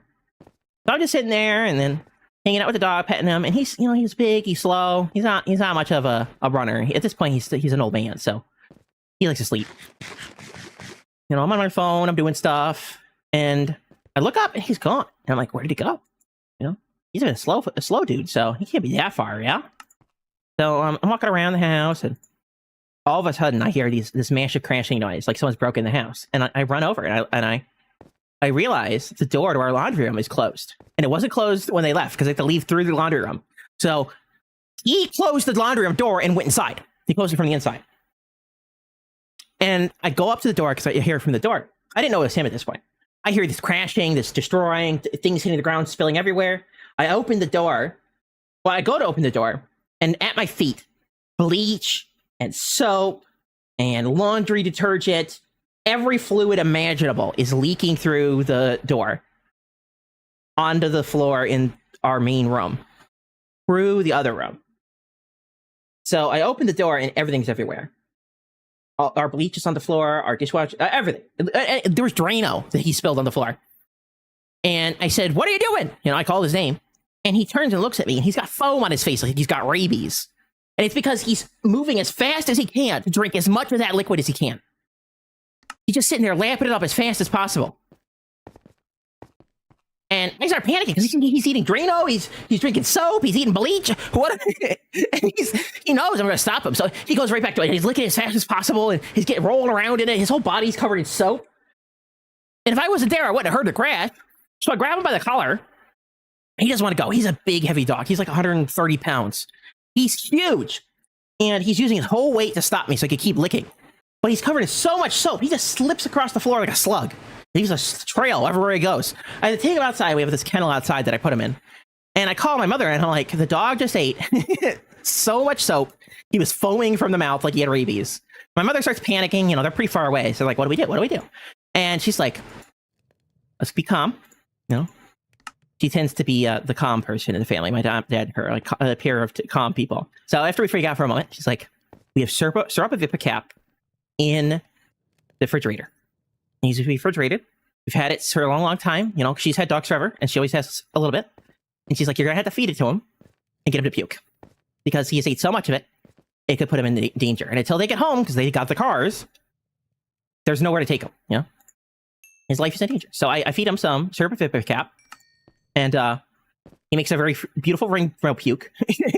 I take him out of the kennel before I make a puke, so then he doesn't eat it up again. Because then, of course, with any dog, you know, they're immediately going to eat their puke again. So he bends over to eat it. I grab him again. He's still so soapy that I drag him like a slug trail back into the kennel. At least he's not, you know, at least hopefully he got it out of his system. You know, he lived for another like 7 years, so he must have been fine to some point. But I was freaking out, you know, because he literally knocked every type of soap you could ever imagine down on the floor. He had to jump on top of the washing machine and into the up high cabinets to knock all that down. That wasn't stuff on the floor. He went into the washroom, jumped on top of the things, and like I said, he's a big dog, and he's an old man at this point. And he knocked all that down to the floor. Now, you were saying how domesticating dogs make them stupider. Every time I looked at that dog, that's what I thought of. My family hated me because I was not mean to him, obviously. He's a good dog. We took care of him. But, you know, in that teasing kind of way, you're mean to someone who you know is not that bright. I was like that with that dog constantly. There was not a full light bulb in his head at any point in his life. At no point in his life would he called the sharpest tool in the shed. And my family was very upset when I would say that, but it was true. He was not he's not the brightest. I loved him. He was cute. He was a good dog. Very loyal. Very well behaved as an old man. But yeah. Remember I said that every time you look at a dog doing something stupid, yeah, you could just think about it now. I was with me with that dog every day. One of my favorite stories with that dog, other than him poisoning himself, maybe a more lighthearted story, was that one time we had a cat who's also since passed away. She, on the other hand, was a bit of a genius. She knew how to open doors. She could take lids off of her cat food because she stored it in big barrels. One time she surgically cut her bag of cat food open and it was in the cat food. She was one smart cookie, okay? She could even understand a lot of language. Most cats are smart, but they don't care what you have to say. She knew anything you could say. She understood it. Like, you'd be talking about something unrelated, and you'd be talking about food or something like that, and she'd be coming in and she'd just sit there and watch you, because she knew what you're talking about. Like, if you're talking about food or cat food, she was there. She was also kind of weird because she liked broccoli. I used to eat cheddar broccoli, and she would sit there waiting for me to eat it. Anyway, the dichotomy between the very smart cat and the not-so-smart dog was really funny because the dog would obviously chase the cat, you know? Chase him and play with him. But she didn't like him. She was not a big fan of the dog. So she would hide. But she figured out she didn't have to try very hard to hide.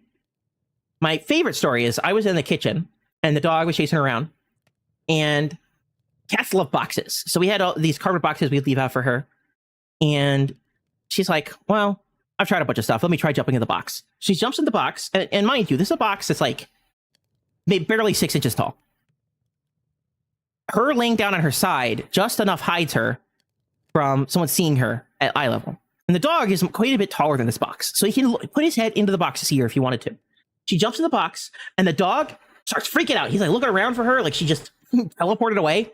He goes up to the box and smells the corner of the box and walks around the box. He never once puts his head in the box, and she's just laying there, like expecting him to find her, you know? Because I found her. I could see what was happening.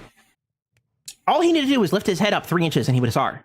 Nope. He spent the next 20 minutes looking around the house for her, smelling the ground, tracking her like he's a bloodhound. He never figured out she was in the box. It was so funny because you could see the confusion on his face as she seemed to teleport into thin air when she jumped up and into the box. Because she jumped really high and then like dove into the box. She dove so high, she actually shook the box and drove it across the floor. So, you know, all he needed to do was look up. All he needed to do was look up. He was such a good dog. And I love that cat.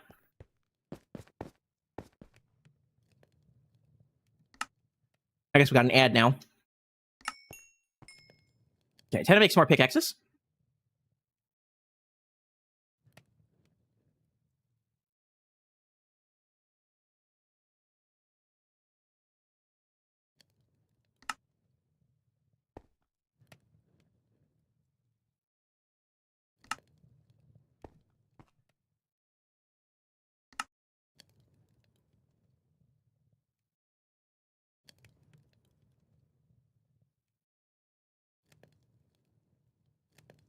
My inventory's getting full again. Let me drop off some things that I don't need. We live in an acacia biome, so I do not need a cha-cha sapling. I will keep the flint because I want to make arrows. I'll keep the leather because it's going to be hard to get. I probably don't need one single acacia plank. I accidentally made another hat. I thought I was missing a hat, and then I made another one. I always drop my hats. All the time. Let's try to remember where this is. This is the closest point to our base, so... And it's this little crevice. That was where I missed it. I'll mark it like this. Hi, Gene. Are you still there? I'm like busy. I was going to ask him where he feels like living today.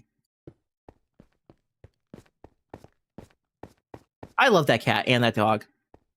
That cat was really close to me. She was essentially my cat. And it was really hard when she passed away. She had cancer, and it sucked. Are you there, Hygiene? I am, but you went kind of robotic on the call, so I left and was just watching the stream for a bit. Oh, that makes sense. I hope my stream quality didn't suffer. I don't say anything went wrong with the network, though. It might have just been your Xbox. Which happens. I was going to say, when you get over here, you have a place you want to stay? A home away from home? I don't know. Or a final home? I don't know. I keep finding portals, ruined portals on the way. I know. They're everywhere. My fourth one. How much gold do you got? 2 blocks and 17 raw. I got 4 blocks of gold on my way here. I'm about to get a third.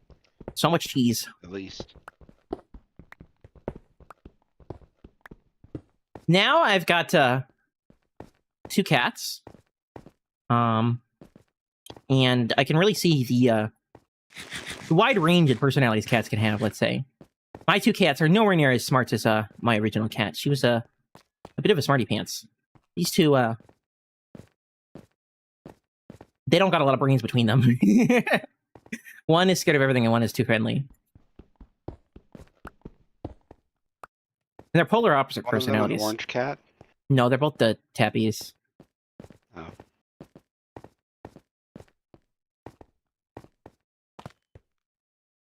They're sisters, actually.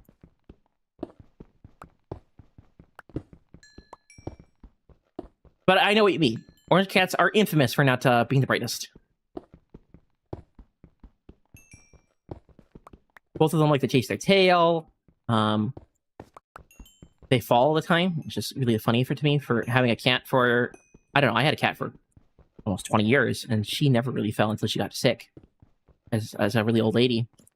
These ones fall all the time. They're just not as coordinated as she was.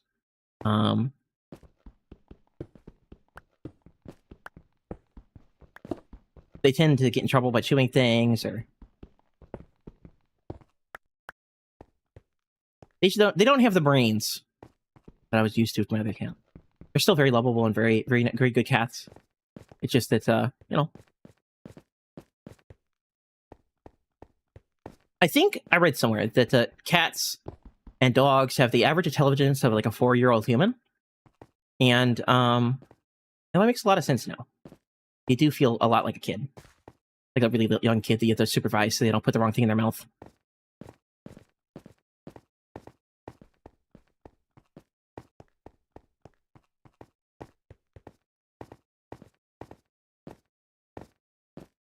Yeah, there's a village at the foot of my mountain. I locked up some villagers there. There's also a village near the mountain I'm next to, and there's another village on the way, probably. If you're going relatively straight from spawn, there is a village along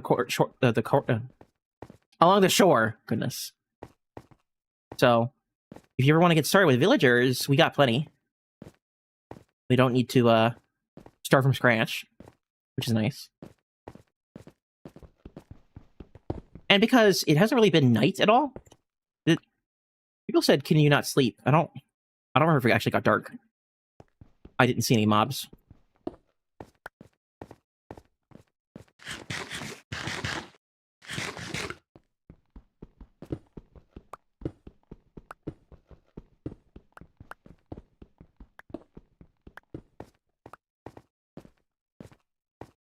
I think I'll finish up here shortly. Still so much iron here, but I think I have enough for now. When we go to make a beacon base, this is probably a good start with all the sheer amount of iron here. But if you ever get an iron farm started, mining iron the old-fashioned way would be counterproductive, probably. But it's always good to start with a good stockpile.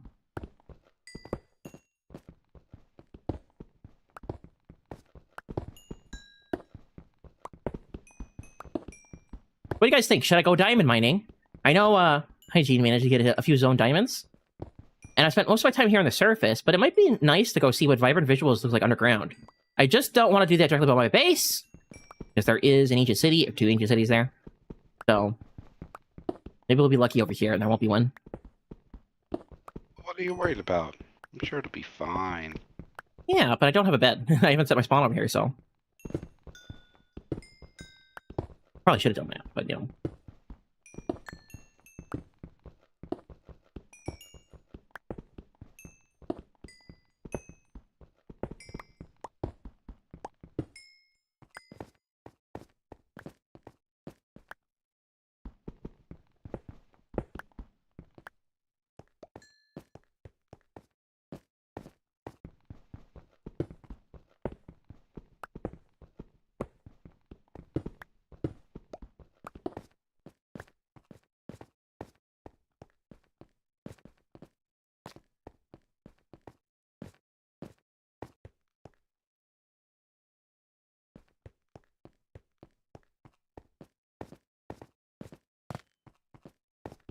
Let's buy a little bit more stone. More stone is never a bad thing. And then we can make probably a little manual furnace array for cooking whatever we want to. We also have quite a bit of coal now. See, look at that. I told you, my hat falls off all the time. I should leave that there. Never mind, I guess I'm taking it with me. My inventory is full. How did I pick it up again?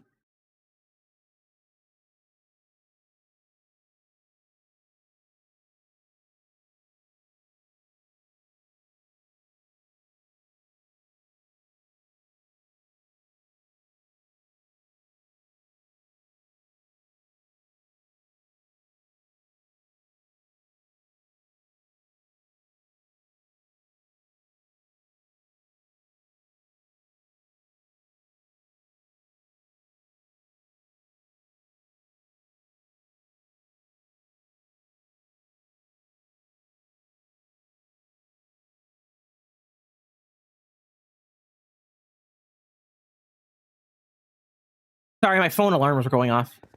But anyway, I had to turn them off. So, I think we have a good stockpile of basic materials. I want to go back home and check out our... Right the wrong way. Our sugarcane was cultivating just a little bit. Back in our temporary accommodations. We should be able to turn that into more sugarcane. And then plant more. Grow more, plant more. A couple more times. And we'll be well on our way to making an enchantment table. We could also steal books from libraries, but I've not spotted a library yet in a village. So, I mean, we could clear out my inventory and go check out... What happened again? Go check out the other village on the other side of this mountain. I don't know if that's too close to in with claim, but... There's also one that's not far from my outpost. Oh, yeah? That is a Plains village that is probably more likely to have a have a librarian. Okay. All right. Got some mangrove, whatever they are. Yeah, the propagules. Yeah, that. Papa John's, got it. Yeah, the Papa Johns.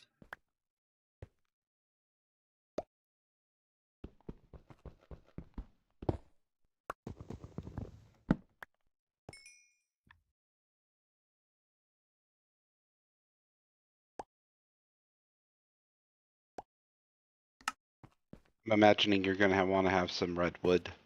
Yes.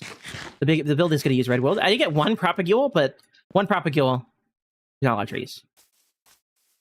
There's one No, tree. but all you need is one leaf block, and you can bone meal that to get more propagules. Yes, yes, yes. I don't think there's any easy access to bone meal where we are. So, oh.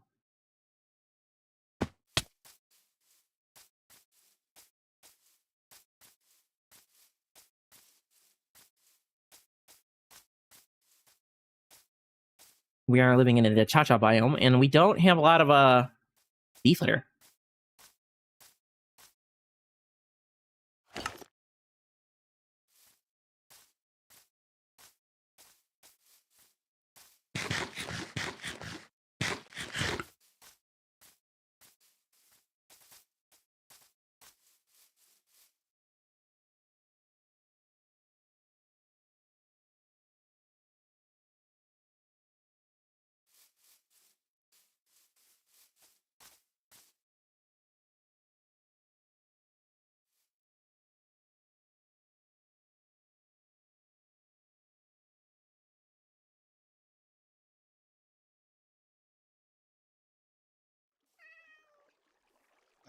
Oh no.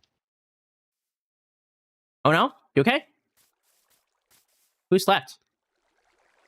Aaron.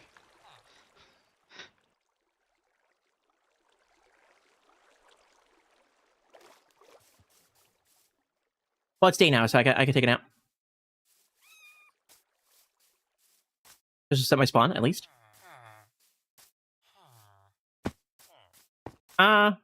I guess that saved me from fall damage because I teleported back up the cliff.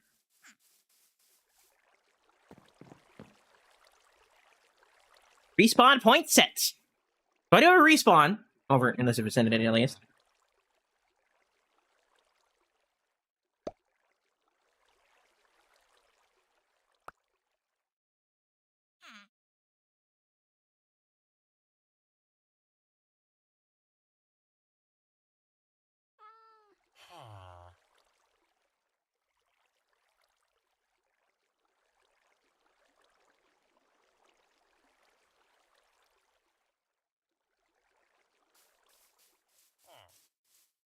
Yeah. If you look at my screen, I don't know if you're still watching my stream, or I just give you the coordinates.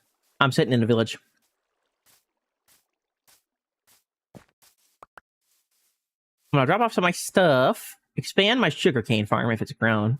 I've not been close enough probably for it to grow. But then again, it's on Sim 6.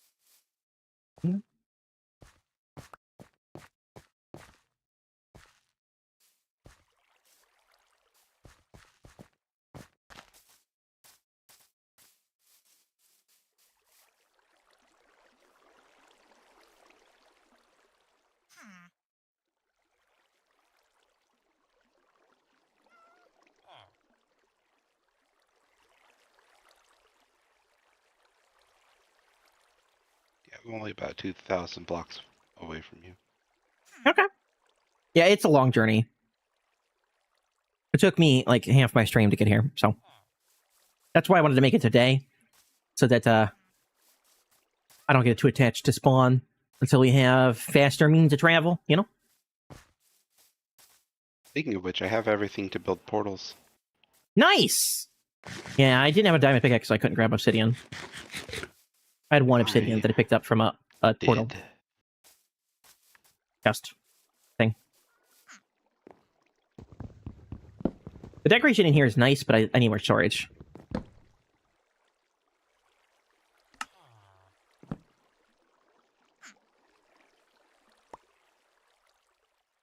No, I don't want to do that. Right now.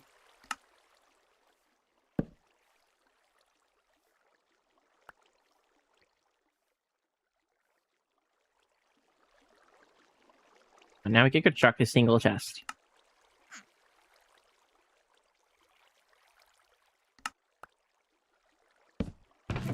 Am I correct in assuming that you don't want to mine on your actual base base? Yeah, I will get rid of the coal and iron eventually, but I don't want to disfigure the mountain. And beneath the mountain is ancient cities, and I know you don't have too much of a problem with ancient city, but I don't want to save it for a stream to do like a ancient city raid. So No worries. um, There's a couple more out there if I want to get adventurous. so I was just thinking that I might mine under the other mountain, the one I was just at, the neighboring mountain that was just tearing apart anyway. Or maybe like around here somewhere. I just don't know. I'm probably gonna run it deep dark because it's all over here, but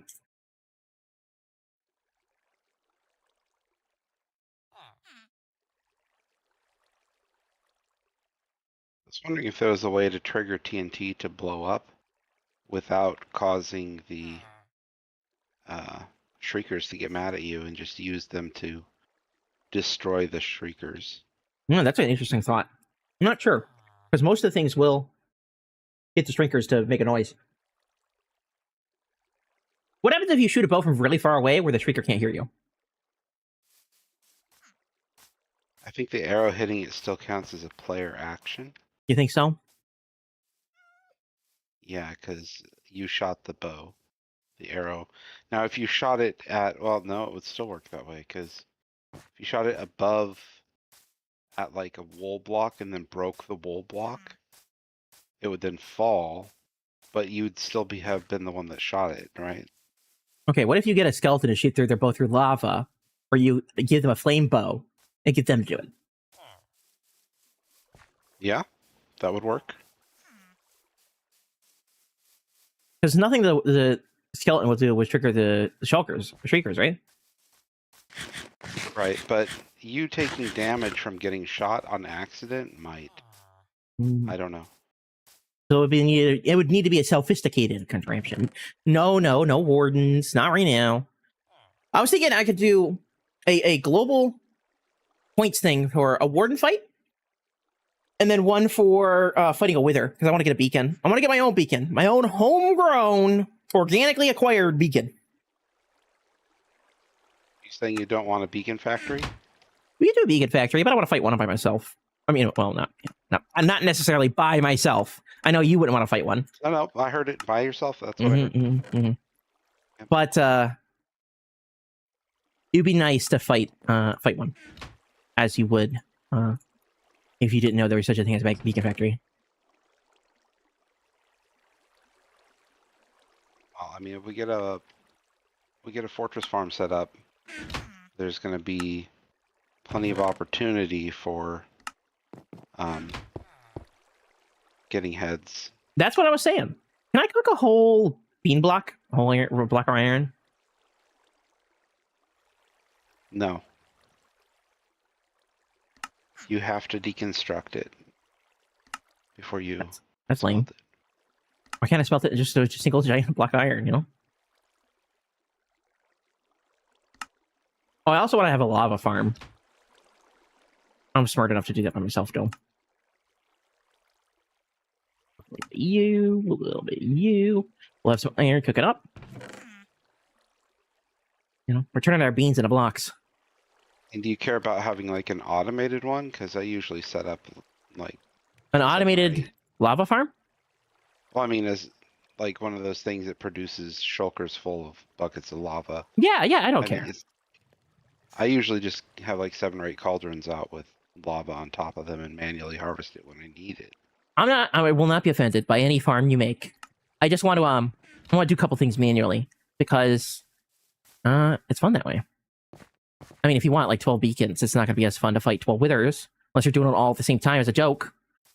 But manual fighting is it's how I used to get wither and beacons on SlackVille Forever, the original SlackVille server that I've been playing on for I don't know, better part of like 6 or 7 years now.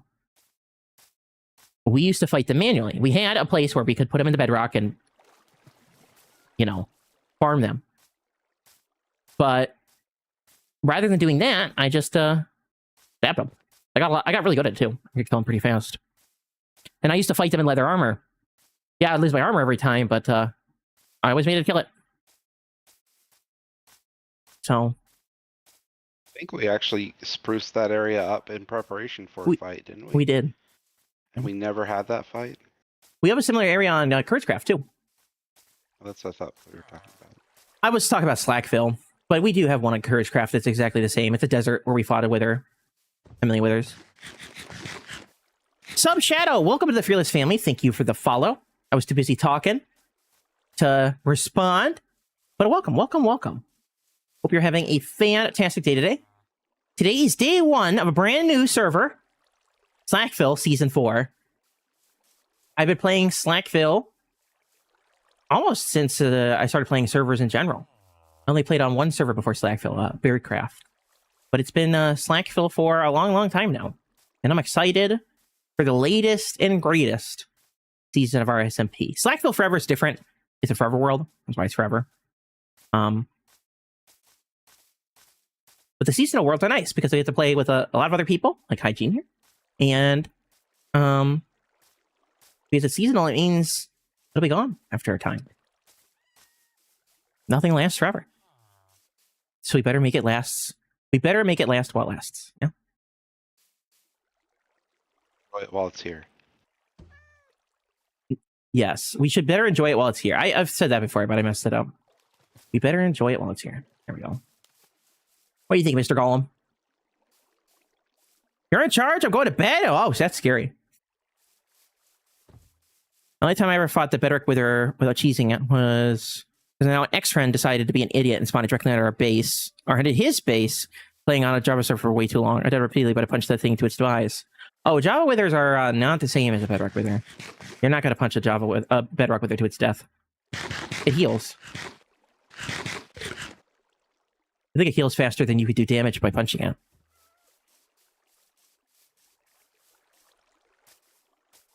But I have fought it naked, mostly because it destroyed my armor. I fought it with iron armor, with leather armor, with stone tools. If you do that, though, you're going to want a lot of tools. Or breaking or something. And yes, I have put on breaking on stone sword specifically to fight the wither before. And cheese. The last time I fought it was leather armor with only protection 3. All of them had breaking 3, so they last as long as possible. And I had a bunch of stone swords with enchanted gold swords within enchanted with a breaking 3. I would just keep hitting it with swords, and when the sword broke, I switched to a new one.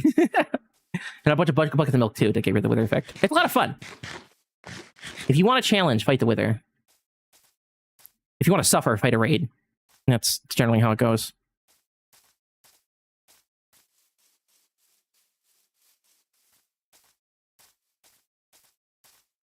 Are you Rocky Balboa now? Is that what you're saying, Aaron?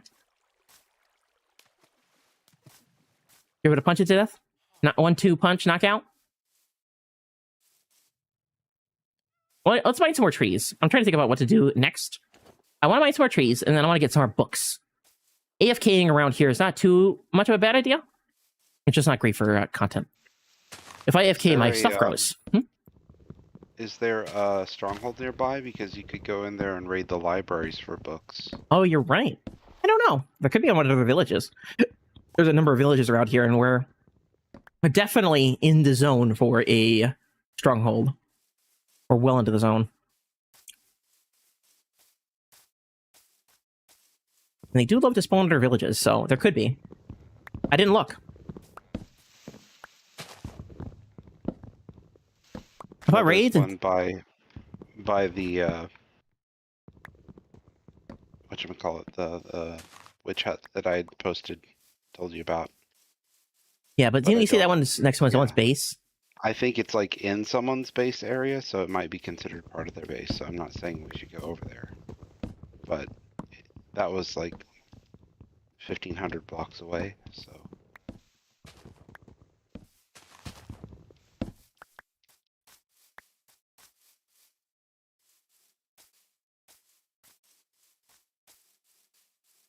Yeah, they're roughly every 1,000 blocks, a stronghold. So if you said it's 1,500 blocks, there's still a good bet that there is one around here.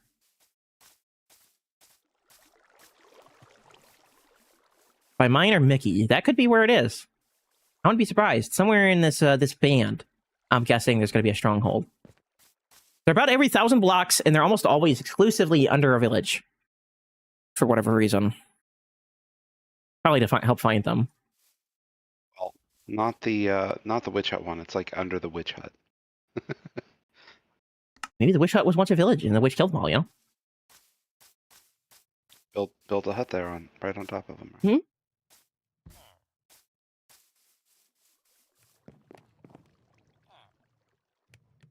It looks like it's 4,300 by 88 or 880. So that's the other one.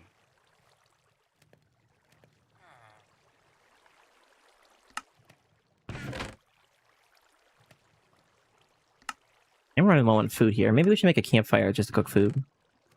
The old natural way. Or I can make another furnace.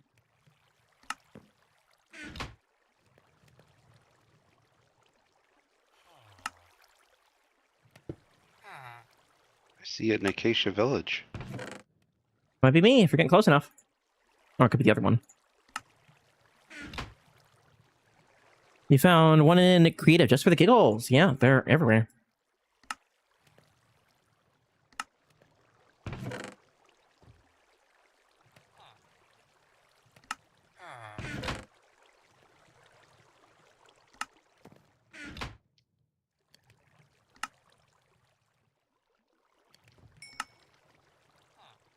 I see your name tag.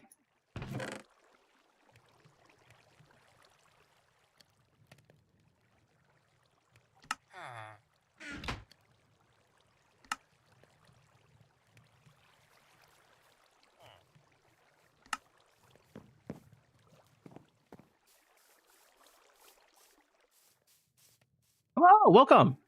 Welcome to my humble abode. I'll give you the house tour. Right? Here's my bed. It's the wrong color.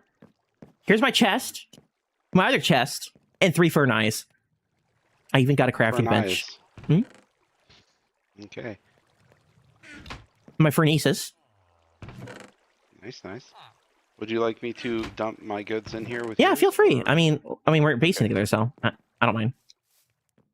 I just don't have a lot of storage space. If we need more, we got space though. We can make our chests.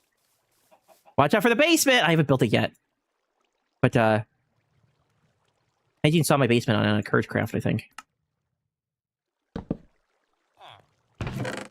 I'll put it in a couple chests. I got the wood I've for heard it. stories about the one on the SlackVille Forever world. So Yeah. I need to build one in the SCP world. You know, it's just a shame that I haven't got a chance.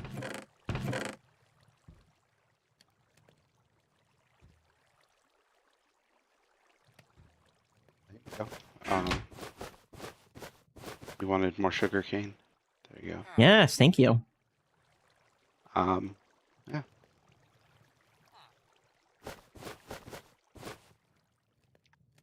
Picked up some workstations. Oh yeah. Oh, good idea. Did you pick up any lecterns? I sort of forgot I did about that. not see any. All I got Yeah. was Acacia Village. I'll keep this. I'll put these away.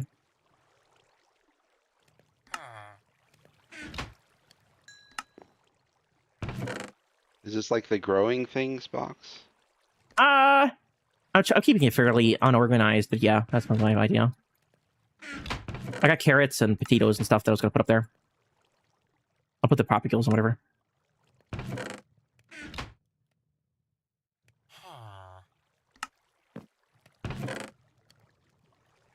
So I got melons and pumpkins and carrots and Oh my. yeah. Yeah, put the saplings in there so we can keep an idea what saplings we have. I don't know what you grabbed on the way. I did grab a bunch myself. I got some jungle and there was some acacia, which Yeah. of course we already have, Yep. That's basically what I got. and a couple propagules. Yep. We basically traveled through the same places, so.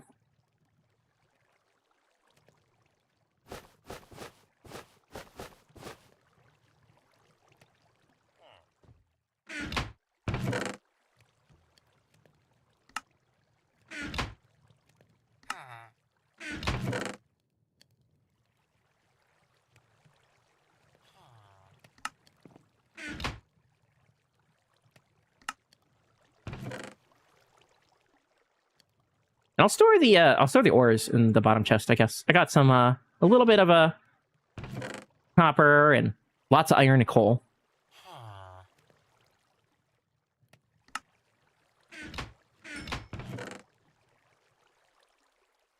So where was this grand village that you had seen?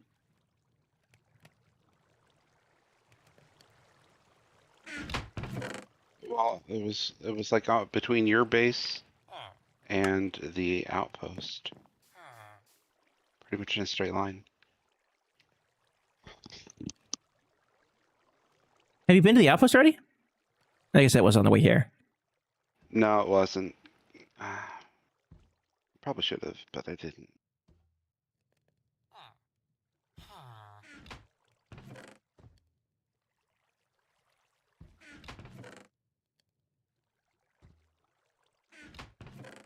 It's 800, 857. That's not so far from here.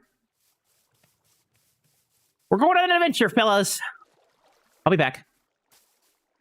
Feel free to plant the sugar cane, whatever else. I know you gave it to me, but I put it back in the chest.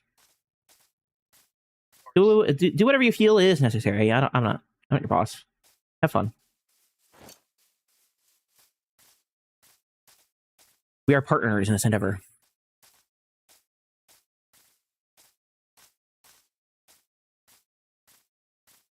Base mates. I don't know, something like that. So where is it that we want to build this iron farm at?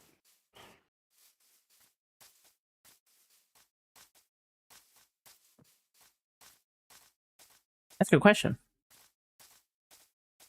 I thought so. That's why I asked it. I know. We could probably build it there. But there's a village there, so. They will all volunteer, I'm sure. Yeah. I kind of want to be able to sleep there, though.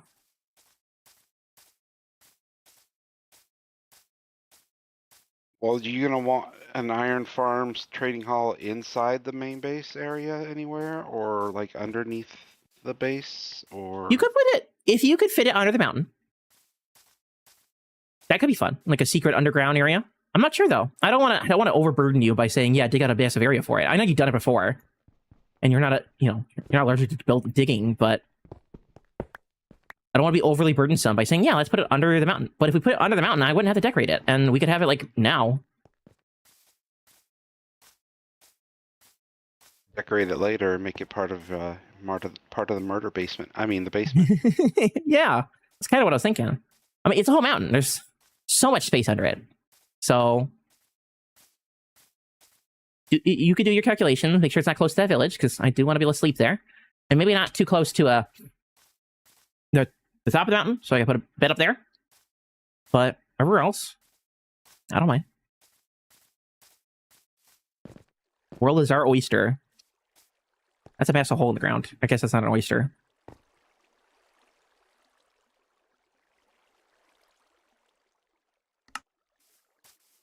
I need to switch into YouTube. I am streaming on YouTube right now, if anyone was curious. We haven't got any messages. A moo. Oh! I forgot. If you see moo-moos, save them. I'm too far away now, but we need to start our moo collection. With how many people are around the world, it's very unlikely you're going to see a lot of mobs. And if we need leather, such as for books, it's going to be hard to collect a lot. Unless you log in at times when there's nobody on the world. Okay, well, I will keep that in mind. However, they are also very tasty. I know. But if you breed them, you get unlimited food and leather. And, you know, I usually buy my books from librarians. I know. I always forget how fast you are with those guys. How close am I? I don't know. 300. Oh, we're getting there. I should probably tame a horse. I made so much iron, and we had leather. I could make a saddle. Saddles aren't prohibitively, in fact, expensive anymore.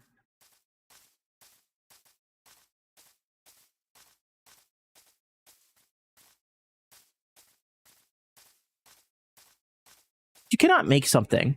Does that make it infinitely expensive?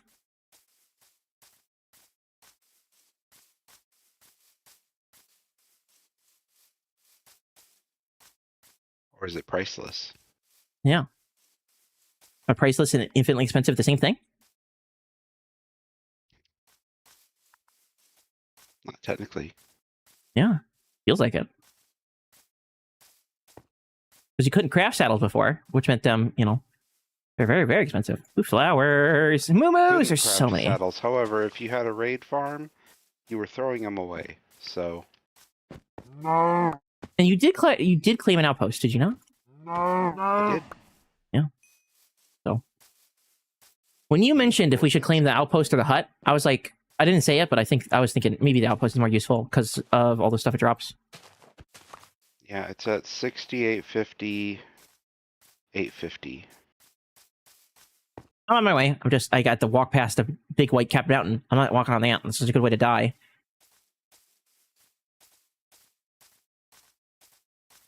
It's not quite a straight shot because the mountain's in the way, but about as close as it gets.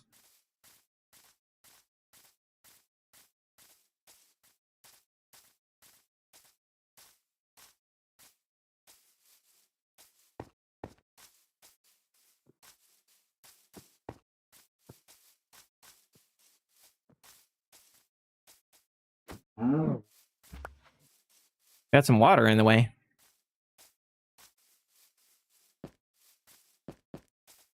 Yep. Hope you brought a boat. No, I brought something better. The materials to make one.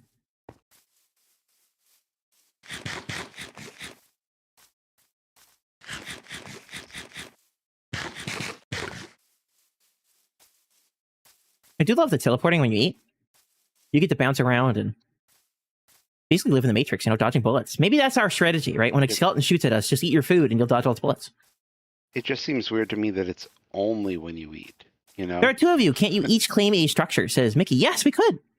But the hut that was the other one that we wanted to claim might be someone's base, according to hygiene. So, yes, I think we could both claim a structure. But when I was thinking about, like, which one's more important, like, which one I want to put down on the sheet more, it was definitely the outpost.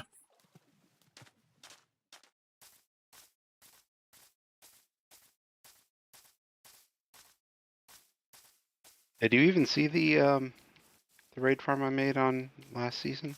I did not. I did not see it. Oh.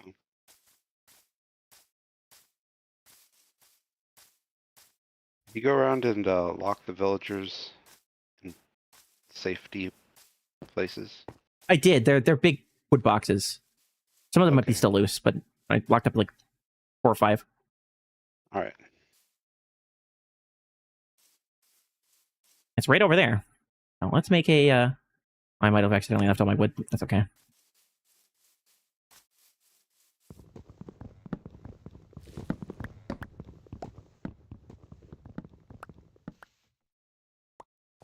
We're also teaming together, and I think Hygiene might claim a different location a little bit further away from me since I got a massive build. I'm not sure. I didn't know exactly what his plan was. I've tried to ask him, but he's been a little coy about it. So maybe he's got some secret super plan. Maybe he has no plan at all. No, no, no. You strike me as the man with the plan, not the man without the plan. I gave you the options of where you wanted to be, like showed you some things, you know? Yes, You yes. chose one. That was the extent of my planning.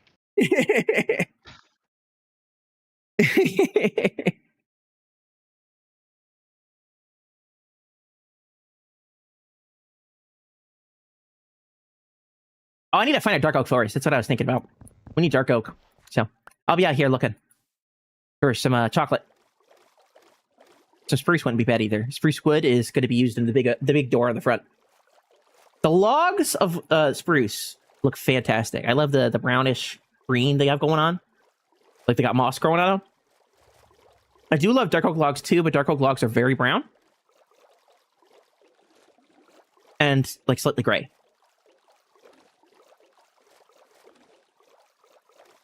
I think I see the outpost. Is that it up there, or is that a tree? It's hard to tell. It's basically the same thing, right? I literally can't see anything beyond what your screen shows. I think if you turn to your left, Left? Oh, there it is. You're right. your other left.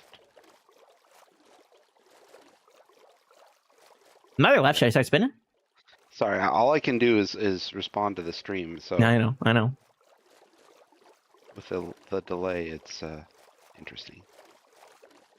Do I have my shield? I don't. I did craft one, but then it looks like I got it unequipped or something.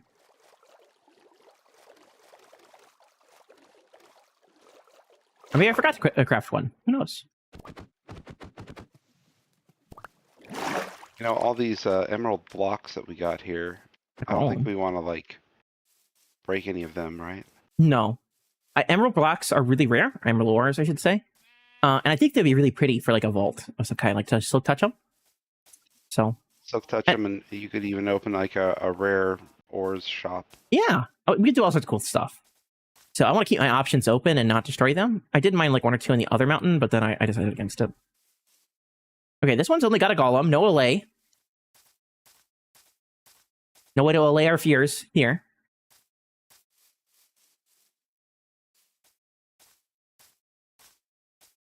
I did not see the village you mentioned between these 2 points. I must have went the wrong way. Oh, if you want the village coordinates, let's see. There's a village at 7,300, 648. 7,300, 650.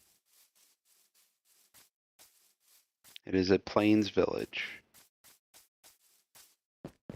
And it is pretty much in the middle between that outpost and your base. 7,300, and then what was the last coordinate? 650. Yeah, that's pretty much it in between.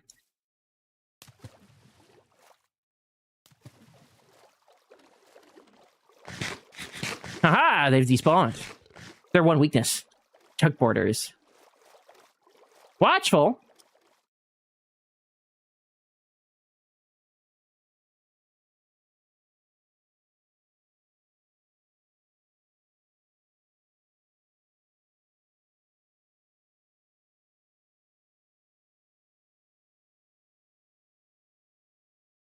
Yeah, I was gonna say, what would a drowned watchful mob look like? I think like a zombie version of people's skins would look really cool, but I don't. A drowned. What if there's a drowned fearless skin? You know, zombie fearless. Would I be caked in cheese instead of brains? I say cheese. I'm going in the wrong next direction. What's sugar cane? Sugar cane's good for rockets anyway. One day we will have a light and it'll be nice to travel.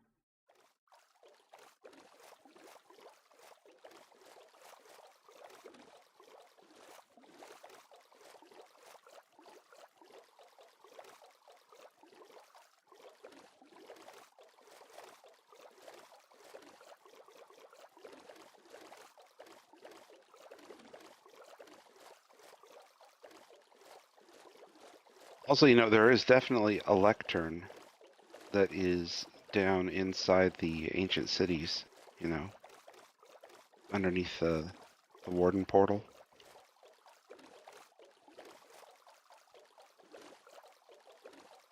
Yeah, you're right. There usually is. You're not wrong. I don't know if that's the way we want to get our first lectern. It would be a very interesting acquisition. But, you know, if you want to, I'm not going to stop you. You wanted to save that, so I was I letting did you wanna know that save that was it. an option. But are you telling me for my next stream we should go down to the warden? I don't see why not. It's not like armor actually helps with the warden.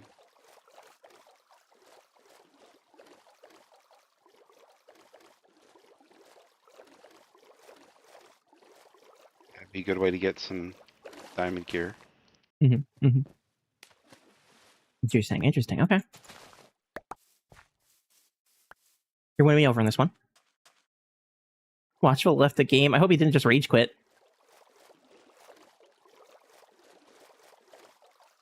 That sucks. It sucks to die in your first day. Especially after you collected a bunch of materials and you don't really have a base, you know? Probably just got a hole in the ground or something. Especially Watchful and the rest of them, they love to go base out real far away, so I hope he set his spawn somewhere.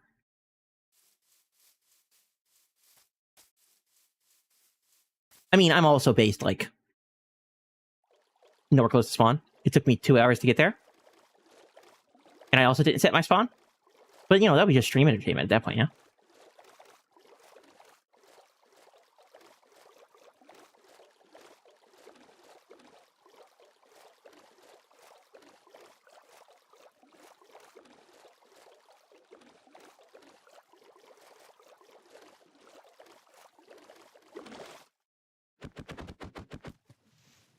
If you're gonna die, at least catch it on camera. That's my motto.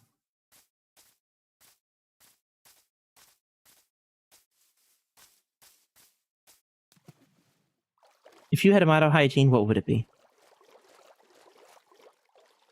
Mottos are stupid. That's my motto.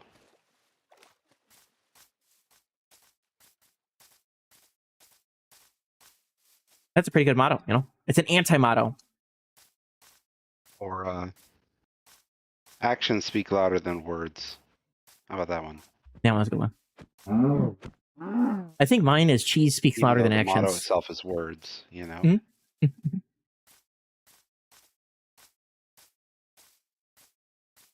What if you crafted it into an arm that could hit people within and it so it had an action associated with the words, you know?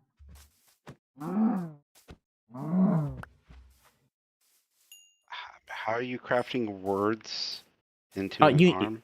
It's easy. In Minecraft, you put it on an name tag and an anvil, and then you slap it on a mob that wants to kill someone.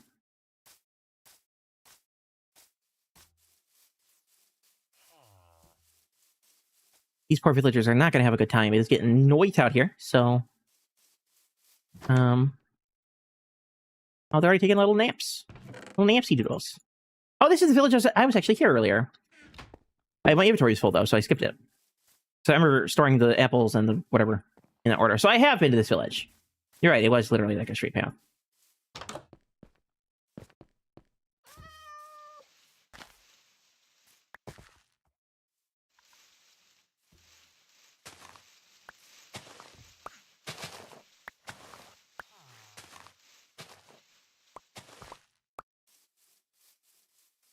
Have you been inside your mountain at all? Yeah, I didn't go all the way in. But, Did you find the ruined portal inside the mountain? the one inside the mountain? No, I didn't find that. I was not paying attention. I'll have to show that to you. I'm not going to touch it because I think you might want to save it. Yeah. That was so cool. We could repair it, you know, make it our portal.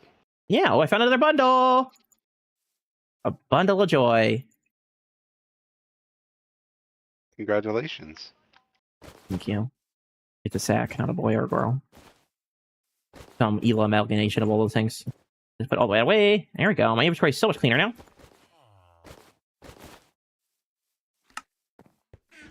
And then we'll also clean that up. It's actually, why are realtors on top of the building? I was gonna say it's actually nighttime for once. Does he have a fiddle? No, no fiddler on the rooftop this time. Oh.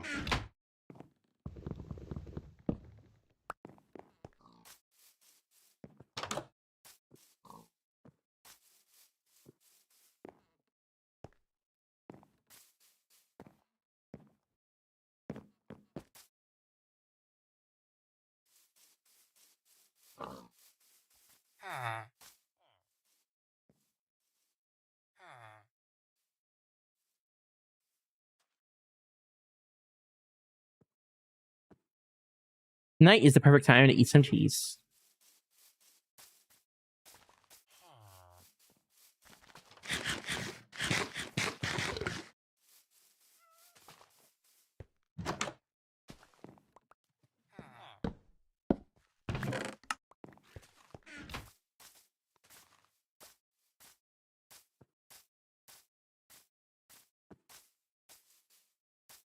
Kind of not really surprised that people are having trouble. There's so many people on. Yeah, it's gonna be hard to coordinate everyone. Not everyone's reading chat or whatever. That would be a neat add-on for a server to have like something you do that causes people to get a warning that somebody asked for them not to sleep before sleeping. Hydroception. Hello! That's a very interesting name. I agree. Something that gives you a warning or something like that. I bet you could craft it with a... or make something with a an add-on. I mean, with all the crazy things Hatter has done lately, I wouldn't be surprised. Do you want me to steal this brewing stand? Are you in need of brewing stand? I brought 2 brewing stands over. Everybody will need a workstation, but I don't know how many different clerics will want. Do you like pay-to-win servers? Says Hydroception. Conceptually, no, but I've never ever played on one, so I've only played here and CourageCraft and BerryCraft, and that's about it. No pay-to-win servers around here.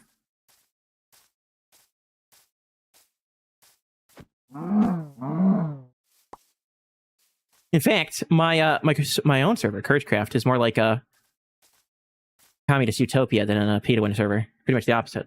There's no shops, no stores, no nothing.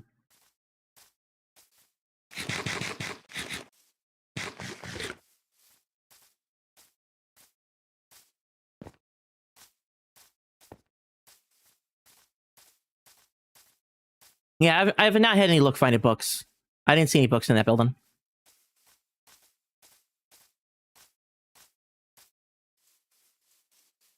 I'm Mr. Bookless.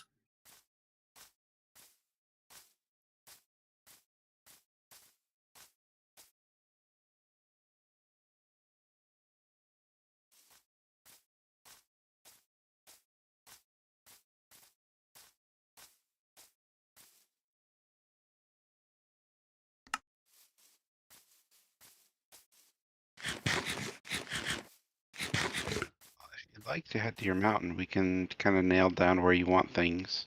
Yeah. And you can come and take a look at this ruined portal in the middle of the mountain.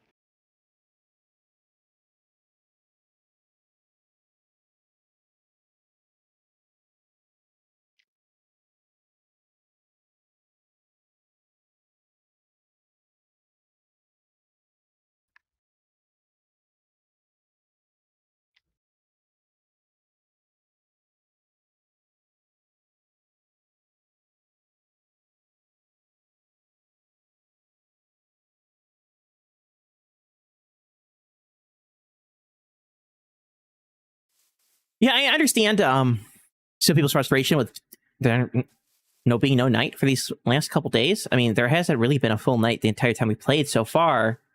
But there are like, I don't know how many people are on right now. I'm not going to count. But earlier there was almost 40 people on the world at once. to coordinate 40 people is like herding a house full of cats. Good luck. It's just not really possible. And I don't know why you would be breeding turtles on day one, other than the hats, probably. The hats are really good before you get enchantments and can put. Yeah, but I wouldn't do that. You're just not going to be able to get it done. One player's sleep will be off eventually, and then it'll be the inverse. We'll never ever... actually, T-Man said he's going to turn off sleeping entirely. So there will never ever be a need to worry about nap time ever again.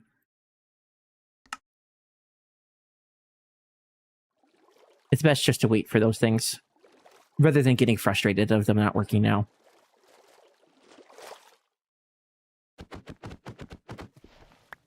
When you play on someone else's server, you sort of got to live with their rules. It's going to be like an Insomniac server? Yeah. The whole season? Yeah. That seems weird. Well, that's what T-Man wants, so what happens? Look, trying to convince him otherwise. Oh, I'm not trying to convince him, I'm just stating my observations. Yeah, I get it. I think it's weird too. I think there should be some opportunity to sleep through the night, but it is what it is.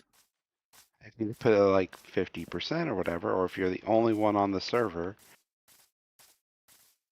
I don't know why they wouldn't let you sleep through the night. Mm.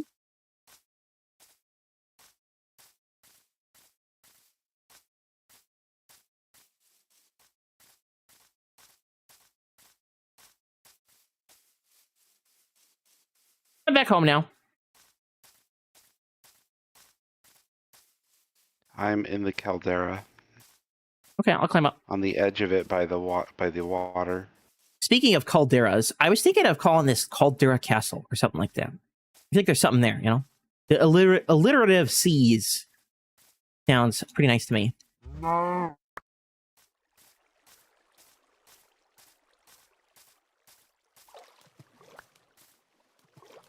I thought it was going to be like Dr. Fearful's lair or something. Wait, you can call it that, but it's gotta have a punch to it, you know. I've always given one of my bases a ridiculous name. That you've seen that palace before that I haven't built ever on in Survival, right? A big blue palace. Yeah. That's the Palace of Forgotten Dreams. My original castle, the very first castle I ever built, was the Castle of Forgotten Tomorrow. It was big on Forgotten back then, I guess. So, all my bases have a some sort of name like that. Or like, my base on SlackVille Forever is the Elysium Hotel. This one can just be the castle I forgot to build 2 seasons. Yeah.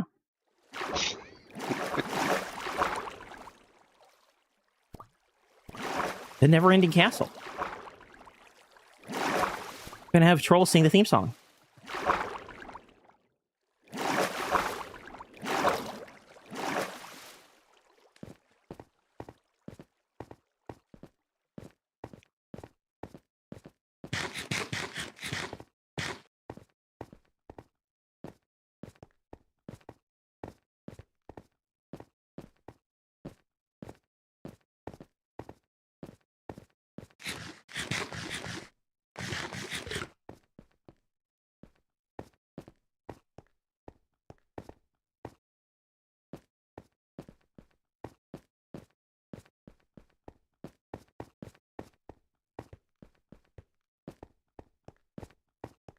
Where you be at in here? This place is a pretty big place. I told you I was at the edge of the caldera that's by the water. Oh. Well, I'm on the other side. I'm coming. Something cheesy this way cometh. It does.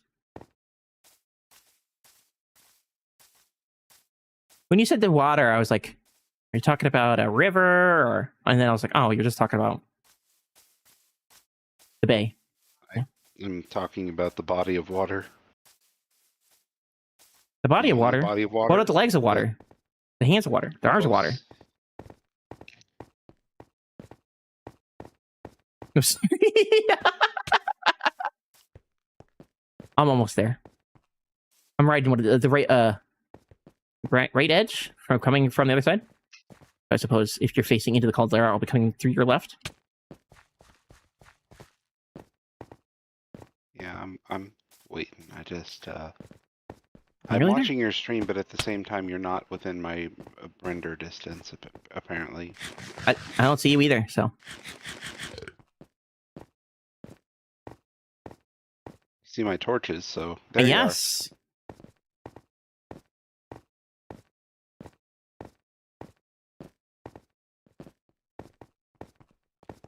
So, I mean, I can dig out like right under here, or I mean, I don't know if you're going to build up the caldera at all, or if I can put it at ground level down in here.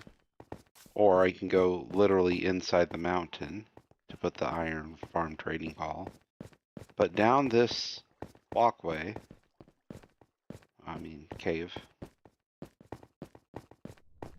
there is a ruin portal that also happens to have it's right on the edge of the Sköll border.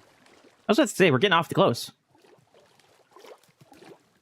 And if you keep going in one direction down here, you will end up in the ancient city. Nice. I'll keep that in mind. Oh yeah, this is really cool. I love the placement of this. We could do something with this. And have a creepy tunnel down here, and then... Wow. Do something with it. Yeah. If you go in that direction with the skulk, it'll drop down right into the... There'll be a drop down right into the ancient city. Have you been over there already? Is that how you know? No, I saw it in creative. Okay.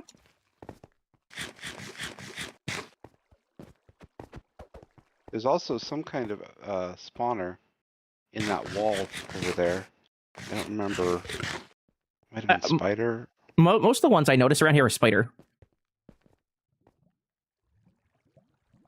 It's like right there. I can see it from here.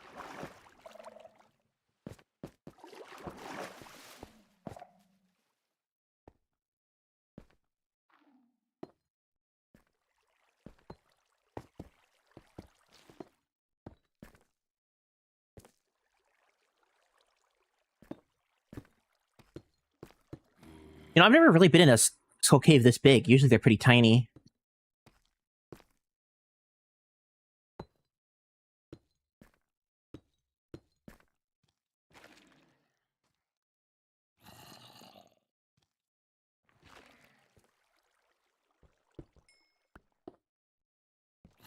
The other thing is, if you decide you wanted to do some enchanting, breaking skulk is a great way to get some cheap, easy levels. You're not wrong. Sounds like it's a zombie spawner. Yeah, I'm hearing a lot of groans and roars, you know?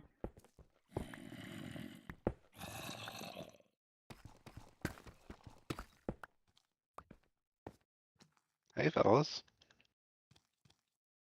Don't mind me. I'm just putting a torch out there.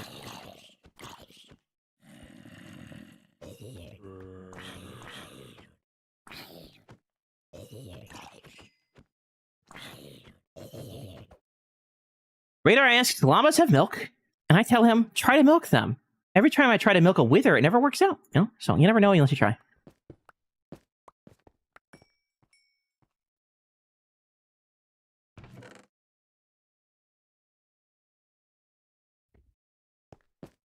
More string.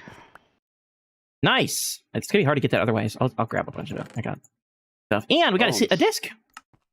Bones for And a meal. name tag. And a name tag. We can pick one thing to name. No, Bones for getting a dog. A dog can be. Yeah. a friend. Oh yeah. And we got the hyena looking dogs in I saw one near the village. Oh, maybe we was should over try to do there. that. That could be a nice project.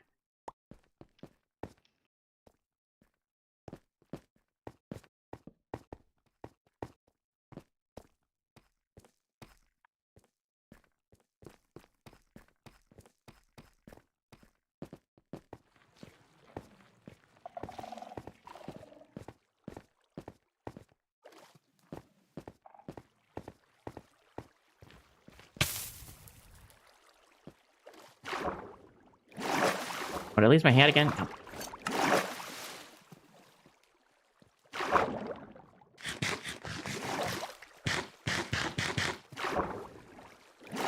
Teleporting and swimming does not work out very well.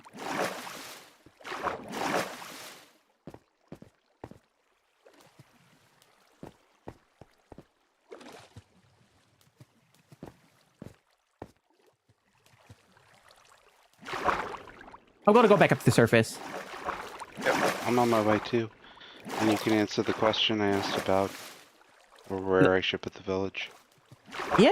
I have some thoughts. I've been thinking about it. Not been entirely idle as I've been running around, causing a little chaos here and there. I think probably the best place for it is a little closer to the other side. I'm going to put the big castle on this edge. And unless you want to have an access to... Well, I suppose if it is here, it would be under the castle and it'll make it for a nice basement. But, like, the whole space under the mountain is going to be essentially under the castle, so... I was just thinking that if it's further away, closer to maybe the village that their villagers are probably going to come from, it might be easier to transport the villagers there, and it'll be a little bit further away from the castle, so the hopefully no beds I place in the castle will combine into one big happy super village. Well, I mean, the villagers aren't going to see beds if they're more than like 4 blocks away from their feet. I wouldn't really worry about that, you know? Okay.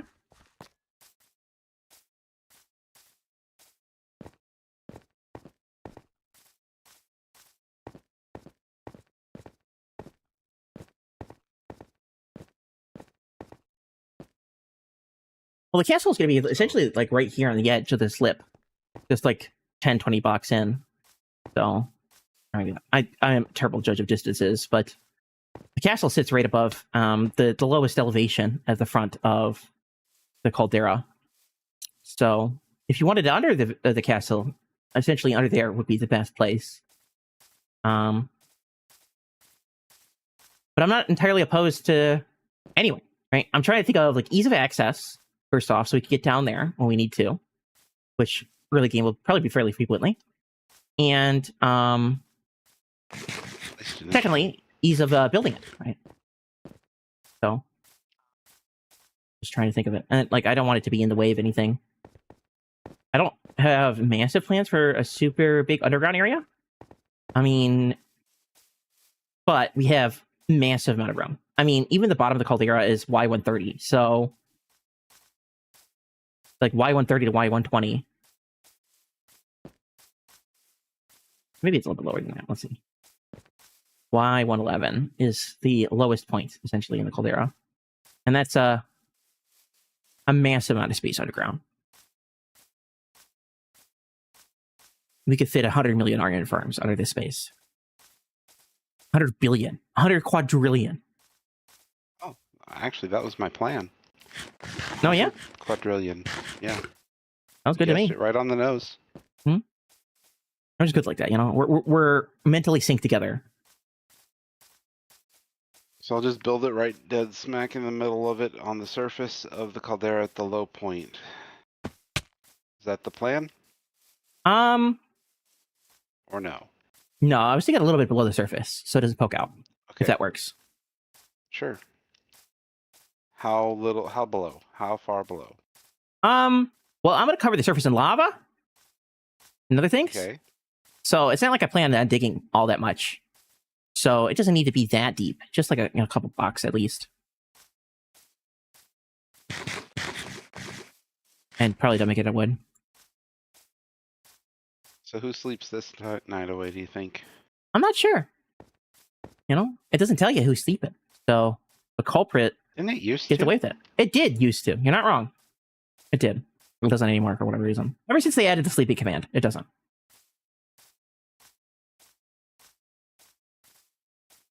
It would tell you this person's trying to sleeping and you want to join or whatever. I think it's because we're on one player sleep, so it just automatically sleeps. As if everyone was sleeping already. But I've got a skeleton! Maybe I can get a bow, huh?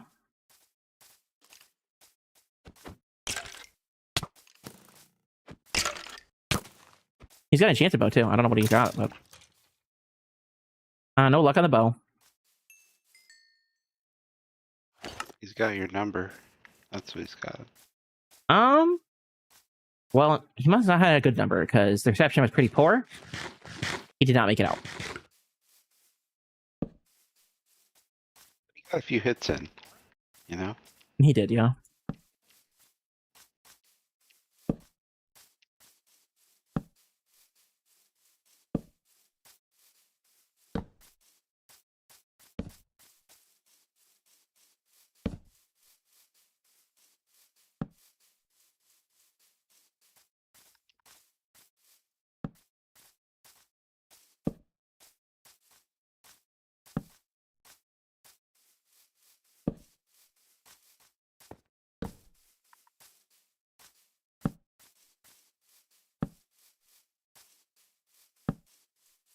How many villagers do you want to have?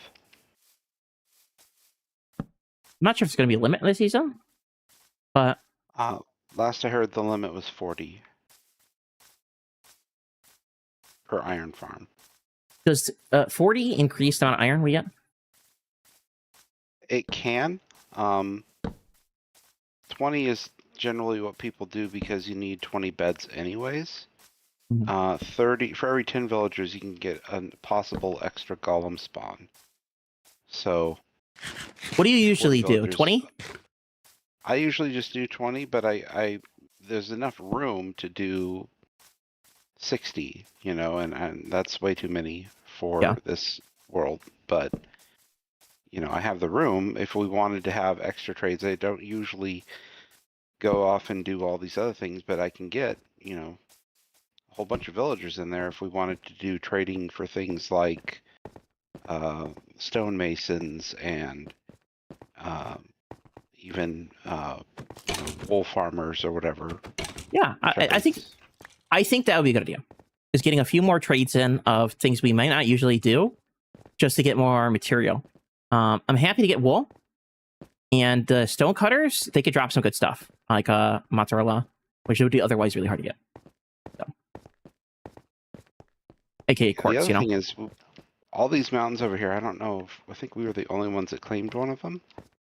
This calcite is, you know, there are some places that have some of it, like around the different geodes, but as a resource, I think we might have like the market fairly cornered if you wanted to consider opening a shop and selling it.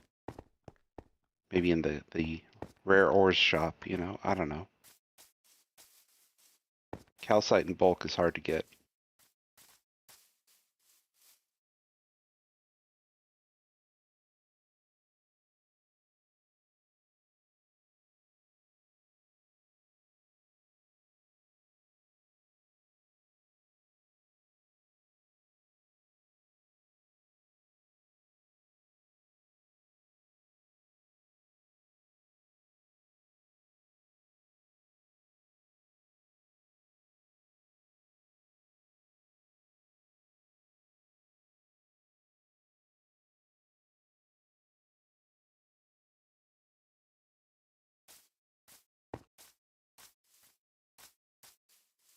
My phone just died while on the charger.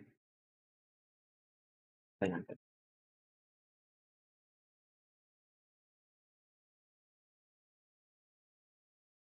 to get a new one. Lightning King, welcome on in. First day of a new season of SlackVille. SlackVille is a wonderful server, if you've never heard of it before. With all sorts of... Goodness, I'm choking on my own saliva. I need a drink. With all sorts of wonderful people. It's a server that's been near and dear to my heart for many, many years now, and I'm happy to be a part of day one of the latest season. This season, we got big plans, but right now we're living in a cha-cha village. To avoid the trials and tribulations of nighttime. Hey, Creeper, how you doing? Hi, buddy. So Which witch is which? That Creeper's actually by my house. And with Sim 6, I have to run like 100 blocks away to despawn this thing.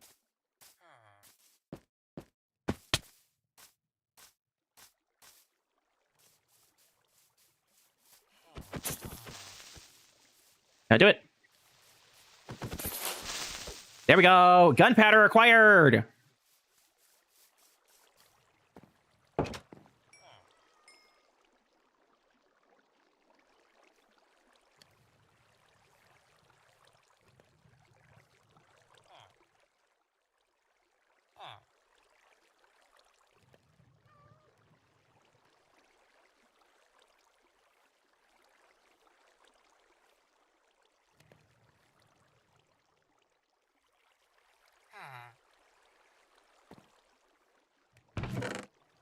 Okay, let's drop out some of my stuff. We did get a disc from that dungeon we raided.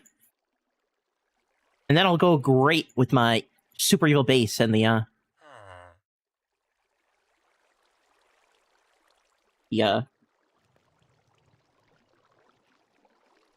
pipe organ that I'm going to have inside of it. Because yes, we're going to be building a giant pipe organ in our castle. Might as well keep the shovel. It was from a mob, but iron is our best tool right now, so. We got more chests. Let's get rid of the torch. Do that and then move the torch.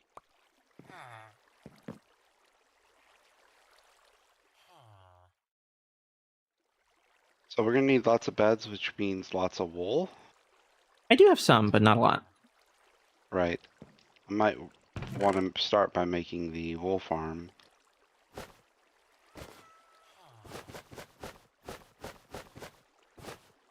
Which means getting a lot of dispensers. But I could get those from a trial chamber. If that sounds interesting. To try to sneak Yeah, through one. I would love to do a trial chamber. You know, there's so many things I want to do. And if you're down to do it with me, or I don't know, whatever, I'm fine. I'm just gonna wait Do up you our want to do it speaker. today, or is that just like, yeah, that's a great idea, we should plan to do that sometime in the future? I'm starting to run out of energy for today. Okay, I know you only just got back, but no worries. I've been streaming for 5.5 hours now, so.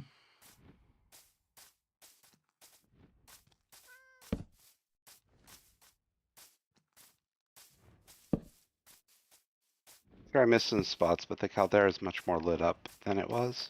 Nice. I did use a bunch of torches, but I It'll be a ran little out. safer. Yeah, thank you. Let me grab some coal.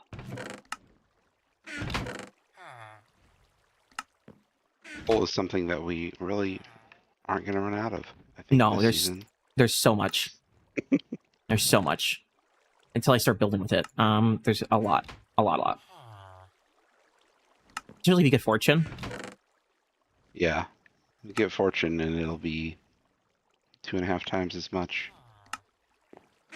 5 hours. Is that taking care of yourself? What do you mean? Does that mean, are you saying that I should log out now? Is that the subtle implication? I'm okay for now. I might end here at 6 hours. I'm starting to get a little sore from sitting so long, and my arm hurts. But that's just a me problem all the time now.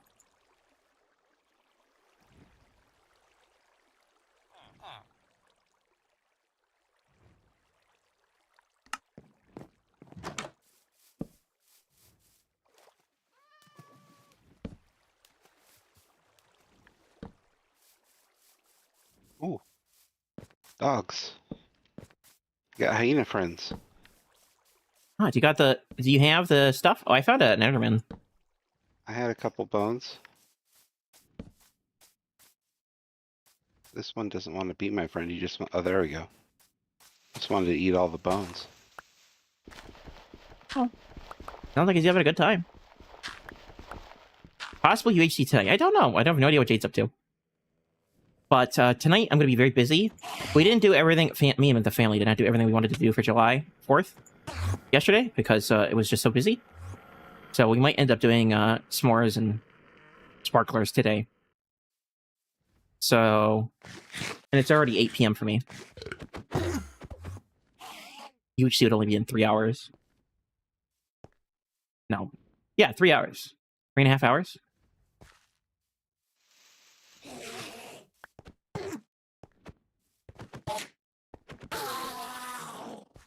Ah, no pearl.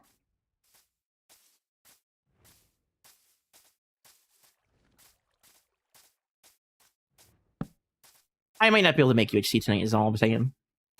I also don't want to sit at my computer for too much longer.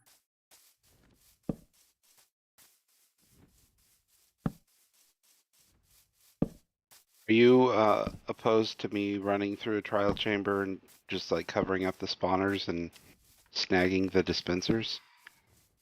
Oh, we can always find another one if we want to actually Yeah. raid one together.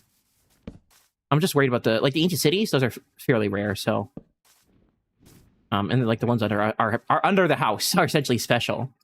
But a trial chamber is literally everywhere. We could just find another one to do together. No pearl? I know, it sucks. We'll get one eventually. Especially if we go to the nether and go to the warp forest. I might do that. Get some pearls. I want another ender chest. I think that'd be fun. So, I know what you're probably thinking. No ender chest, Mr. Fearless. You gotta get to the end. Well, on this world, end is a forbidden word until we all do it together. So, there's usually a unspoken is it truly rule. Forbidden, or is it forbidden to fight the dragon? It's forbidden to fight the dragon. They usually don't want you to get Elytra. So, what's the point? What if you got shulkers back? You better ask T-Man. I can't give you the answer on that one. Okay. He's probably going to say no. Usually there's a ban on Elytra for a certain period.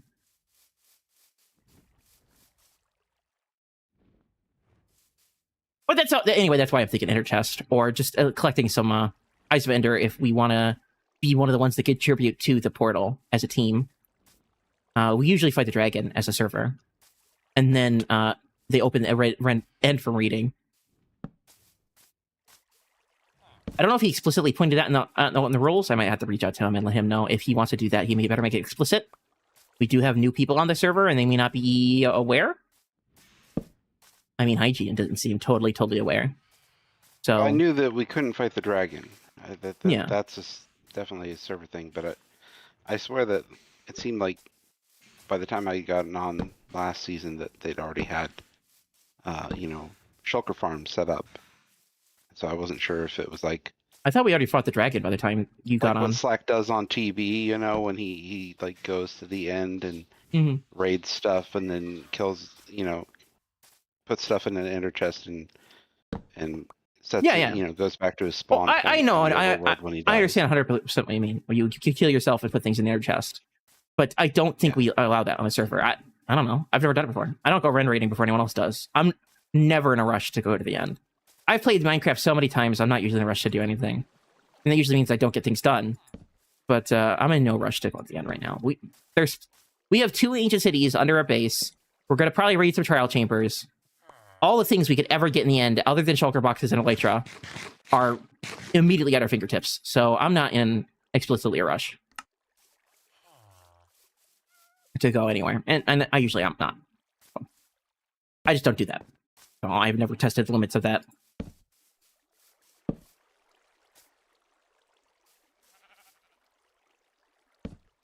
But if that isn't his intention, or not his intention, probably should make that explicitly clear. With new people and, a wait list of like 80 people, there is bound to be some confusion. I don't know if he put it in the rules. I'd have to reread them. I did look over them to see if anything had changed, and I didn't really notice anything big changed. Other than I think he changed like the border stuff. But I'm streaming right now. I don't want to sit there and read the Discord rules.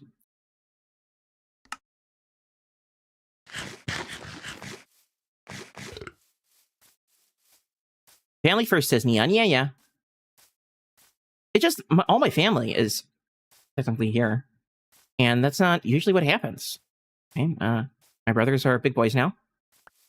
I'm a big boy. So there's a rare opportunity for us all to be in one place. And it'll be nice to be able to spend that time doing the things we wanted to do. They want to watch a couple shows. They want to, I want to do s'mores. So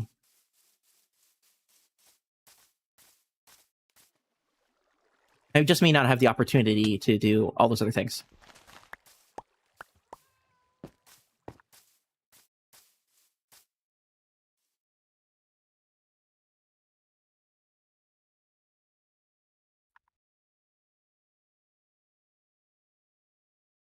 Quick, feed him.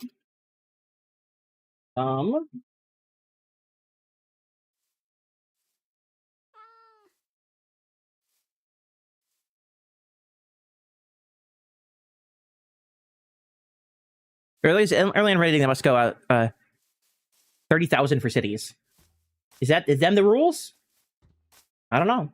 Sounds about realistic to me. If those are the rules, then gotta abide by them. Like I said earlier, when you play on a server, Well, I should say, when you play at someone else's server, you gotta follow their rules. You don't have to agree with them, you just gotta follow them. Otherwise, well, server access can be revoked or something like that. That's why I'm happy to have my own servers with my own rules. Because I don't play the game the same way other people do. Or my own world, where I don't have to worry about anyone else except me. So if I die, it's my fault. No weird external server lag or a temporary portal? Plan to go in the nether? I don't know. Yeah, well, I might dip in there to get like some quartz for making repeaters and stuff. Yeah, it is the server I play on, says Neon. Where would you like for that to be? We could put it in the village. If we're going to be sleeping and hanging around here, temporary, semi-permanent access to the nether through here, since, otherwise we have to go through the mountain. Might not be a bad place to start. Yeah, okay. Because I think I want to be a bit more strategic with the placement of the portal in the mountain. If I'm going to put it in the building. I was thinking of doing this really creepy, cool-looking portal. And I might get that set up fairly early once I figure out exactly coordinates of where the castle is going to be, which I'm still working on. But I have a good idea of where the portal is going to be for the castle. So I might put a platform and then put a portal up there. And then we can figure out where we're going to put that in our nether tunnels once we get to those. And then it'll have a dedicated place for it. So we wouldn't have to slam a place for it in later.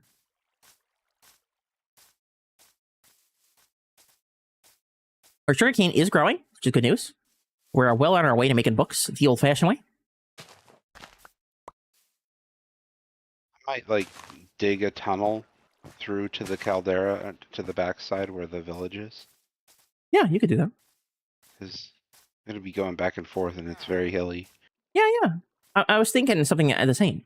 I could decorate it up as a creepy secret back tunnel. I mean, it's a castle. Castles are famous for their creepy secret entrances. But for now, just whatever we need. Okay. Anything we do below the mountain, I'm not too concerned about. We can always pretty it up or fix it. Pretty much anything we do below the mountain can be undone. It's just digging through stone. I just don't want to damage the top because that's a lot harder to fix. Trying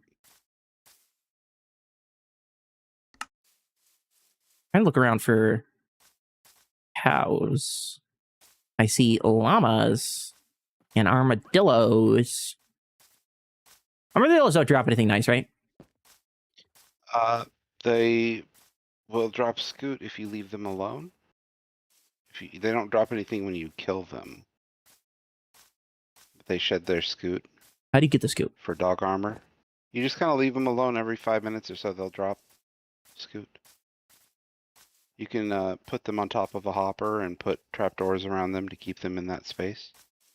Or maybe put them in a hopper, basically, and put a slab on top, if that works. Trap them in their hitbox.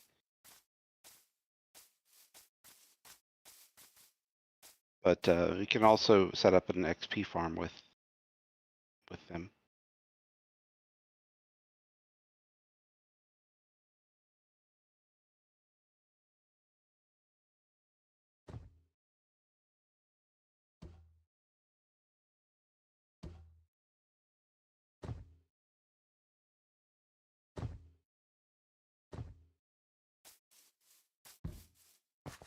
I think Gas just said that he got the music disc from Return to Sender, and I forgot that was a thing that drops that if you kill him that way. Yeah, that's a brand new thing. I know it's the ways to get music discs get only crazier as time goes on. It's a really good music disc too.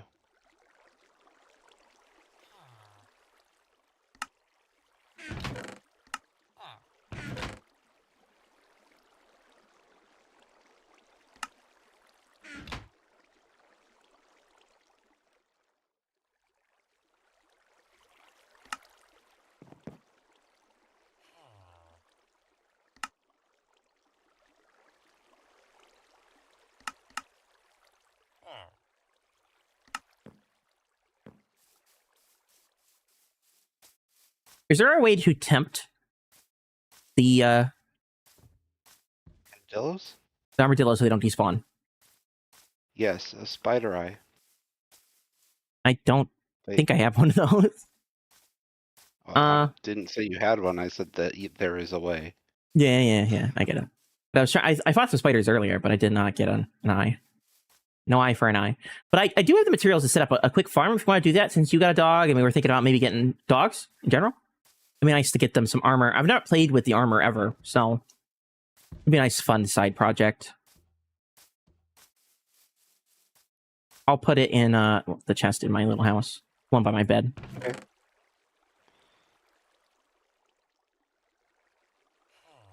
The armadillo despawned anyway, so there'll be more.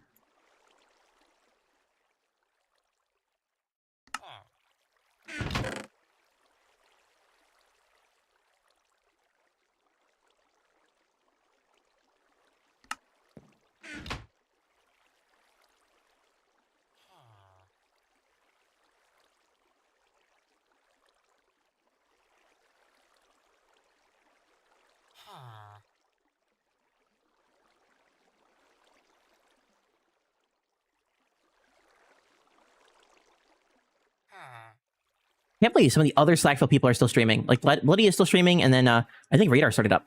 I need more food though. Put down some bales. Let's make some bread. Let's get that bread, man. A little snack for the road, so don't starve to death. That'll be a good first step. And I'm gonna put away some of these other things. Clean out my inventory just a little bit. We could put these there. We got like 52 sugarcane now. And like a little bit of leather. Not a lot, but you know, some. I started a patch of bamboo for easy wood production. Yeah, I saw. And a bamboo farm might be an easy way to get like automatic wood stores, so we can make for chests and things. And then we can use the pretty manually harvested wood for everything else. Yeah, nice. Oh, wow. I'm gonna make myself a bow. Oh, it doesn't help if I don't have sticks. We'll trade you leather for calcite. Wow, driving a hard bargain over there. We do got some good calcite over here.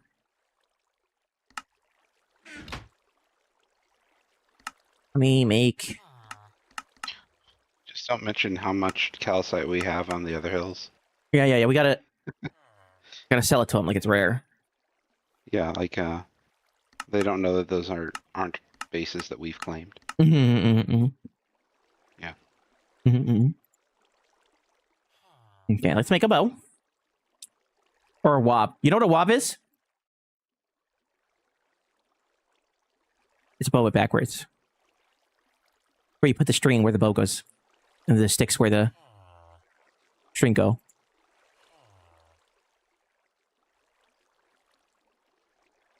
Look at that. We got 2 whole arrows. Better watch out, mobs. I'm dangerous. I might as well take the gold axe. What else do we got? It's really bizarre to be at Y112 and on the surface to a completely enclosed cave, massive cave. What are your coordinates? I am 7,700 and Turn. 170 ish. I'm gonna turn so that I'm starting to approach the village. Then I think I've gotten through the majority of the mountain.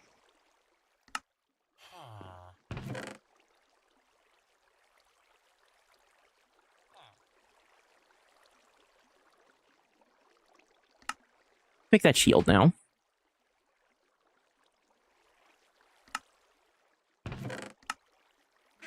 I want to put the leather in the top chest. If we get out 9 whole pieces. There we go. We're all tricked out now. I'm gonna make some more arrows.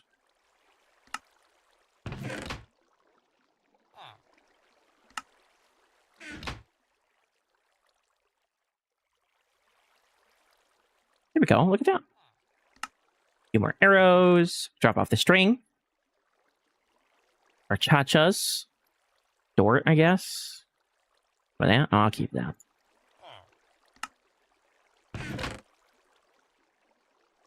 And I'll keep a half stack of cobblestone. You never know when you need cobblestone. It turns out I probably don't need 23 pumpkins to go with me everywhere. What? No. I'll keep a little bit of You iron don't on me, need but not that emotional much. support pumpkins? I might if we ever go to the end or another. And try to fight the Endermans.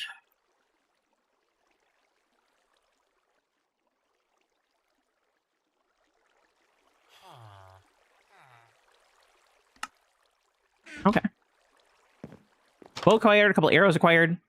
Oh, you know what I wanted to do? So I had all this. I wanted to make some more.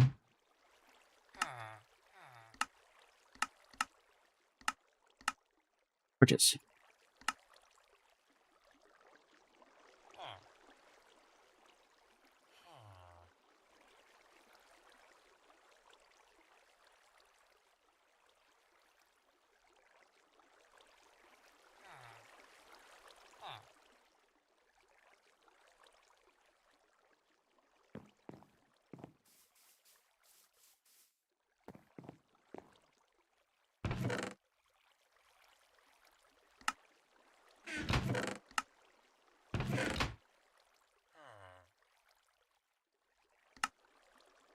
We got leather in here too. We've already got almost a stack of netherrack, and we've never been to another. Yeah, I intentionally grabbed some. I plan to smelt that and make nether bricks and then make nether fence posts because I can use those to make a mob-proof door. Oh, I see your Yeah. name. Oh wow, your you're getting name. close. I'm starting to run away because I'm just lighting things up. It's about to get dark, so.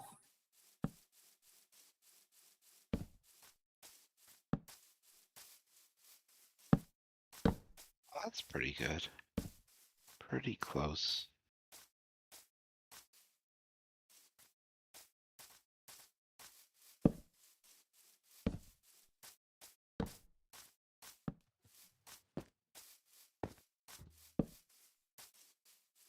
Alright, so there's a path now back into the caldera from close to the village.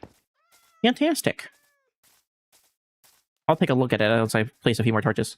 I think I want one here. Here. Do do do. Do do do. Is that kind of sounds like Barney's theme song? Yeah, it is. You're doing the Barney theme song. Well, it's also the song that's playing right now from Minecraft.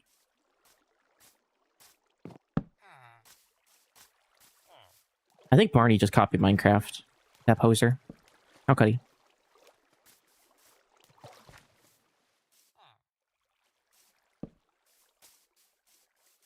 I think it's because it's a lullaby. Probably some sort of common lullaby that I don't know the name of.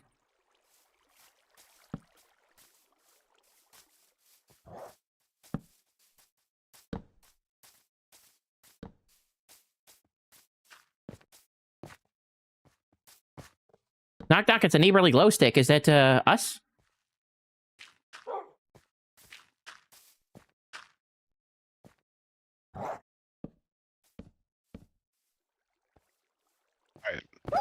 This is the path. One of your dogs just took Where's my damage. dog? I was standing still. I am innocent. Not saying this is the best way for a path, but The dogs are making very threatening barking noises. well, you keep knocking them off the wall.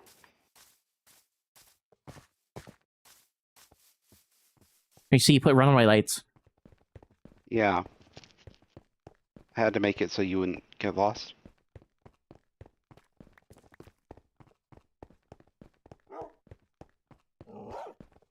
And then right in here, massive cave. Wow, You're at Y112, you know? that's crazy. You're right. That is huge.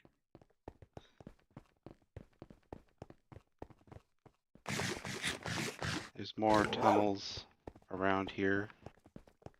that I didn't really explore. Just kind of threw some torches out there.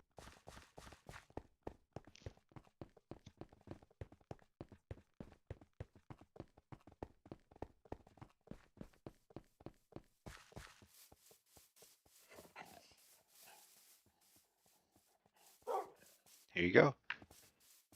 That's nice. Very useful.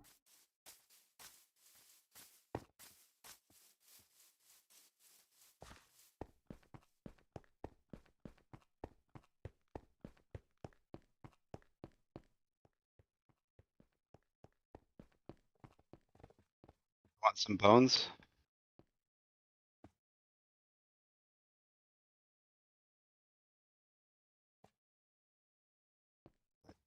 Yeah, sure. Trying to get them out.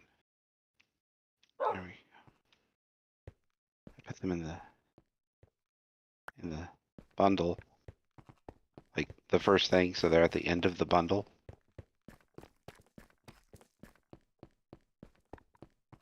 You like using sweet berries as a defense against mobs?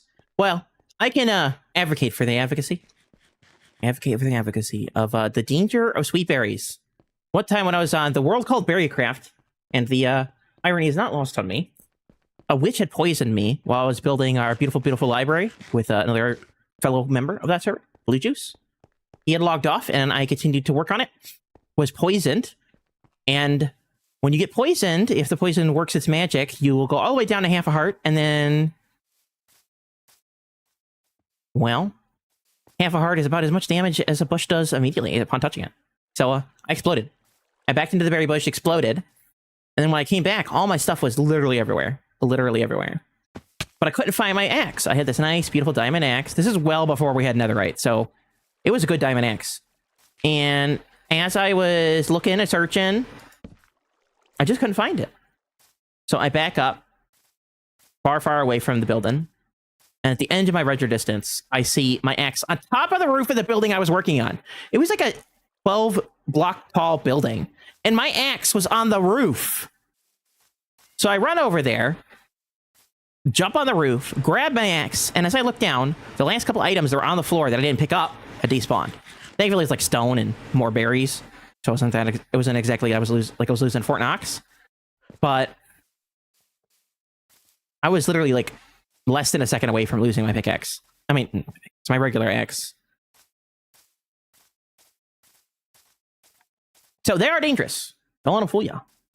Those berries pack a punch.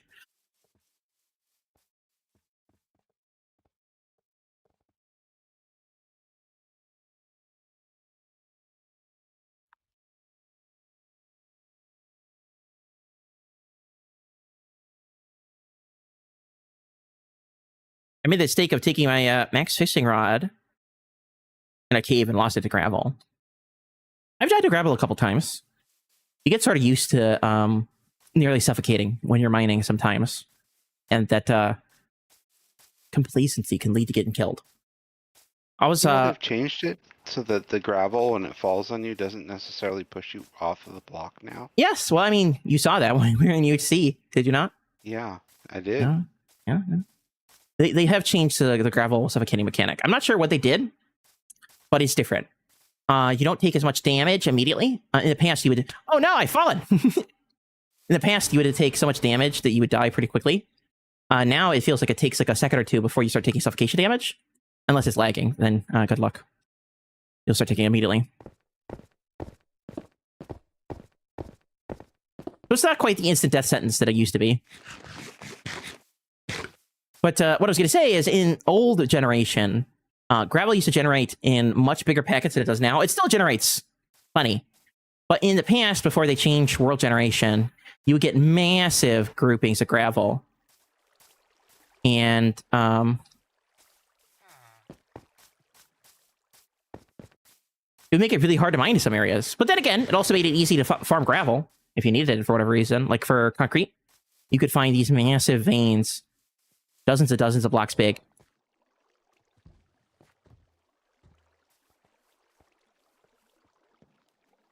I'm hoping that cleared my phantoms. I suggest you lay in the bed too. I don't seem to have phantoms, but sure.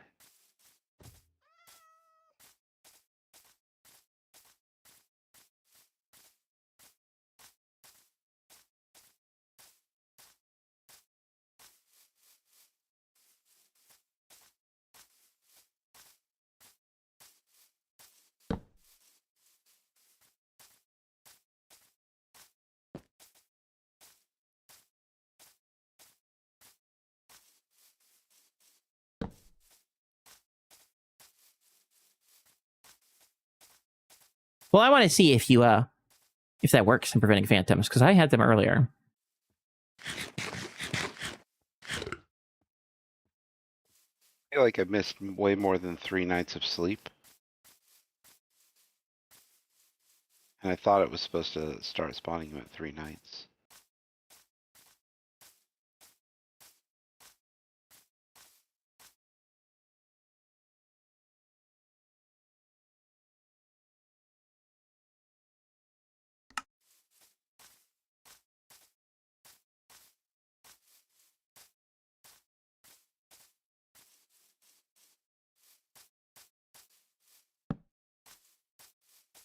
It's a grindstone. Going around collecting the villager stuff. Beds and workstations.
Look at that, a full stack of torches. I can't believe you missed it, Fearless. There's a red What? bed in this village. I did? Oh, shoot. Where is it? Maybe that's my new bed. It was in the red terracotta house on the hill. I grabbed it. I'll bring it down with the other ones. Oh, there's some like primo farmland up here. You know how the acacia villages are often like just completely spread out down the hill? Yeah. This one's like all level and nice. Really? Yeah. I don't see your name tag. Where are you at? Just a second. I'm doing some inventory management. Does that mean you're crouched? Is your UHC instincts take again? No, it's not. It means that I'm in my inventory and I can't see my coordinates. Oh, no. I got you. Come on. 78, 20, 210. I see you. Like, I've never seen one of these in the Acacia Village and it looking so nice. I mean, they really didn't need the border. Good job, dogs.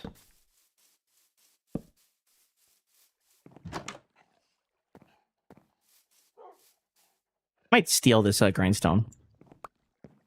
Yeah, I've gotten a couple of them already. That's a good idea. Did you already grab it? Yeah, I grabbed it. Well, I want to remove all of the beds and workstations and put them into a central place. So I'm going to take the composter too.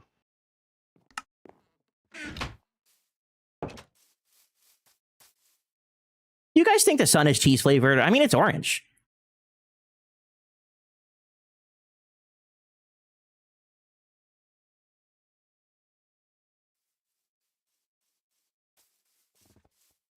The cheese wheel in the sky keeps on turning. Yes. I have to say that too. Do you see that cropper, that planter over there though, with all the crops?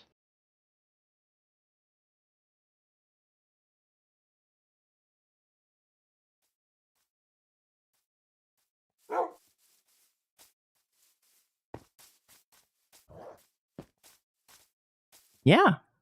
Look at all that. Would be a good idea to harvest because I am hungry.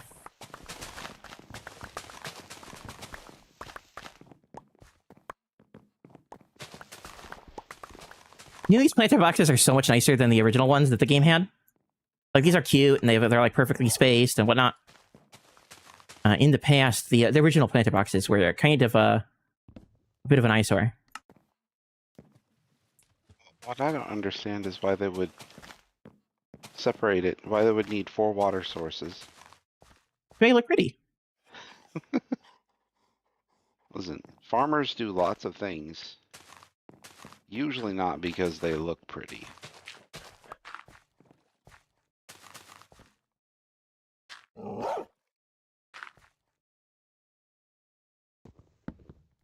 What?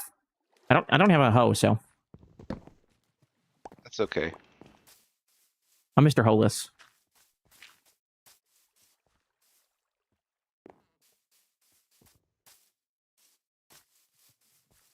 You said something about a red bed, but I don't see it anywhere. Grabbed it. It's in my inventory. You want it? Yeah.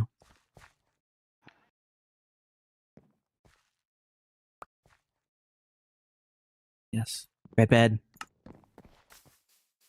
Now, when you need to do a clutch and land on the bed at nighttime to save yourself from dying.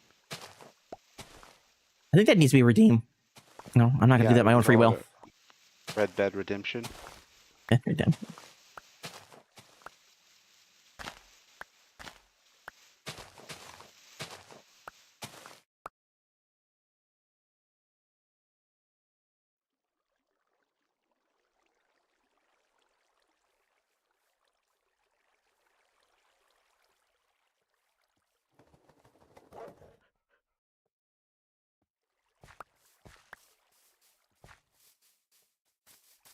The zombie in armor. 2 zombies in armor. One of them is gold.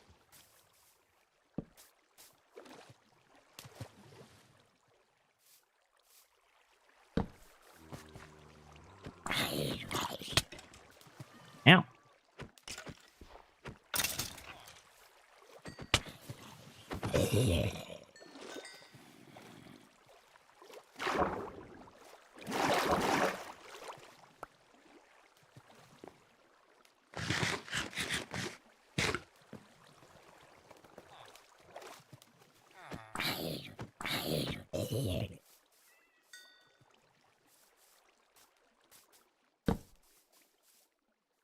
Dog did something stupid and is probably going to suffocate in a waterfall. Well, that's the problem. Fearless, I need you to see the thing I just sent you. You sent me something?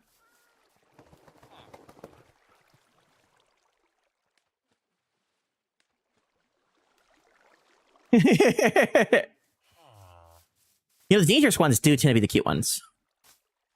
That's all I'm saying.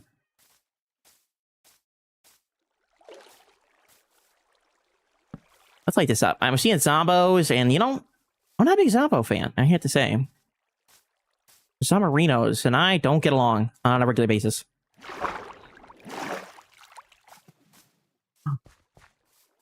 Place more torches. Where else?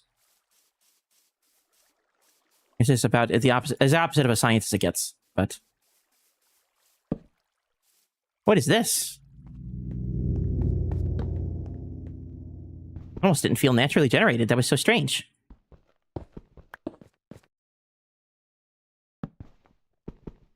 This hygiene's over here digging zigzag tunnels. I haven't dug any zigzag tunnels. Yeah, it was like a perfect zigzag. Or like 10, 12, 10, 20 blocks, something like that. Iron acquired! Not that we need more, but... Wow, this goes on forever. Usually when these caves just go, like, and close up like that, they just end. Or, you know, you wouldn't know they continue because it's 10 blocks of stone between you and the next continuation of the little cave. Well, that one goes on for a while.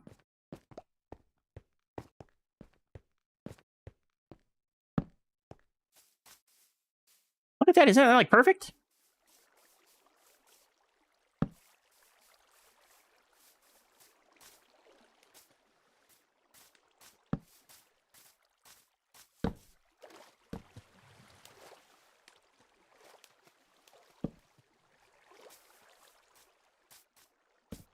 There we go. There we go.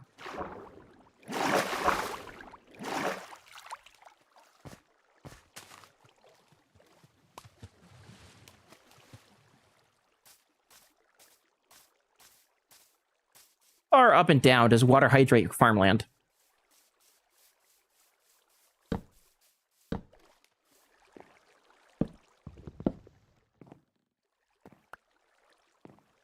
That grass is clipping through the block. I've never seen that before. I guess that makes sense because it's all the way in the corner. Right? And so there it is, clipping through. Can I break it? That'd be really cool if you could do a vine or something like that to show it grow through the corner. Imagine all the possibilities. I'm pretty Okay. sure it's just a visual glitch. No. Couldn't be. Yep. A visual glitch in my Minecraft? But the game is so flawless.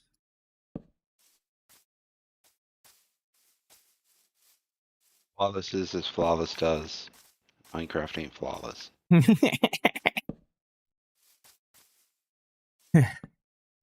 Only on the same level and 4 blocks away. That's what I thought. But like, the villagers seem to have crops growing up the side of the mountain. So, I don't know if they've planned that out. See, I'm telling you, hygiene. That's why villagers do not expand without our help. They don't have the wherewithal. Right? You said that farmers tend not to consider aesthetics, but I think that's the only thing these villagers consider at all. If they consider anything at all.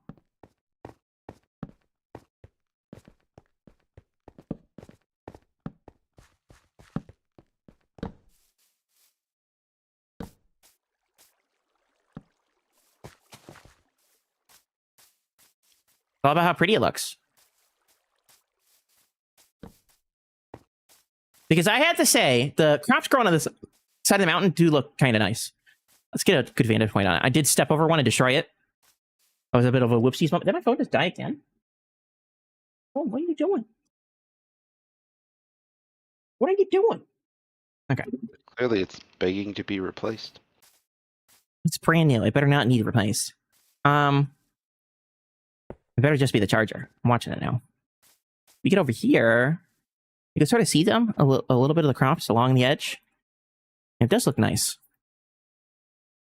They blend in very, very cleanly with the grass, actually. Because the grass is very dry and yellowish.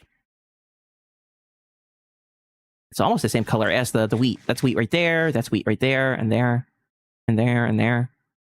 And a couple down there.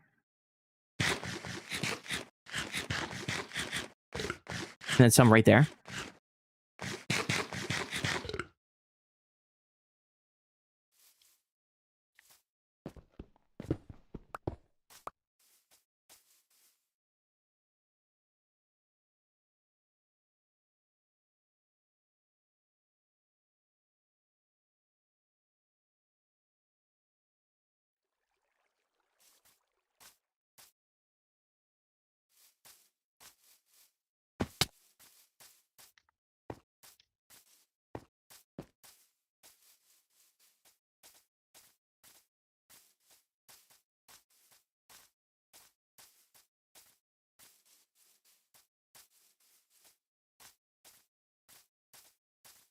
Trying to spot any unlit spaces.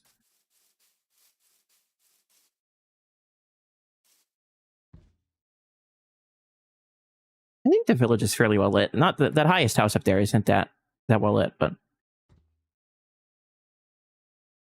the space down here by our cave entrance and secret tunnel. Oh, there's an armadillo. Want to do something with him? I mean, eventually I will need an armadillo, but I'm sure that the universe shall provide. The universe shall provide.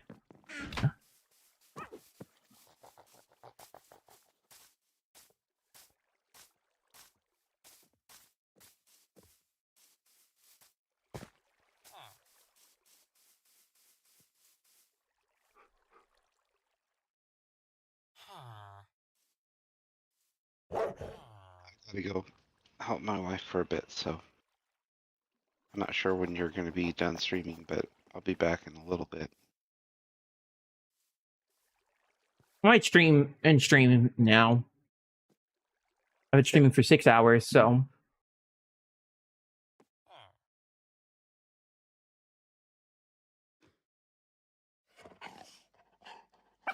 I'll see you later. take care.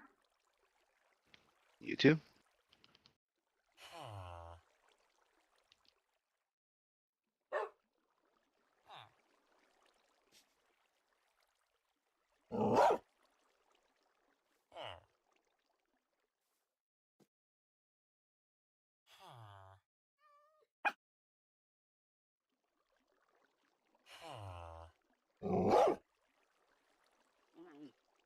Yeah, it's been a good stream. We spent several hours today finding our home, claiming our home, and building temporary accommodations.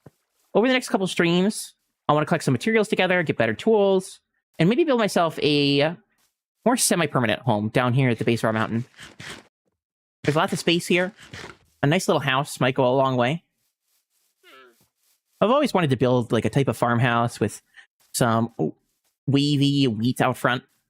I think that could be a fun little side project, because that build is not going to be done for a while, and we got to live somewhere. Might as well make it pretty, and it'll give us more things to do. I will be streaming more in the week ahead. I think I'm going to do tentatively Tuesday, Thursday type days. In the past, I've tried to do Monday, Wednesday, Friday. We'll start with Tuesday, Thursday. That way I don't have like a massive commitment every week. And we might move up from there, might go down. We'll see. I'm going to try to make streaming a more regular occurrence. I want to build something beautiful. And that takes time. Minecraft is a grindy game, and that makes it perfect for streams. So if you've enjoyed my stream here today, there will be more.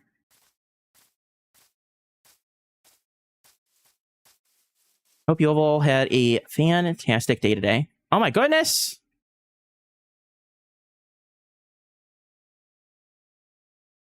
My end screen isn't working, but thank you. I have a button to switch to it, and it's not wanting to work now.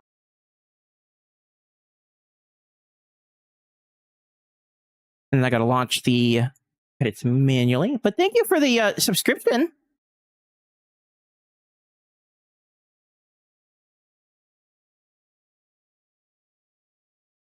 There we go. Got it in right before the end. Like I said, it's been 6 hours. I'm kind of tired. You left me. I did not. It says your name right there. I think it should. Zero Cruel, Sea Bones, and Scruffy. Right? You see? I left no one. Right there. 21 months of Scruffy. What? It's 21 months? When did that happen? Wait, hold on. Hold on. Wait, 21 months? That can't be right. Have I been in a time warp?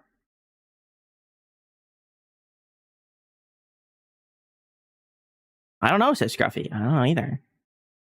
But, it's because of viewers like you that these streams are possible. Hope you all had a great day today. And if not, bye tomorrow.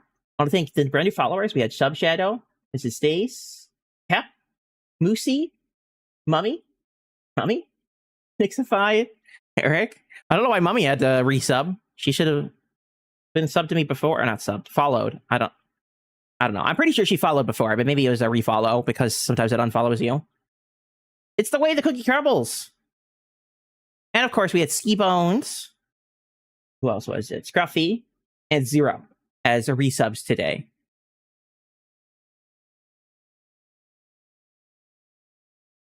it does feel like a lot for 21.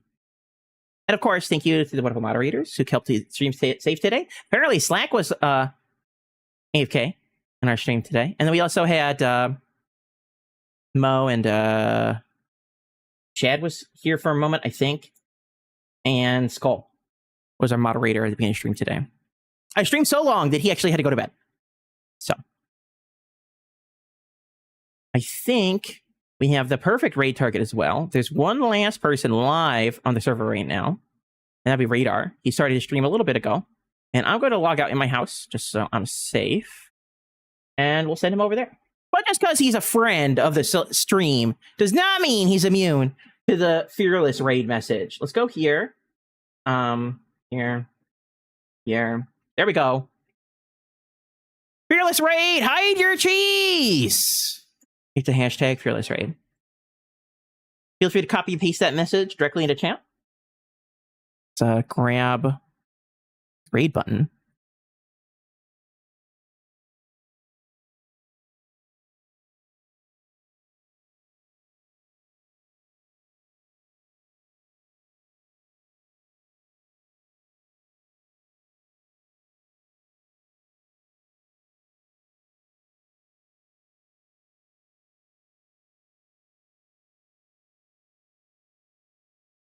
There we go. I got it up and running now.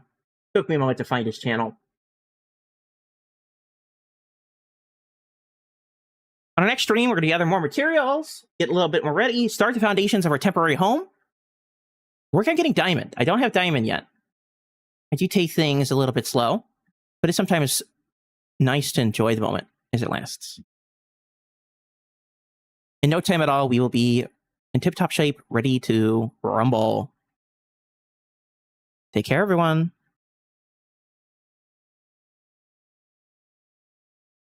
And as for YouTube, I'm streaming on Twitch. I know we didn't have a lot of viewers today on YouTube, but if you ever come to the stream in the future, I hope you have a wonderful day as well. Take care.